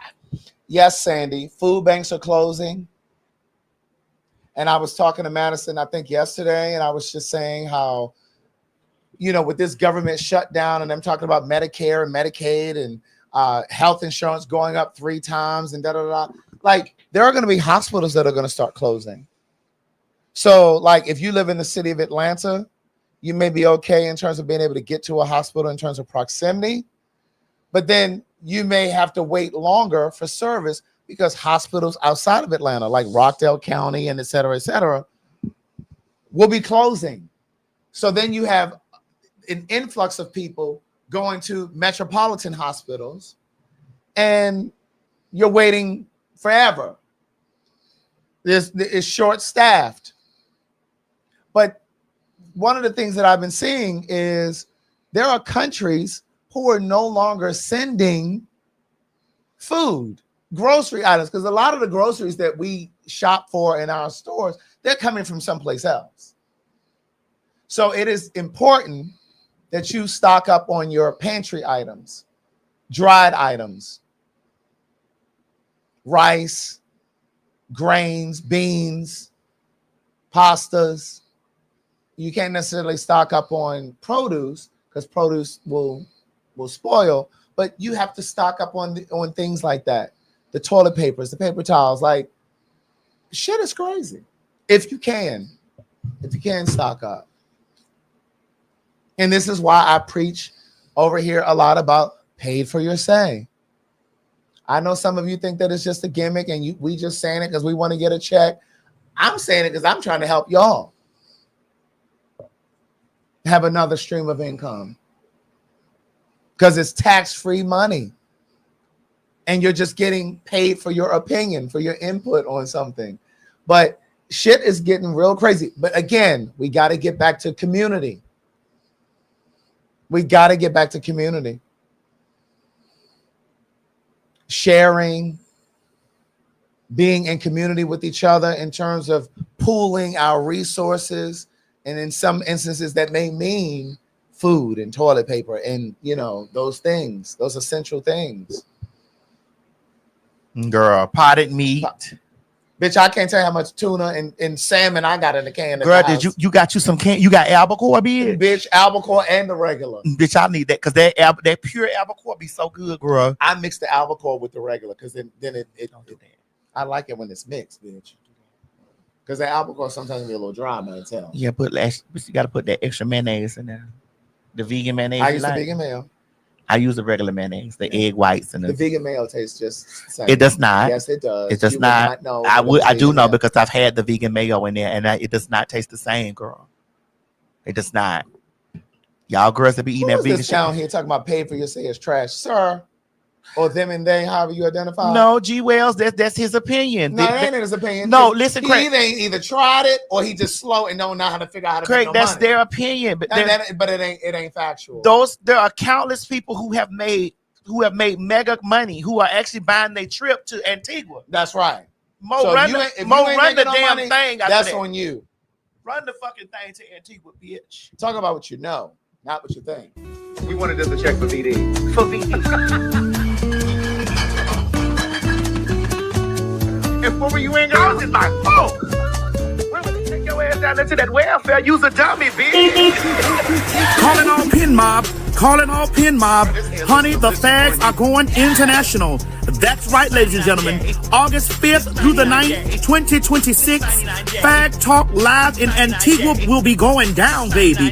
Get your tickets at www.PhagTawlkinternational.com. I need y'all to know, honey, that this is one of those trips that you don't want to miss. That's right, ladies and gentlemen. We are going on an all-inclusive resort and spa situation, bitch, at the Royalton, honey, down there in Antigua. I'm not too sure where Antigua is, but the pin mob, we're going to Antigua. Make sure you have your passport, make sure it's up to date, and be sure to get the travel insurance just in case something happens, because life happens. The spots are moving quickly. Do not wait until the last minute. You have an entire year to pay this trip off, so do yourself a favor. Treat yourself to a good time and meet us in Antigua for PhagTawlk Live. And for my rich bitches, add on the rich bitch option to include a full day with us as we tour the island, and who knows what else we gonna get into. God damn it, don't meet me down there to the ticket place. Beat me at the ticket place. That's right, girls. Honey, meet us down there to www.PhagTawlkinternational.com, honey. Low deposit and payment plans are available.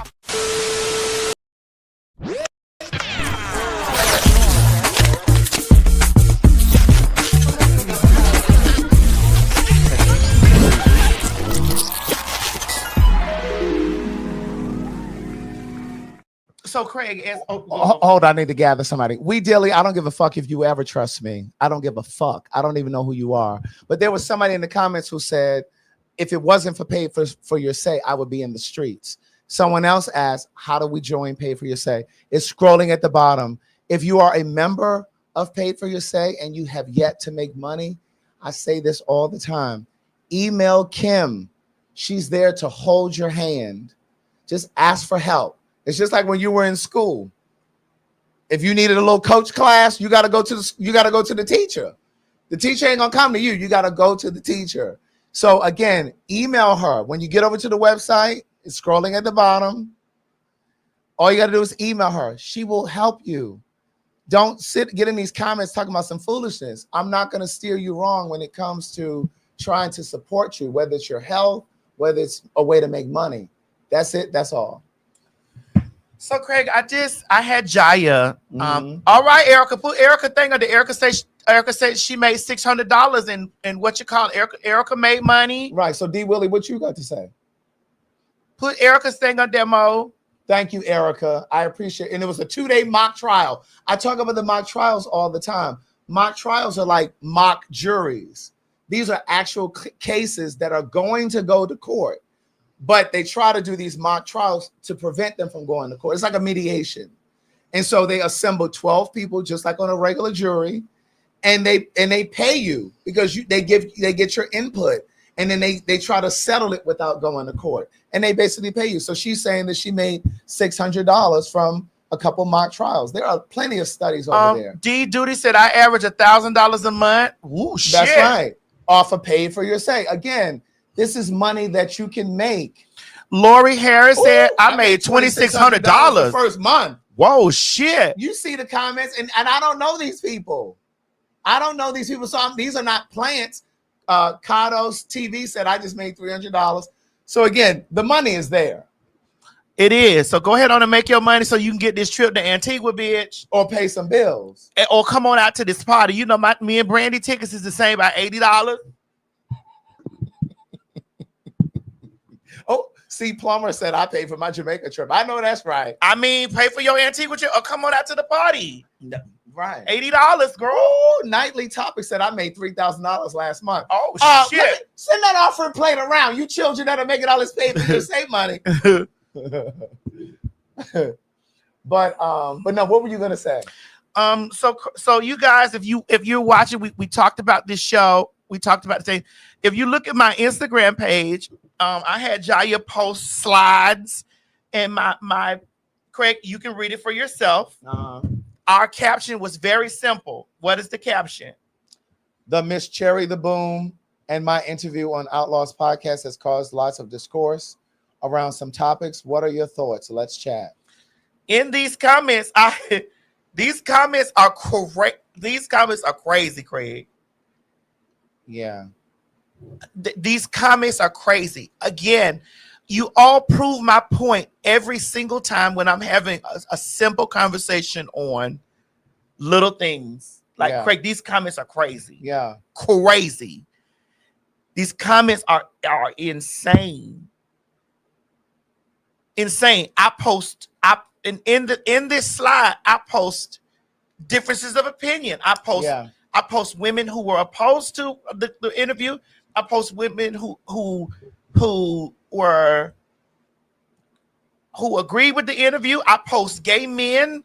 I post everybody. Like I wasn't posting it to be divisive. I posted because these are the conversations that have been had around the interview. Yeah. And what's so crazy is a lot of the women that are coming with the vitriolic conversation.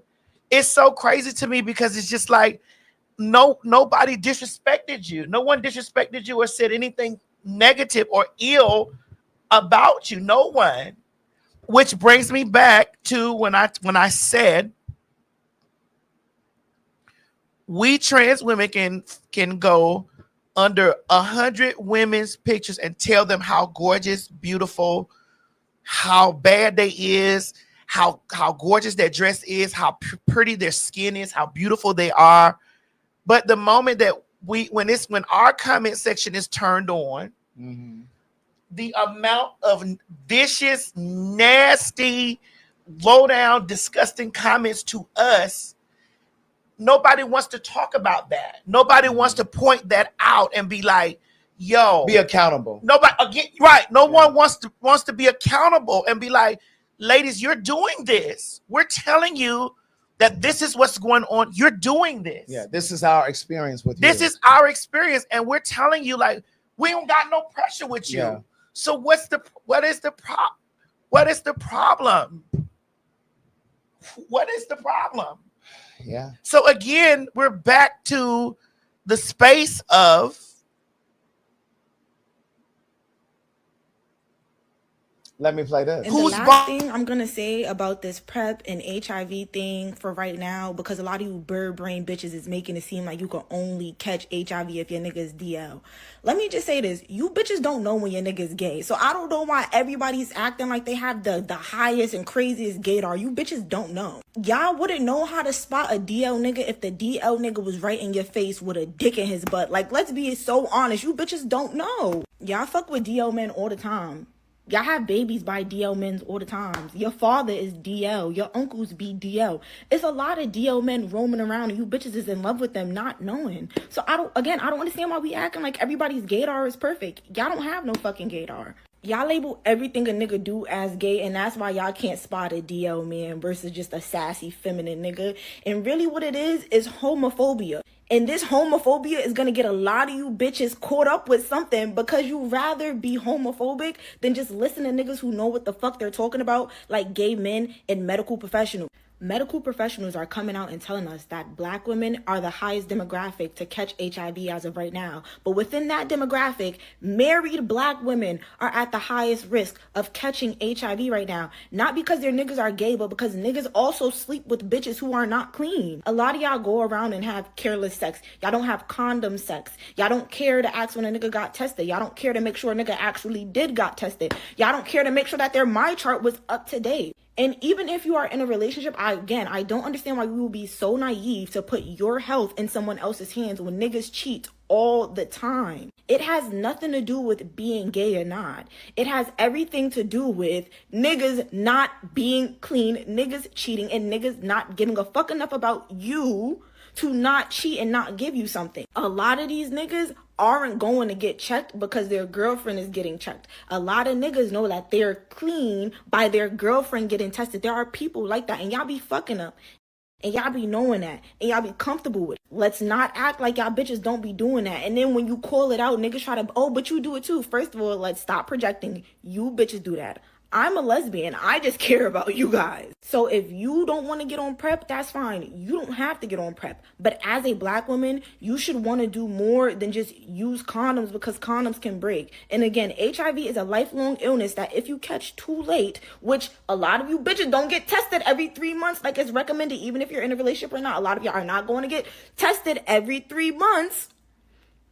If you catch HIV too late, it will spread to AIDS. AIDS will kill you. HIV you can live with. You can have a long and lengthy life with HIV. However, you don't want to have to get to the point in life where you have to live with HIV. You want to make sure that you don't have it. And you can make sure you don't have it by taking the proper measures, as in being abstinent, using condoms, and taking. I'm so happy that there are so many women who are, especially black women. I'm so happy there's so many black women who are speaking out about it, because when I spoke out about it, just having a casual conversation, sitting with Nene, the discourse around that caused so many black women, again, because they don't like the messenger. Yeah. All they heard me saying was that all men are DL. I did not say that all men were DL. No. I didn't say all men were trans attracted. I say men be outside. But the reason why I pulled that video is because something that she said and that you've said is that oftentimes a lot of women do not get tested for HIV unless it comes out that the man that they've been fucking has also engaged in sex with a punk or a trainee. When women typically find out that their man has been sleeping with 2 and 3 other women, even had a baby with another woman, they ain't down there getting tested. Not for HIV. They just pissed that she got embarrassed.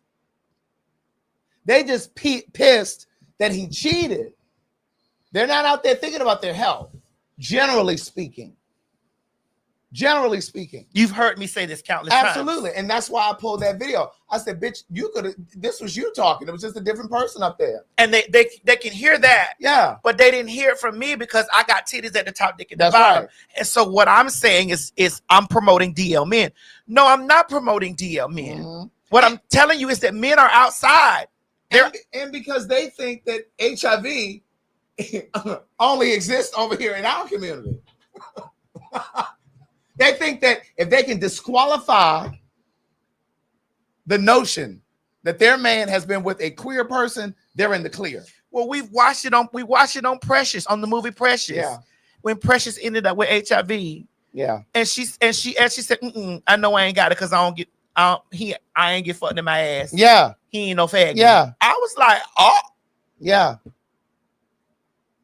But that's a lot of people who think like that.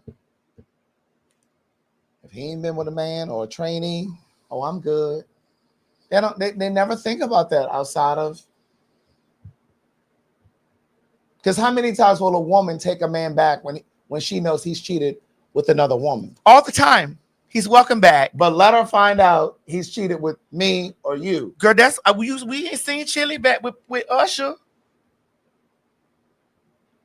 And she said he did the unthinkable. And I was like, the only thing for a woman that's unthinkable, because you women out here raising somebody else's baby right now. It's a woman that's watching this show right now that's raising somebody else's baby right now. Where did that come from? Because the baby ain't had nothing to do with it. What? I remember hearing Chili say that the reason why because he did, I was like, well, what is the unthinkable? Now, I'm not allegedly, I don't know what the unthinkable is, but these are my thoughts. These are my thoughts. Because I'm like, girl, y'all, the cunts only say, because it's a woman right now. Craig, you didn't hear Chili say. But how did Usher catch a stray? Because, girl, I was worse than Kiki Palmer's mama throwing him up under the bus. Wasn't that what she said? I don't know it to be true, but I'm just saying I heard the girl say this. Kiki Palmer's and I'm like, right? well, what is it that he did that you wouldn't go back with him? What is it he did, girl? What he did? And then I started looking at you and I was like, you clocky a bit. Didn't Kiki Palmer's mom say that? You pretty, but you clocky a little bit. You got those just hilarious biceps in your stomach. You clocky a bit. You strong up here. You're a bit clocky. And usually you clocky girls. Sharon called Usher out on that voicemail. And then it was all over the world. Usher never said a word about it, though. No, I did have once upon a time that he was. Craig, I'm just saying. I'm just saying. If you listen to the cunts have conversation, the cunts will tell you, I ain't. And you can have the same conversation with the cunts and they could tell you, yeah, my husband was an infidel with me once. Yeah, he had a baby on me, but you know what I'm saying? We worked it out and we got through it. Even big forehead ass Tisha Campbell, not Tisha. What's the Campbell? Erica Campbell. No, Tina Campbell. Tina Campbell. Mary. Big forehead ass Tina Campbell. Teddy fucked somebody in their bed while this bitch is on the gospel tour. And that's why she wanted to come off a tour. That's why Mary broke up. Because Tina needed to be home. He filled her with 150 babies. So again, ladies, when you be screaming out to us that you can have his baby and you're his wife, I look at Tina Campbell when I see y'all talking. I see you as Tina Campbell. Because it stopped absolutely nothing to have a whole sea of children, a whole football field of children, and a ring. And that man still was a man.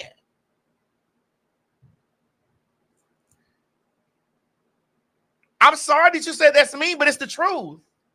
That man was still a man. I see you when you girls be saying that shit to me, I see you girls as Tina Campbell. I'm like, girl, that man that lady had to shoot up his car. She was All the People magazine. She fucked his car up. All of that stuff, and she didn't leave that man. That man left her with a slew of children. Yeah, they still together. But girl, what you gain? To lay in the bed next to a man that you know that wets that dick up everywhere, and when you gone, that's why she came home. What? That's why she left tour. You not flexing on me. And let's not even talk about the women who date men who have been in prison for a very long time. And then those men come home and you don't even bother to have him tested. Because he don't walk around like this, you don't think that he may have dipped in.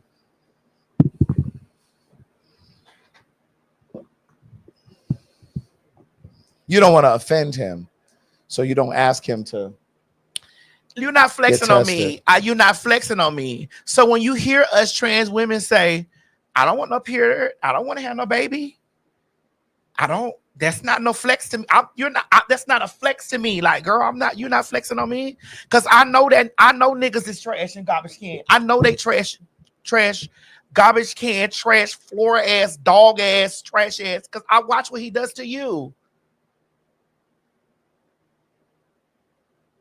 You think I want to be openly walking down the street holding a nigga hand, bitch, that I know doing this shit in the street? Bitch, doing this shit loud and in color to you, bitch? No. I don't give a fuck about him. And to tie me down with a baby? Oh my God. I just know. To tie me down with a kid or kids? Plural. What? No. No, girl. No. I be actually in my space and in my corner weeping for women who put their all into a nigga. You put your trust in a nigga. I be actually on the side weeping for women, weeping for them like, girl, no, niece. No. Niece, no. You not flexing on nobody. This 2025, bitch, you always better be trying to hide these niggas. You be with a nigga long enough, they will embarrass you like you are a stranger on the street.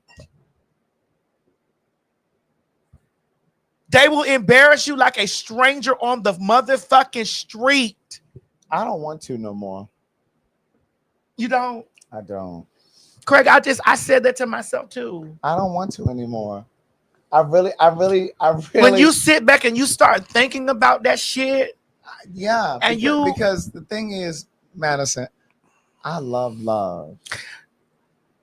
I do. When I did, I know. When I did. Yeah. But this is why I tell girls, this is even for females. Yeah. When you get into that sex work business, you see it all. And you get a chance to see that shit all, you got to leave that shit, come from a space and be like, you start looking at the signs, like seeing the little things, like and the consistencies and the patterns that men carry. Yeah, and you'll be like, oh shit. Oh my God. Oh shit. Listen, even when I meet wonderful men, because I meet men all the time. Yeah. Even when I meet wonderful men, I don't have high expectations of them because I know that they're going to fall somewhere in that space of yikes. But I still, but I haven't sat here and said I'm not going to date a man or fool around with men. It hasn't. They haven't done the things that make me say, "Girl, I'm finna go get me a woman." No, because I don't want no pussy. Right. I mean, I want to date. And I want companionship. But I just don't want the foolishness. I don't want to help anybody else carry their trauma.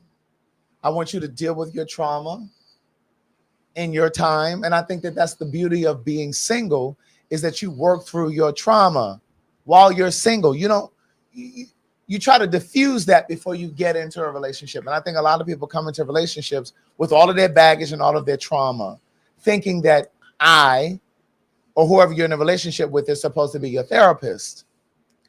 Hold on. Hold the line. Hold up.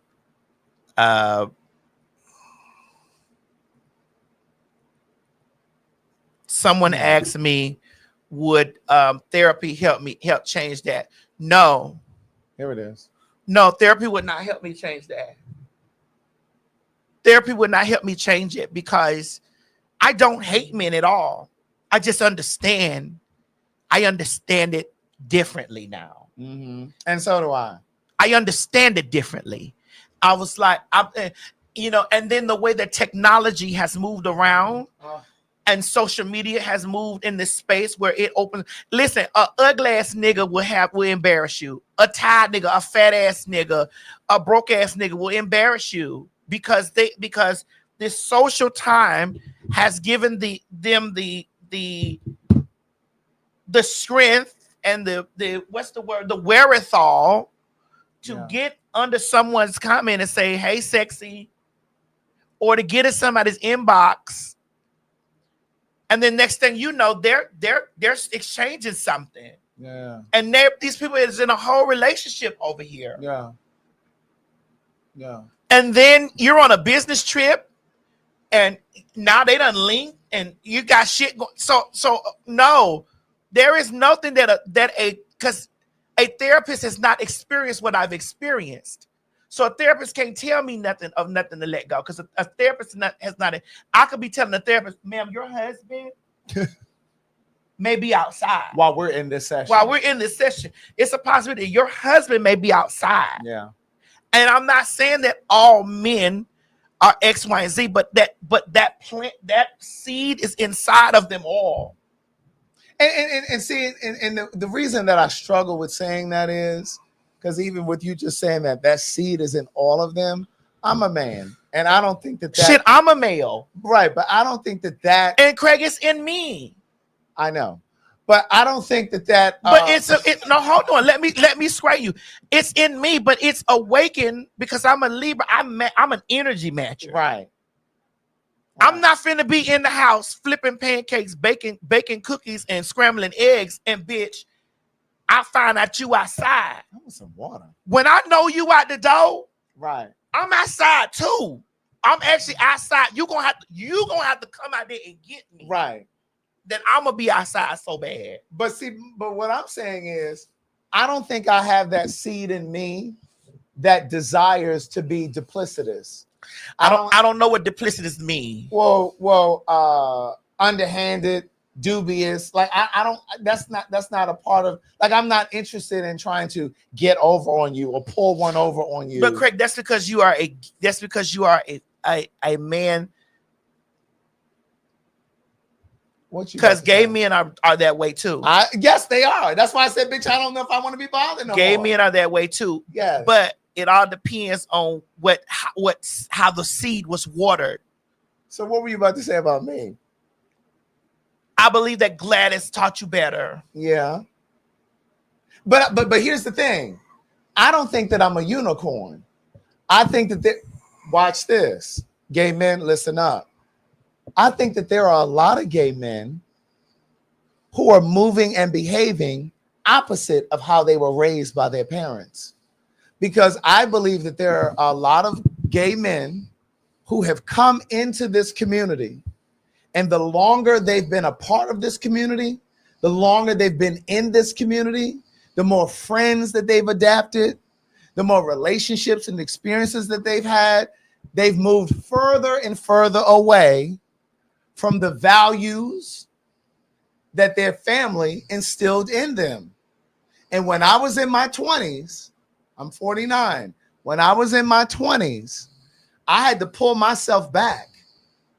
But see, I think that there are so many gay men, and I can only speak for gay men. I don't know about the trans experience. I don't know about the lesbian experience, the them and days, or anything else. I can only tell you about my experience as a gay man.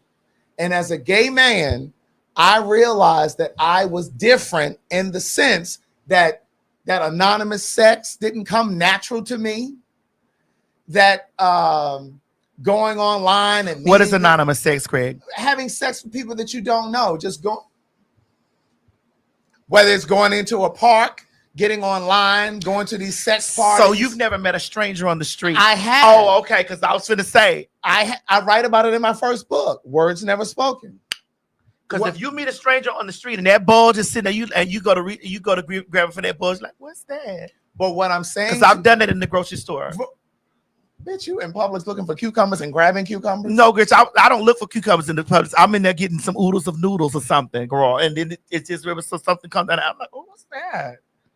What's that? Or somebody happens to smell my effervescent scent and follow me down the aisle and be like, hi. I'm like, hello. What's that? Ma'am, get your groceries and get out of here. I did get my groceries. And he got yours and too. I got mine and his children out of here.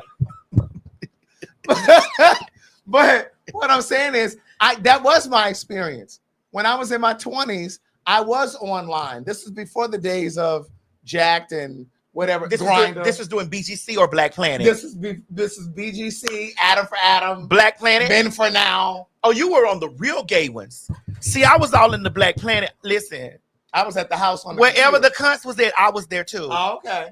Because I'm a heterosexual transsexual. Correct. So a lot of those gay apps I learned about going down the line. Like Right. I found Jack going down the line and Grindr going down the line. But like I was on the bitch, I was on the motherfucking correct. The Nude Africa. I was on Nude Africa, bitch. I was on motherfucking Black Planet. The men were talking to women, they were talking to me. As well. That's right. I get it. So a lot of them Black Planet niggas, we done had a bust down session. So what I hear you saying is, but so no, what did you hear me say, girl? No, what did you hear me say? They were busting down the females and the trainee. And the trainee, yes, that's what you heard me say. That's right. I was getting bust down too. That's right. Move that dick to the side, nigga. Scoot them nuts over. Right. Actually, let me help you get you one. Right. While I'm getting me. What? While I'm getting me. In my 20s and early part of my 30s, because I had to rid myself of that behavior. This is not a judgment or an indictment on anybody who uses the apps and all those things. That's your business. I am telling you my story. What I realized is I had to separate myself from all of and I only did like the online thing. I never did bathhouses and parks. And that's, again, it's not a judgment. I'm just telling you that was not my journey. What I'm saying is once I realized why I was using those online sites, once I came to the realization of why I was doing it, I could no longer pretend to be ignorant to why I was doing it. I could no longer go back there and act like I'm just there. And I think a lot of gay men make excuses for why they're there. Oh, I just need a nut. I'm just horny. No, a lot of you are dealing with trauma and you haven't faced your trauma. A lot of you are dealing with hurt, relationship hurt, family hurt, whatever it is, depression, and you just haven't dealt with it. Do we all get horny? Absolutely. But I think it also speaks to how you see yourself and your self-worth when you allow yourself to go onto a site and you're having sex, raw sex in a lot of cases, with someone you don't even know. You don't even know their name. You don't even know their name, let alone their status or anything else about them. And you are opening yourself up, and I don't mean that literally, but you're opening yourself up in a sexual way with someone that you don't even know. And so again, it's not a judgment because I've done it. I write about it in my first book. But again, once you get to the point where you understand why you're doing it, you never see it the same. I never see it the same. And so I think that sometimes the longer we're in community, in the queer community, the further we are away from our values, the values that we come into this community with, the things that our family members would be ashamed, that we would be ashamed if our family members knew that you're out here having sex with strangers and shit. Well, they've done it. Yeah, well, yeah. And again, I know there are going to be people who say, well, child, I don't care. I'm grown and they don't pay my bills. But they've done it, Craig. Right. They've done it. They have. But what I'm saying is they've done it. I get it. You can't look at me and you've done the thing. I get it. I don't care what they think about me. I know. But what I'm saying I wanted to be in a bathhouse once or twice. I wanted to, but they wouldn't let me in. I had titties. Correct.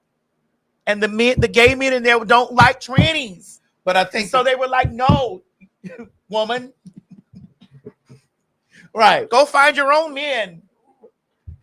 Right. And I think, right. And whoever that was that just said, excellent kitchen. Most of us have been traumatized. I think people, period, are traumatized. But I think that there's an extra, and I won't say extra because I won't say that we carry more or less because I think it's subjective. But I think that as human beings, we carry trauma. And I think sometimes as queer people, we don't really face our traumas and recognize how our trauma plays out in our real life. And a lot of times for queer people, it plays out through sex, anonymous sex. I haven't had anonymous sex in a week. Oh, just a week.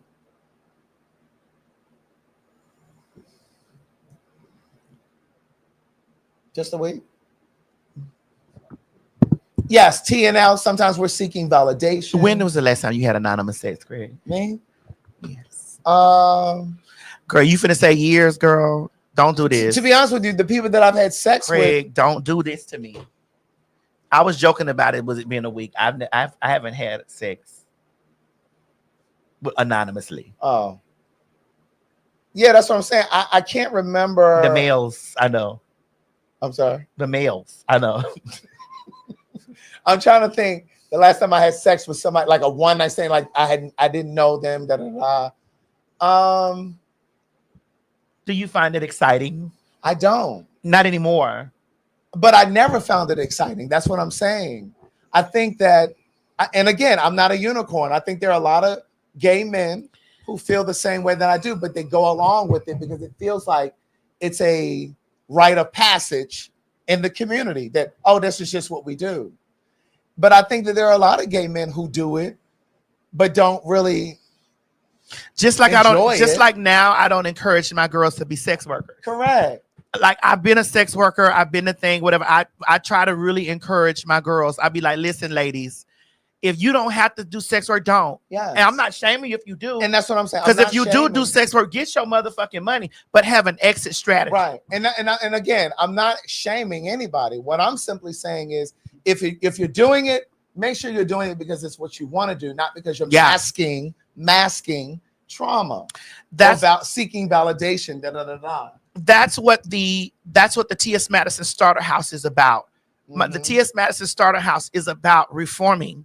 It's about, like girls who want to let it go. Oh, you know what I'm saying? And then they're homeless, and when they who came out of prison and and worse sex workers or whatever, just want to reform themselves. You know what I'm saying? Like, because once you've been touched by that, once you've eaten from the tree of knowledge, ain't no going back. Right. That's what I'm saying. Once you recognize it, ain't no going you back. Can never be ignorant to it. So that stuff for a person saying like if with a therapist. No, because once you've eaten from the forbidden fruit of knowledge, there's no way that there's nothing. I need to speak to Derek. Okay, Derek, Craig is calling you to the front. Derek, you sent for me. You said I'm not being honest. I need you to elaborate. Oh, Derek is fun. That might be something fun, Craig. I'm not laughing. That might be Derek is fun. Well, I don't see a LOL. Derek Burton is fun. There might be something fun. Derek, are you being fun? Derek. Because Craig is ready to thrash. Derek, are you being fun? Because I just think it's interesting when people write things like that in the comments when you don't know me. Derek. He said no, he's not being funny. Oh, okay. Okay, so then I need you to elaborate. Elaborate. How am I not being honest? How am I not being honest? Because I'm stepping on your toes doesn't mean that I'm not being honest about my own life. I sat here and I said, once upon a time, there was a boy named Craig. And I also said, I've written about it in my first book. Derek, if you're not a reader, if you don't like to read pages, it's on Audible. You can listen to me read the book to you. The book is called Words Never Spoken. I talk about it. I talk about the days where I was meeting guys that I did not know and I was fucking them. But what I'm saying is it never felt germane to me. Jackson? 2300 Jackson Street. Or Stewart. Right. Jermaine Jackson. Oh, not Stewart? Right. No. It never felt germane. He said you didn't answer the question when the last time you had. I was trying to remember. I don't remember the last time I had sex with a stranger. when I've had sex, I've been having sex with people that I know. I just had sex, what did I say, 2 or 3 weeks ago? Prior to that, it had been February. Was it a stranger? No, it was somebody that I Okay. dated like 15 years ago. Okay, so you knew him. I knew him. In the way that a man knows a woman, you knew him? Or the way that a man knows a man. Oh, so you're going against God's word. Well, maybe. Okay. Right. But again, like, I don't think that I'm a unicorn. I think that there are other gay men who don't feel a way about having sex with someone that they don't know. But I think because it is so prevalent in the community, that some participate in it because it's socially acceptable in the community, right? It's not necessarily frowned upon. And what I'm saying is, to those of you who feel like that's not for you, Cortez, you can log the fuck out if you feel like I'm on a tangent, bitch. Log the fuck out. If you want a mindless conversation, take your ass over to the Shade Room or Hollywood Unlocked. You can always go over there because we talk about the smart shit and the silly shit. Yeah, and the funny shit and stuff right. like that. So if the smart shit is too much for you, bitch, then log out. You ain't got to be here. You can log out and then come back in when we're no longer live. And then you can speed past this part, bitch. Because see, you probably the bitch that I'm talking about. You probably logged into Jacked and Sniffies and everything the fuck else right now. What's wrong with Sniffies? I didn't say there was anything wrong with it. I'm just saying that bitch is probably logged in right now. Well, what's wrong with Sniffies? I didn't say there was anything wrong with any of the sites. I'm just saying. Do they let trannies on Sniffies? Yeah, you all over there. We are? Oh. You're everywhere. Trust. But I don't have an account. Right. I don't have an account anywhere. Right. I got rid of my Jacked account. Yeah. I'm gonna tell you why I got rid of my Jacked account. Why? I was on Jacked one night, just scrolling and communicating and talking. What were you doing? Scrolling, communicating, and talking. What was it, girl? Scrolling, communicating, and talking. Scrolling, communicating, and talking. And talking. Uh-huh. That means I was fucking. And Right. And so I had met a gentleman on there, and he wrote me. He said, "Hey, is this the real T.S. Madison? Yeah. See, you're too big for that. Is now. this the real transsexual Madison? Yes. Are we talking about T.S. as in and ran my accolades? Right. I mean, ran my accolades down to me, and then told me, if this is you, I need for you to get off of here. I need for you to get Come on, somebody. I need for you to get off of here because I'm gonna say some disrespectful things to you that I respect you so much. See that I'm gonna say some disrespectful things to you, Mhm, and I don't, because this is where I come to meet people and that I don't respect. Yes. And have yes. sexual things, whatever. Yes. And I was like, whoa. I said, yes, this is the real T.S. Madison. And after this conversation, this will be the last time that this light shines red. Yeah. Yeah. And I logged out of that site. That was love. Somebody said that was love. I logged out of that, and I said to them, I said, and I also wrote him, I said, don't hit me up in regular life either, because I know that you have a jag.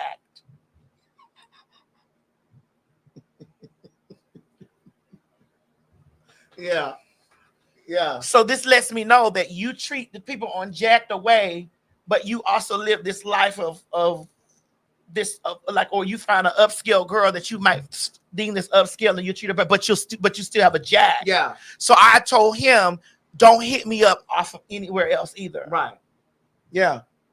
Because I think that, and I'm gonna come back to a story similar to that, but I think that those apps a lot of time they're vacuous. That word. Whether it's whatever they are, right? And I think that it's a revolving door. People go through a breakup, then they get back on the apps because they're trying to suture the pain. They lose their job, they get on the app. Their DL, they get on the app. They have a wife and children, they get on the app. So it's like a catch-all for dysfunction. Oh, a catch-all. That too. Here's the thing. A lot of those bitches that be talking that trash about the girls, if you created a Jacked app or a Grinder app or what you call that, you catch a lot of things that you wasn't even looking for. That's right. Yeah. Yeah. Them anonymous profiles and all that type of shit or whatever. It's like, oh my God. All that shit y'all say about the girls, you would gag. Yeah. Yeah. And just like you said, someone said to you, is this the real T.S. Madison? Many years ago, this is before you and I were doing this. I don't even know if you and I knew each other. We may have. I don't think we did. But many years ago, I was on one of those apps. I don't even remember which one it was, but I was on one of those apps. And this guy who knew me in real life, he knew that I had written a play. I may have had a book out at the time. I really can't remember what time frame this was. But he said to me, Craig, is this really you? And again, this was before any social media and all that. He's like, is this really you? He said, wow, I'm really sad to see you here. He said, because you're better than this. That's what he said to me. And my belief is we all are better than that. We all are. And I talk about these apps a lot because it's not the app that's the problem. It's how we've chosen to reduce ourselves to just sex on the apps. BP, I don't know if you're saying girl bye to me or not, but bitch, you better slow your roll before you get blocked tonight. Craig, you got to make sure you. I don't know. That's why I'm asking for clarity. You got to ask. Because you about to be up out of here. Because it's just like I do for pronoun. What's your pronoun? I ask first before I assume. I ask. And then once I know, then I go for it. I think BP may have been talking about somebody else. I don't know. But he literally said to me, like, you're better than this. And I'm like, but you are too. But when he said that, it resonated in, something in me. Like it did something to me. It really made me reflect on something that was already kind of brewing inside of me. And again, when I was during that time, when I was meeting people and all of that, it never really sat well with me. And then when I would have people meet me or come over or whatever, I would sit and want to talk for a minute because I would want to sit and talk for a minute because I didn't want it was like me trying to justify my own dysfunction. It was like I didn't want you to feel as much like a stranger. So where you from? Good. I don't have time for that. Right, like I be trying to talk to you. If like off them apps, it was just like these niggas looking at me you like, coming in there, pull them pants down. We done did all the chat. We need you on the app. I know, and so it just. Craig, you remember that time we were together at your house? Oh my God, the first time we ever met. Back at 227, and we were both on Jack. Yes, yeah. Now I've been in my house for 4 years now. And I lived over there for 5. Bitch, we were at 227, bitch, and I came over to Craig's house and we were both logged into Jack. Yeah. This is when Craig was out of cash. Yeah. And we were on Jack. On Jack. We were just having, and so his Jack was like, what? Miles said, what? Mm-hmm. He said, what? I was like, girl, what is going on? And come to find out, it was the same guy. It was the same guy hit it, messaging ping-ponging between because the two. He said that y'all were in the same. He could tell that we were in the same place. Bitch, you motherfucking faggies are in the same. Are together. And this guy had been messaging me for months, and you too. And we started looking at our phone. And I said, girl. And I was like, what? And then he said, he told you to tell her. Yes, because he knew she was there at my place. At his house. He said, tell her. Yes. I'll suck both of y'all. I'll suck both of y'all dicks if I can have her. And I was like, Craig, let him come over. Now, mind you, this is my first time meeting her.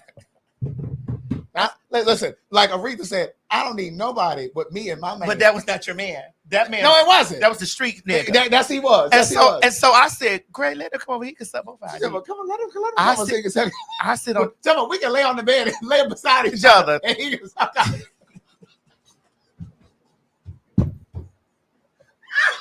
Folks don't like people that's too proud and too free.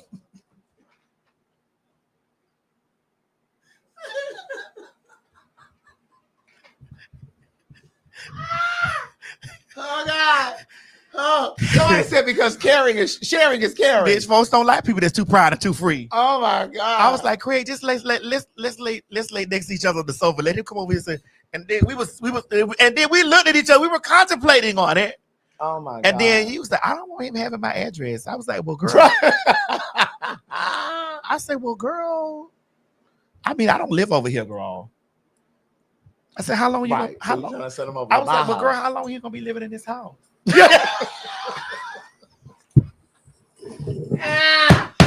Oh god. Oh god. Bitch, I said, let's lay back, Craig, and let him come over here and suck out. I said, both ideas, girl. But I don't think he wanted to suck your dick, though. No, he wanted to get fucked. Yeah, something. I don't think he wanted to suck your dick. He wanted to suck my dick. But he was gonna let you fuck him. He was gonna let us both fuck him. He didn't want to suck your dick. He wanted to suck my dick. He was like, I'm down for whatever. And I said, well, let him. I said, well, the only way that you got to suck both of our dicks. Right. She's steadily messaging. It's the same way that I do with my gay kids. I'm like, she a dyke. Like, do you know how many times Chi has been a dyke? Mm-hmm. And the boy looking down in the car. I'm like, no, don't pay this no attention. She a dyke. Right. This is a dyke. And like, no, I don't want none. I'm like, listen, the only way that I'm gonna let you have me is she have to eat you first. Right. Because she's a dyke. And she's still trying to figure out if she wants to be with men or women. That's why she looked like a boy right now. She's a dyke.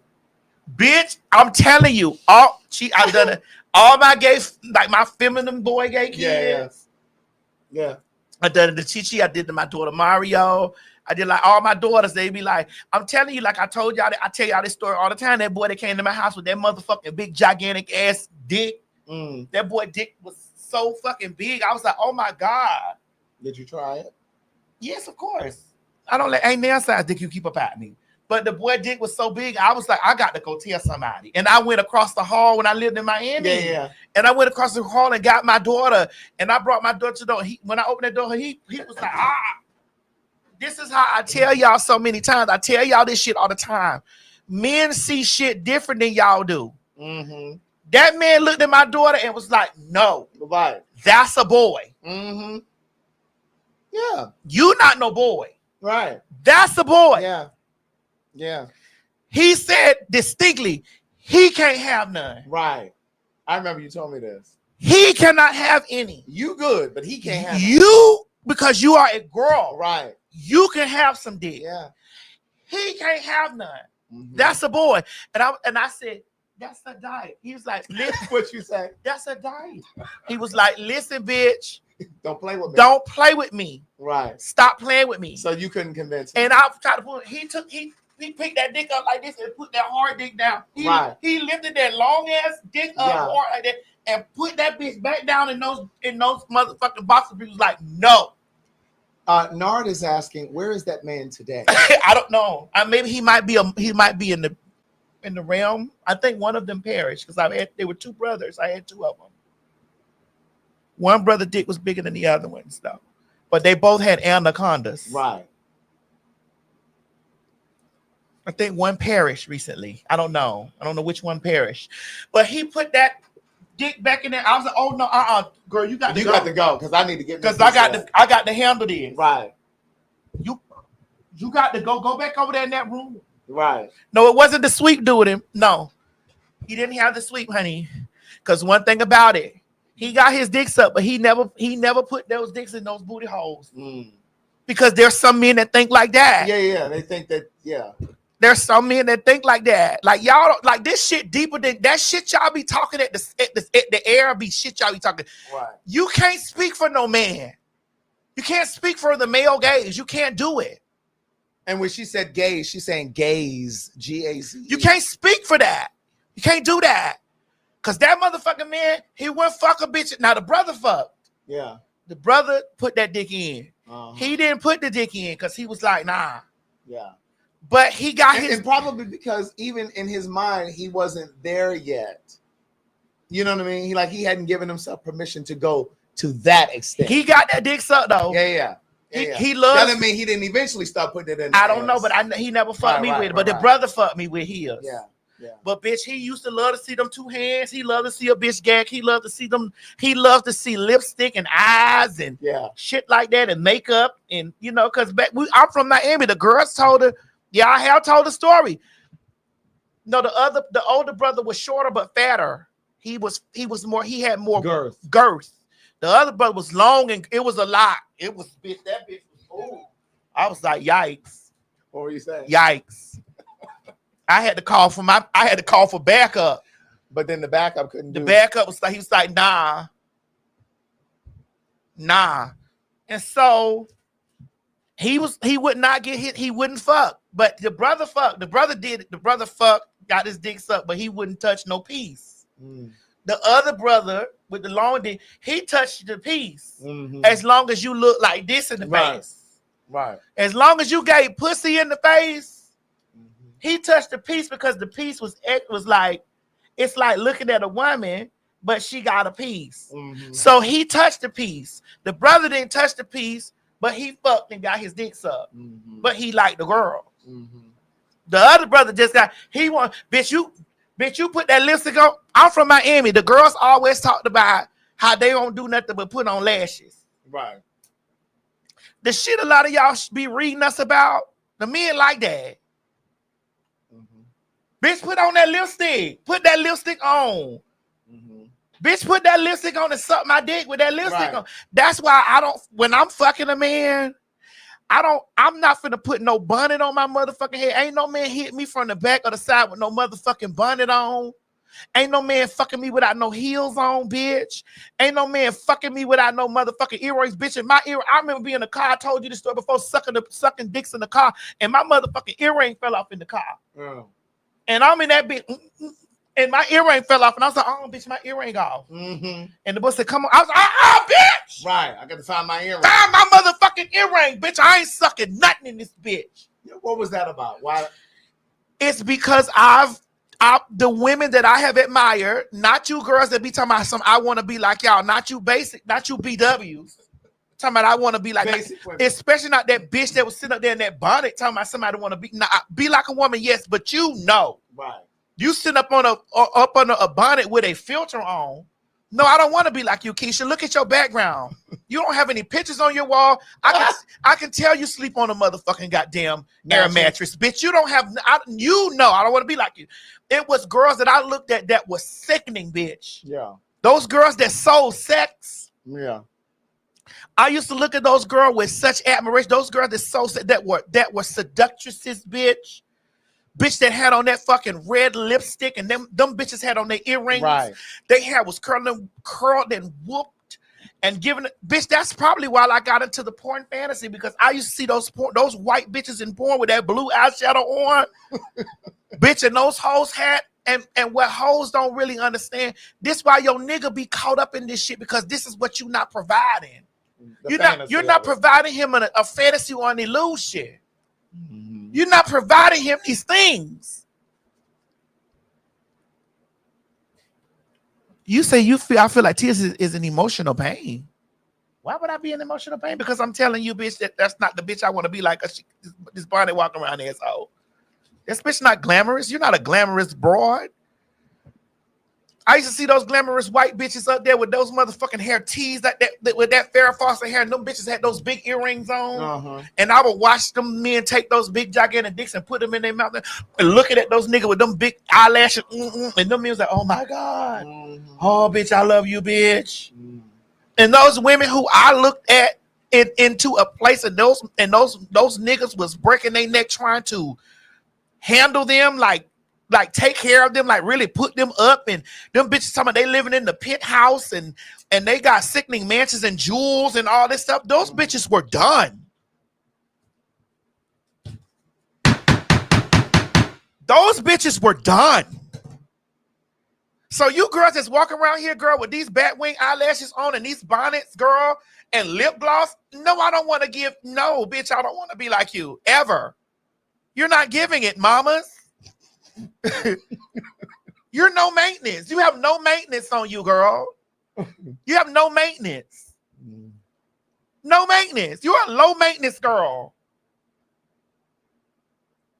All you have is Massingale under the sink, girl. No, sorry, sweetie. You're a low maintenance to me. Bitch, when I'm looking at those high-end bitches, black ones, black high-end bitches, and black high-end white bitches too, bitch, that was done, and I see the men. God, but this was the younger me looking at. Those were the women. I'm like, oh, bitch, oh my God, these bitches are sickening. These bitches are sickening. Sickening. These girls jumping out of their Mercedes Benz's, girl. Girl, they jumping out of the back of limousine. I'm like, oh my God, these bitches are sickening. I see myself in this. You girls that be talking about something, I want to be you. I don't see myself anywhere in you, girl.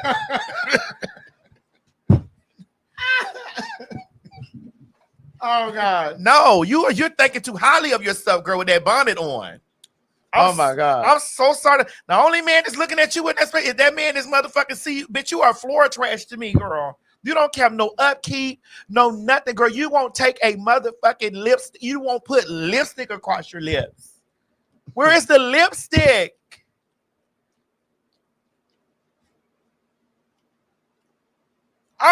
You're not serving it up. You're not serving it up, knees. No. I used to see them girls with their nails, those fucking long nails, or those French tip nails. Like, I'm from the time of the 80s, bitch. Those girls from the 80s were done. Craig, you know it. Those Dynasty women. God, I was very young. Oh, girl, we were young, but girl, we saw those girls. They were done. Yeah. Yeah. Those girls were done. Those girls, them flip over hands, bitch, and those body curls like that, girl. Yeah. And a sickening set of earrings. Those girls were done. You're Sickening girls. Those girls were sickening. I'm like, oh, yes, bitch. Eat it up. And I'm looking at those men over there saying, I'll do anything for that bitch. Anything. I'll drink your bath water. These bitches were done. You girls that's over there that be talking to me, thinking that you're serving me, and I'm really looking down my nose at you like, girl, I'm really looking at your background, girl. Look at the blinds you have in your window. Ma'am, your pussy is worthless. You have 1999 blinds in the background. You have a worthless pussy. You cannot possibly be sitting over here thinking that I am envious of that. Stop this. I have Fabergé, Franklin Mint, Baccarat, Harin pieces on my mantle that my titties at the top and dick at the bottom have bought me. You couldn't possibly think that your struggle kitty is, I'm envious of that. Nah. No. Nah. You couldn't. You couldn't think that. No. You're definitely not one of the girls that I saw, bitch, that I was like, girl, this the bitch right here. This the bad. No. Yeah. Sorry if sorry if that's hurting somebody's feeling out there. Sorry. But it's the truth. Can't no struggle pussy ever. That's like Doniva telling those girls that are 9 to 5, because you know Doniva ran those girls hot. Doniva said, can't no bitch that work a 9 to 5 in the cubicle make me feel no kind of way. Can't no bitch with a struggle pussy make me feel any kind of way ever. I want you to know that by calling me a man. Can't no struggle pussy bitch make me feel no kind of way, because bitch, I don't struggle anywhere. I ride first class everywhere. I get chauffeured around everywhere, bitch.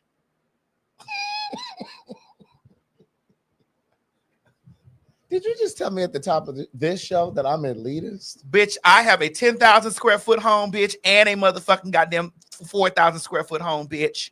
And I'm getting ready to buy a 15,000 square foot home. Bitch, can't no struggle kitty tell me anything. Did you tell me at the beginning of this show that I'm elitist? Yep.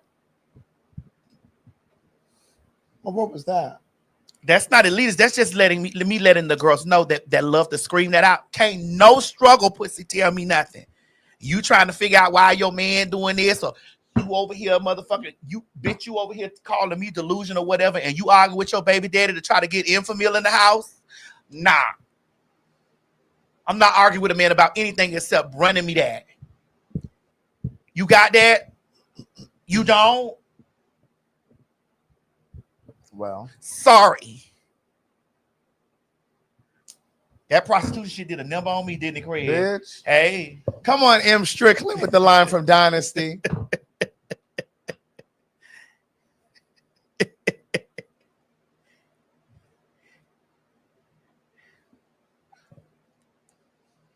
Cammy said, Craig, you're a Hold and a on. little condescending. Well, I think that's both of You us. just need to own it at this point. I need you to elaborate. Craig, you on might that. be. How am I elitist and When you told that girl you had canary diamonds in your ear that was by her trailer, I was like, Craig, that was late. That was motherfucking late. Cammy, I want to know. I want you to explain when to you me. told that girl that you had. When you told that girl that you had motherfucking canary diamonds in your ear that was going to buy her double wide trailer, I was like, Craig, stop this. I want to hear from Cammy. Because what I am convinced of, that there is a crop of Black people, men and women, who misjudge and miscategorize people who are Black. She says, I don't know if Cammy is a male or female. Cammy says it's the way that you constantly speak down to people and then explain some topics to them as if they're stupid. If you want me to clarify. First of all, I don't speak down to anybody. I said at the top of this very show that I explain and sometimes over-explain things because I understand that we all are at different education levels. There are people who are degreed. There are people who are not degreed. There are people who have street sense. There are people who don't have street sense. Why did you look in my direction when you said No. You see that? No. You see, that's what she talking about. No. You looked over at me about the streets and yes, I'm a street bitch. Yes, I'm a street bitch, and you have more college degree than me. You're more college educated than me. No, but that's not what I was saying. Like when we put together, well, not this show, because we just put the topics up and we just come on here and talk. We don't talk about it beforehand. We just get on here and we just talk. When we used to do the Queen Supreme Court show, she and I would put together the topics. And when I first started helping her put together the topics, it was always pushback. It was like, child, this is a funny show. We don't talk about that stuff. Da da da da. I did. Right. But then I said to her, I said, but you have such a large audience of people. You got to talk about some of the important stuff too. It can't just be the funny stuff because some of your people only going to get the news from you. There are people who are well-educated, well-read, who watch this show, but then there are people who are young. They're still in high school. And it doesn't mean that they're not educated. They don't have as many lived experiences, right? So I try to speak to every aspect of the viewing audience. So it's not that I'm trying to be elitist, Cammy. I'm just trying to make sure that we're all on the same page as often as possible so that we're all moving and thinking at the same time. But just to address your point and some of the other people who are in the comments saying that I'm elitist. Well, I can be. But wait, I'll admit it. I can be, bitch. Yes, I can be. Yes. But only when provoked. Oh, okay. But the thing is, Cammy, and this may be you, there's a crop of Black people who just aren't used to Black people who are educated, who are successful, who speak where their subjects and verbs agree, who do not, and they're not accustomed to Black men walking around with tailored clothing. Their pants aren't hanging down below their ass, blah, blah, blah, blah, blah. Sometimes you're socialized to see Black men in a certain way. And so when we show up in the world differently, you don't know what to do with us. Craig, your clothes are tailored. I forgot that. You do have tailored clothes. Mine come from Fashion Nova. It's Fashion Nova. Because I got a stretch piece body. Me having tailored clothes, girl, I get that, you know, when I'm doing red carpets and stuff like that, but I don't do it. Yeah. But you wear tailored clothes there because you're social butterfly. You're out. You're out. I'm not out a lot. You think I'll be out in the streets a lot, but I'm really not. But I think that and this is not just true of Black men. I'm just speaking about Black men because that's what Cammy is saying. But the same is true of Black women, but it's slightly nuanced. Black women who are educated, accomplished, successful, wears a certain type of clothing and moves a certain way. All of a sudden she's bougie or she's a bitch. With men, it's Black men. It's, oh, he think he better, he this, that, and the third. No, you've been conditioned to see black men a certain way. And when we show up in a different way, you don't know what to do with us. Maybe you need to change your environment. It's all right, Craig. You don't have to apologize. Oh, I'm not. I'm definitely not apologizing. Because you don't have to. I'm just clarifying. You don't have to her. apologize for your tailored clothes. Oh, I'm not. You don't have to apologize for your HSBCU degree. I'm not. You don't have to apologize for you having canary yellow diamonds in your ear. And the clear And ones. today you're wearing white diamonds. Yes. Not the perfume. Not the perfume. That's Miss Mary's department. White diamond. That's my girl. Miss Mary's department. White diamond. Right. Right. And your Rolexes and stuff like that. Listen. I like my Rolex. I know. I'm on the list for another one. It's great. I don't want any of that because if they try to come get me, there's nothing in here but stretch pieces. But see, here's the thing. Again, if I ever find myself in a bind, Nate, I'm in a bind, you better believe that I can get in touch with a watch dealer, bitch, and be okay again. Same thing here. It's an investment. It's an investment. Hold on. Wait a minute. Slide this. Somebody told me, T.S. Master, humble yourself. Money comes and goes. Go down because I need to address. I want to address this really quick. Yeah. Tell me humble myself because money comes and goes. Come on. Get down here. Come on. This might be some struggle pussy that I might be. Where is it? Somebody said, T.S. Master, humble yourself because money comes and goes. This might be some struggle pussy that want to terrorize me. Go ahead. Come on down. I couldn't see. Oh, damn. This is the thing right here. Yes. They said, Lord, here we go. Yes. Y'all know. I told you I'm only if I'm provoked. Only if I'm provoked. Somebody better get her before I do. Ooh. Somebody better get her before I do. Humble yourself because money comes and goes. Here it is. Yo, this might be some struggle pussy I might be giving. Damn, what this popped up? Hold on. Wait, this might be some struggle kitty I might be getting ready to talk to. Humble yourself because the money comes and goes. Money may come and go for you. But see, bitch, for me, let me explain this how it works. I do business. And the business that I do, I'm a smart girl. I work off a back end. I'm a girl that does business and work business from the back end so that whatever my name is tied to, that I don't have a struggle pussy. I make sure, bitch, that because I don't have a pussy at all, I make sure that the pussy that I present this way don't have no struggle pussy. The way you do business and I do business is two different things, sweetheart. Here we go. For some reason, who's trans that has no pressure with biological women, you still sound insecure. I'm not. And weaponize your accolades against them as you deem better. T.S. Madison, humble suits. No, I'm not. What you got to understand is that all you got to do is float through the comments of shit when I post shit. Float through it, and you'll see people on a constant basis telling me that I'm a man and I'm this and the other. And yes, these are coming from struggling women that I look at in their apartments, honey. Women that I see that are single mothers, bitch, trying to find the father of their children. Women that I see posting about the situation that they're having with their baby dad. That doesn't apply to me. Bitch, I live in a lapse of luxury on a constant basis and have been since I was 26 years old, Pooh.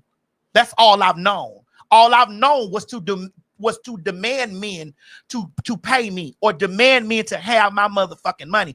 Bitch, that's not me thinking that I'm better than you or whatever. That's me letting you know, bitch, that you have a struggle pussy, bitch, and I don't. When you start telling me a bitch about how much I'm envious of you and how much of this and I'm not bothered by you. Your presence don't do anything for me. It be anytime I pop up somewhere and you try to find a need, y'all bitches try to find the need to terrorize me and man this and man that and yop bitch, when at the end of the day, you girls be at the bus stop. You girls be at the bus stop. How you at the bus stop telling the bitch that's motherfucking chauffeur, bitch, that they want to be like you? I don't get it. Mm-hmm. I don't understand it. Again, can't no bus stop pussy motherfucking make me feel no type of way. No what? No bus stop struggle pussy make me feel no way. It's never gonna happen. And a lot of you girls that be talking trash to me be bus stop struggle pussy. Talking to me. And I'm not retracting that. Thanks.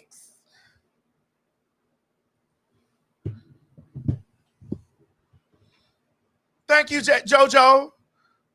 That's right. Come on, JoJo. Yes. I like JoJo. Read what JoJo said. We done feeling bad for the poor who looking for someone to feel bad for them and to excuse their behavior. They are clearly internalizing because they wish they were pretty enough and maybe that nigga would have stayed. The fuck? I get tired of that.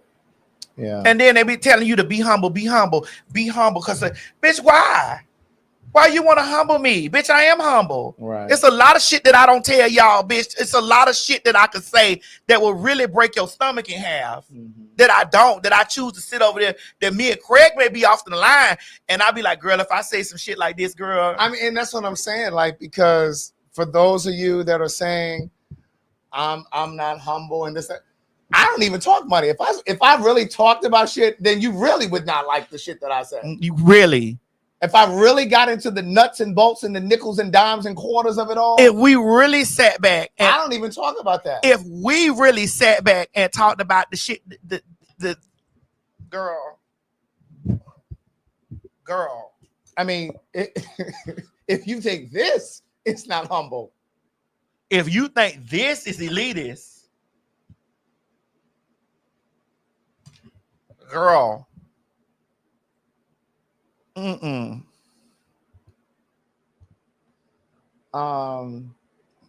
were Craig, it was something I wanted to talk about that was here, bro.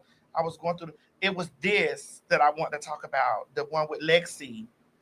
Go back, I didn't put Lexi up there. Lexi television? Yes, right here. Where? This? Yeah. That's it? Yes. Itch my tuck. It itch. It's burning. I'm outside, bitch. We at a concert. It burned. It's cutting into my. You know when it get the whelping, and I'm shit. And I'm like, bitch, my tuck, this dick is burnt. You know, oh girl, you shouldn't talk like, bitch. Yeah, the girl. Y'all know what I'm talking about. You shouldn't refer to that as the bitch. I'm referring to what it is. What it is. We outside in public, and it's cutting and it's burning, and I want it out. The reason why I like what Lexi said in this conversation was because I don't need no I get raggedy ass trans women that got struggle pussies too. A lot of them TSs that have struggle pussies and balls, struggle balls, over there trying to motherfucking police on what I do and say. I like Lexi saying this. It's like, bitch, there are some trans women like myself and her and Flame and other girls who are at one with their piece. I don't need you policing me and telling me like I'm not supposed to talk about my piece, man. I got it. Oh, that's not the cunt. That's not fish. That's not this. That's not that. Like, girl, get out of here. I don't need you hoes telling me what is and what ain't in my femininity.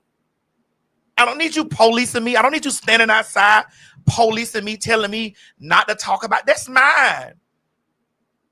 That's mine. It's mine. I don't give a fuck what you deem that's fish and not fish, bitch. It's almost like there are some who think that they get to set the standard for all trans women or all queer people.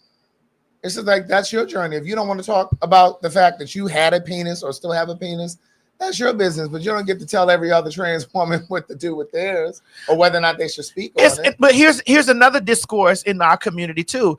It's the girls that top. Did you know about that? Yeah. They talk about the girls that top that's very masculine and not. But why are you talking about the girls that's top and not the men that requested it? Let me pee. Why are you talking about the girls that top, but not the men that are requesting it?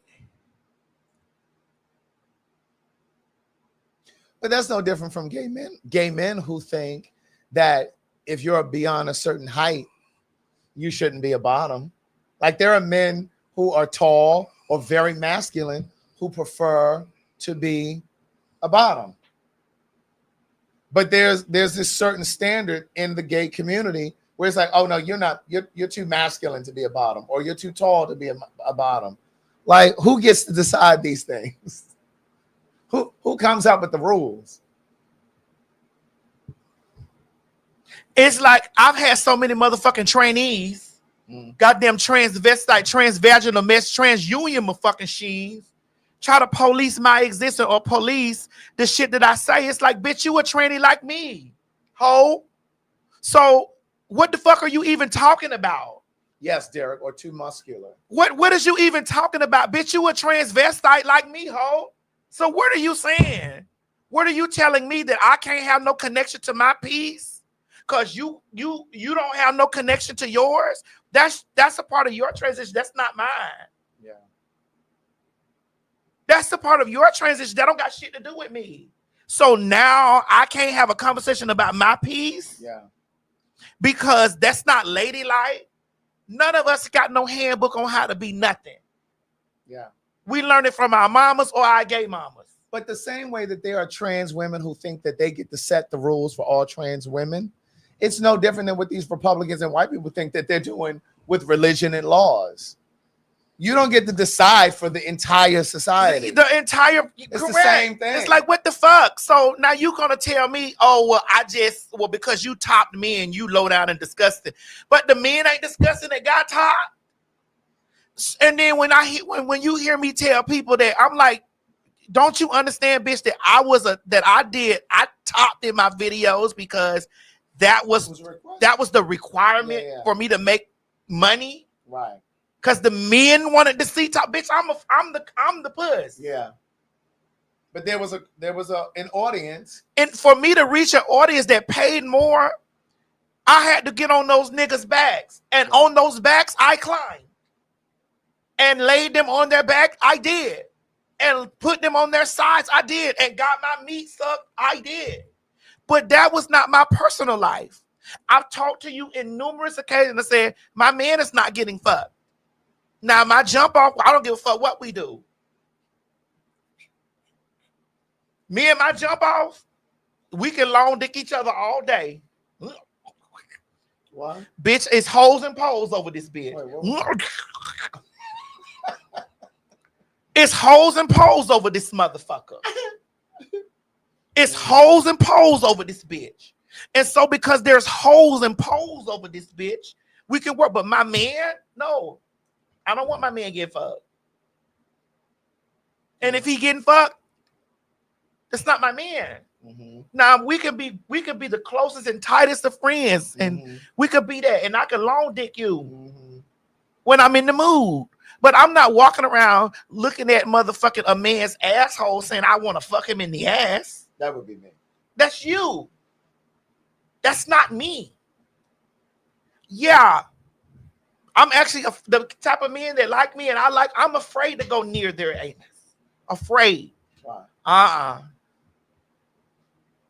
It ain't together. I'm afraid to go near their ass. It's not together. It's because it's just they still got that mentality of I ain't opening my ass up letting nothing go. I'm like, hey. I'm a little nervous about this. And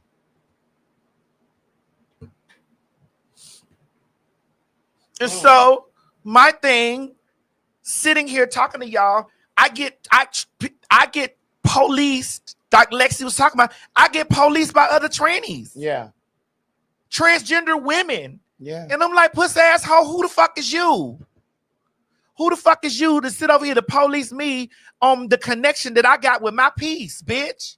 Bitch asshole. And writing think pieces. Do you know a bitch came up under my motherfucking up under my Outlaws podcast under the Mia Cherry video, and a trainee and told us, hey, you two men sit back. I'm a real trans woman. I got a sex change and I'm a real trans woman. So I speak to real heterosexual spaces. I'm like, and I had to erase what I wrote, but I'm gonna tell y'all what I wrote. What'd you write? I said, sir, you do know that your nuts is pushed in your stomach. Pussy nigga. Since you want to tell us two men to pack up, sir, your nuts are pushed into your stomach. Don't you ever get it twisted, bitch. You pee on your intestines. Fuck nigga. Yes, I said, sir. That bitch had said, you two men sit back. I meet vitriol with vitriol. Sorry. If y'all want me to be a better person, find another TS. I meet vitriol with vitriol. Sir, you pee on your intestines, bitch. You're not playing with a pussy, boy. Yes, I said all of that. So what made you delete it? Well, because I knew that YouTube was going to terrorize me. Yeah. For writing that under there. Yeah. So I deleted the comment. Yeah. So what did you end up saying? Did you say anything? No, I didn't. Oh, okay. Well, that's good. But I'm saying it here. Correct. Right.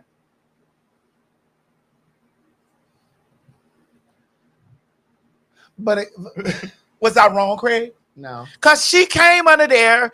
The bitch came under there and told me and Cherry because we had Sam and said, I'm a real trans woman. I have had the surgery. Yeah. And you two are men. Right. And I was like, oh, let me let my brother know. Yo. Let me let my brother know that we're still amongst the brethren. So stop sowing discord amongst the brethren, boy. When you come in here, man up to me, bitch ass nigga, with your nuts pushed into your motherfucking stomach, peeing on your intestines, puss ass boy. If you think you're gonna walk in my motherfucking house and talk to me all kinds of ways, bitch, like my mouth ain't filthy as fuck, boy, pull your nuts down and talk to me mano y mano, pussy nigga.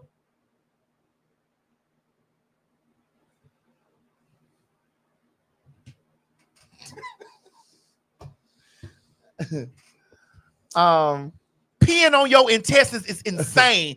Telling me, bitch, that you got a pussy, bitch. Okay. Now there might be some trans women under here who have had this SRS. I'm not disqualifying the SRS. Right. I'm just saying don't come to me with the bullshit. Right. I respect you as a trans woman. You don't respect me as a trans woman, and you say some foul shit to me. I'm gut punching you. I'm gonna take out your blade and place it into your throat because I don't care. That may hurt some feelings, Craig. Should I get better? Craig, excuse me. Should I get better? I mean, I think you got better in the sense that you didn't post it.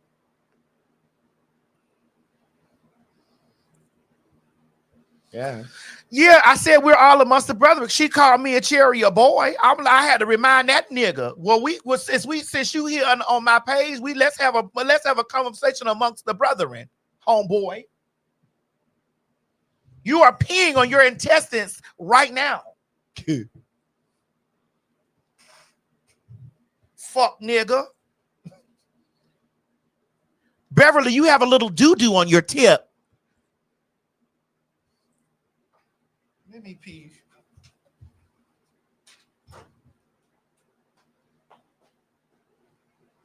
Tell them hoes to stop fucking with me. That goes for cunts and goddamn trannies. I don't have no motherfucking goddamn filter when it comes to no bitch fucking with me. And fags. You have a little doo-doo on the tip from your intestines touching the tip of your dick that's inside of your stomach.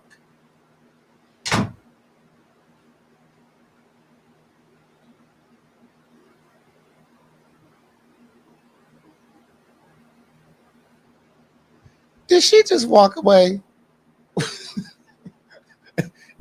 What was that her last word? Walking away. Right, and slam the door, Trent Forts, and slam the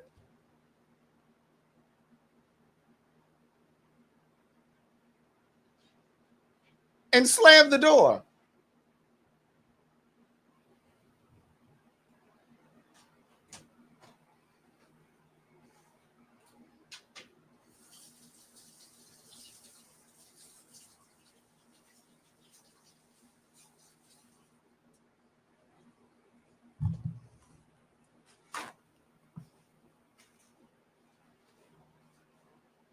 Because you done went down there and got your motherfucker. You done went down there and got split down your stomach, bitch. That you better than me now? So you mean to tell me you didn't come in here with an Adam's apple? Bitch, get out of here. I'm not letting no bitch with an Adam's apple slide. Bitch, you got an Adam's apple. Oh my God. I'm not letting no bitch with an Adam's apple slide, bitch. No bitch with no motherfucking goddamn, ain't no bitch with no Adam's apple gonna disrespect me. The way that you got up and walked. Sorry. No bitch with no Adam's apple is going to motherfucking think they're gonna serve me, bitch. And slam the door, DeAndre.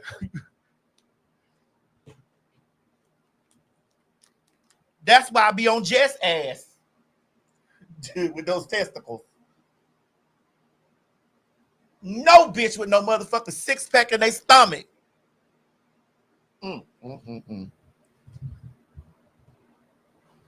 That is crazy. Craig, was there anything else you want to talk about, bro? I guess we could talk about this really quickly. What is it, bro? Well, I'll keep it light since it's the end. We'll save that for later. I wanted to. Where is this video?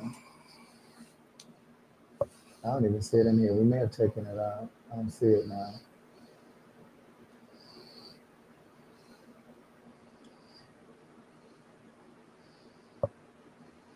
I don't see it.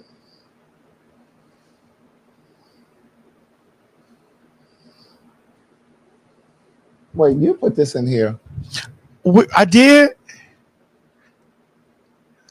Florida woman arrested again for allegedly drugging men and stealing luxury watches after meeting them at bars.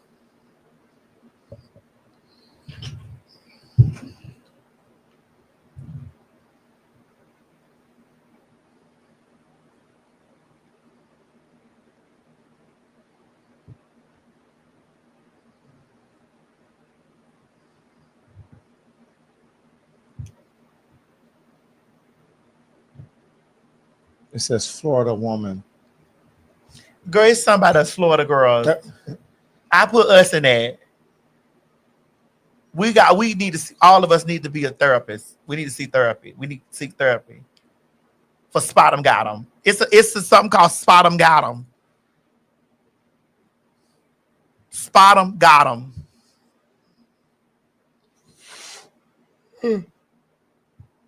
Father, I am sleepy now. Conjoined twin Carmen Adrande and husband open up about navigating intimacy while respecting sister Lupita's boundaries. Now, how do you respect a bitch's boundaries who's connected to you? I'm not gonna do this. Is the sister who's not married supposed to turn her head or put on a blindfold when they're fucking? Like what? How do you? Alexa, play Mariah Carey, We Belong Together. Alexa, play We'll Always Be a Part of Me. Play Frankie Beverly and Maze. We are one.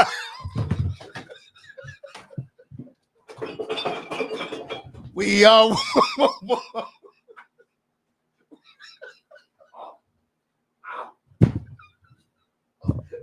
We are one.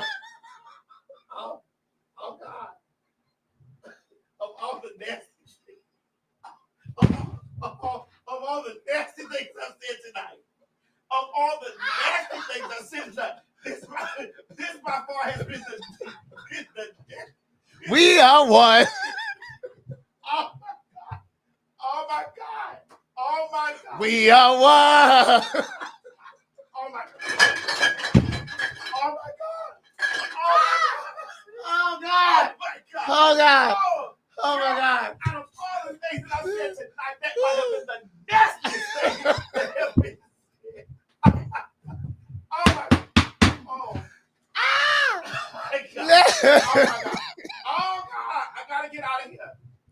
Listen, we had about 12,000 live viewers tonight. If you would like to advertise with the fags over here at PhagTawk, please email us at PhagTawk. PhagTawlk.com, and we will send you our rates. If you're a business, small business, large business, whatever, email us at PhagTawlk.com. Oh my God, gotta get that God. Oh my God. Out of all the nasty things that have been said tonight, the nastiest of things that have been said, that might have been the nastiest thing that I have heard this whole night. Oh my God. Oh God. That might have been the nastiest thing that I've heard tonight. Can you imagine though?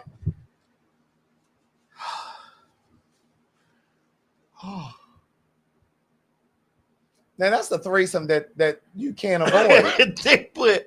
See, this is why the girl be trolling in y'all conversation. Okay. Oh, you can't avoid that kind of a threesome.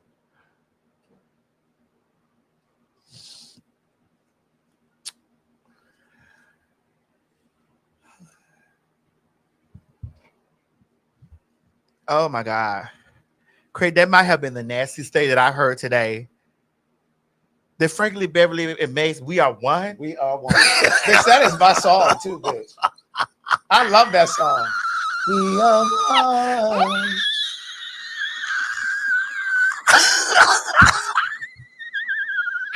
Somebody said, wait, who was that? Somebody said, y'all can be on Reddit. And 3, 2, 1. Craig, that had to be the nastiest read that I have heard tonight. I have to get out of here because I may have read those goddamn trainees, bitch, with their nuts, with that tip of doodoo from the intestines on their dick head. But bitch, that we are one. Oh my God, I love that song though, for real. That song is not a game.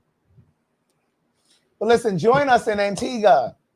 We want to see you in Antigua next August. You can pay your trip on Klarna. On Klarna. You can pay little at a time. I want you guys to take care of yourself. Keep your head on a swivel. Pay attention to your surroundings. And come together as community. It's important, especially in these times. It's very, very important. I don't got nothing else to say. I see y'all at the Halloween party. Craig gonna be at the Halloween party, bitch. Yes, I'll be there. You got to come up here and see what this outfit look like, bro. Girl, this was a mess, Myrtle. It was a mess. No, that last shit, I really felt bad for them. Girl, for you to say, Alexa play Frankie, we are one. You're welcome, Wanye Moss. How we in this? Mo got it. Hey everybody, this is T.S. Madison, and if you are trying to grow your business, brand, or product, why not advertise with me? Email me at booktsmadison@gmail.com so that you can get in on our comprehensive advertisement packages. Unique visits, unique subscribers, honey, a broad demographic. Advertise with me today. Quit talking and listen. Get over to my Patreon right now so that you can receive some exclusive content from the TS herself. Who you said? The TS. Patreon is filled with one-on-ones, exclusive content, behind the scenes. You can even chat with me in there, me and you. It's just me and you. So get to www.patreon.com/TS Madison Hinton, and you'll be glad you did. I promise.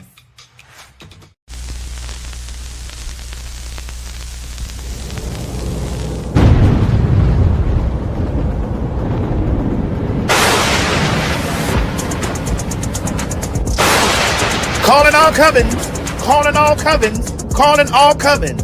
That's right, my bitches. Get up and get on your brooms, honey, and fly your ass down here to Atlanta, bitch, for the T.S. Madison Calling All Covens birthday Halloween party bash extravaganza. Now listen, girl, y'all already know how I give it up, girl. You know I have the parties, honey, the parties are the parties.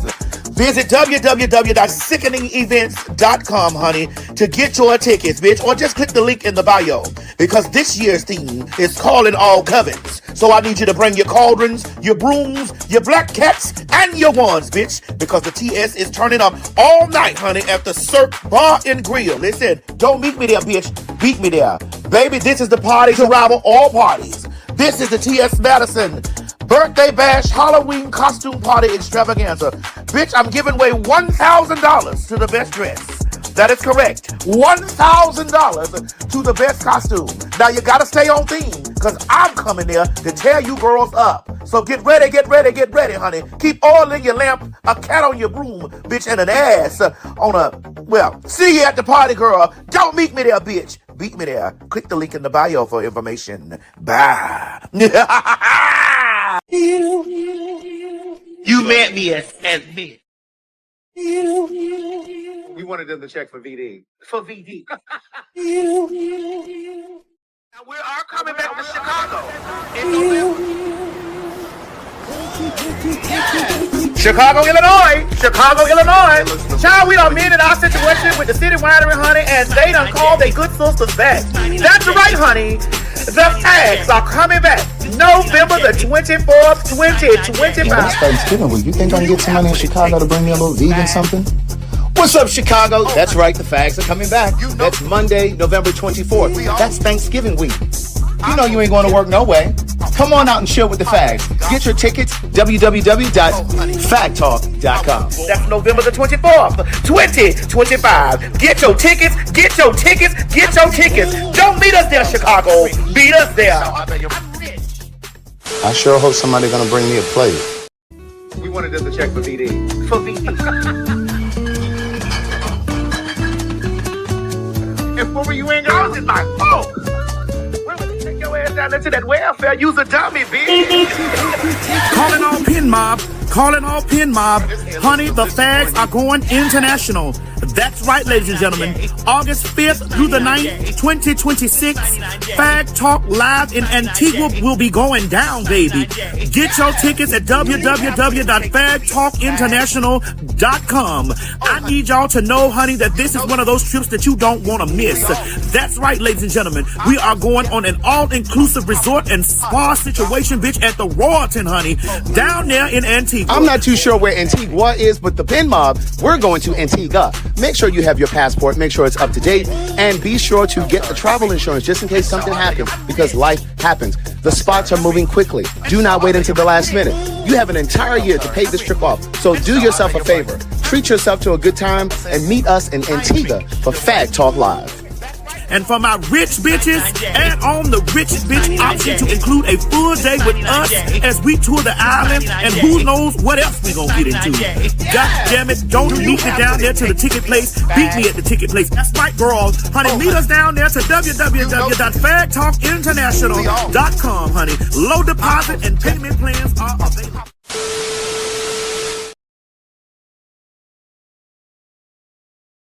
This has been a T.S. Madison and RDE Multimedia Group presentation.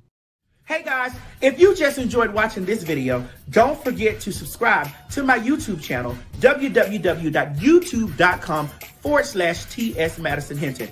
Or if you're already here, click that bell up there, one of them, and subscribe so that you don't miss this or any other excellent content that I have for you. Don't meet me here. Beat me here. Ciao. You ain't gonna have no other choice but to see me because I'm in everything. There it is, you ain't right gonna there. have no other choice but to see me because I'm in everything and everywhere. Ooh. I'm in film, television, streaming, music, bitch, and pornography. Bye.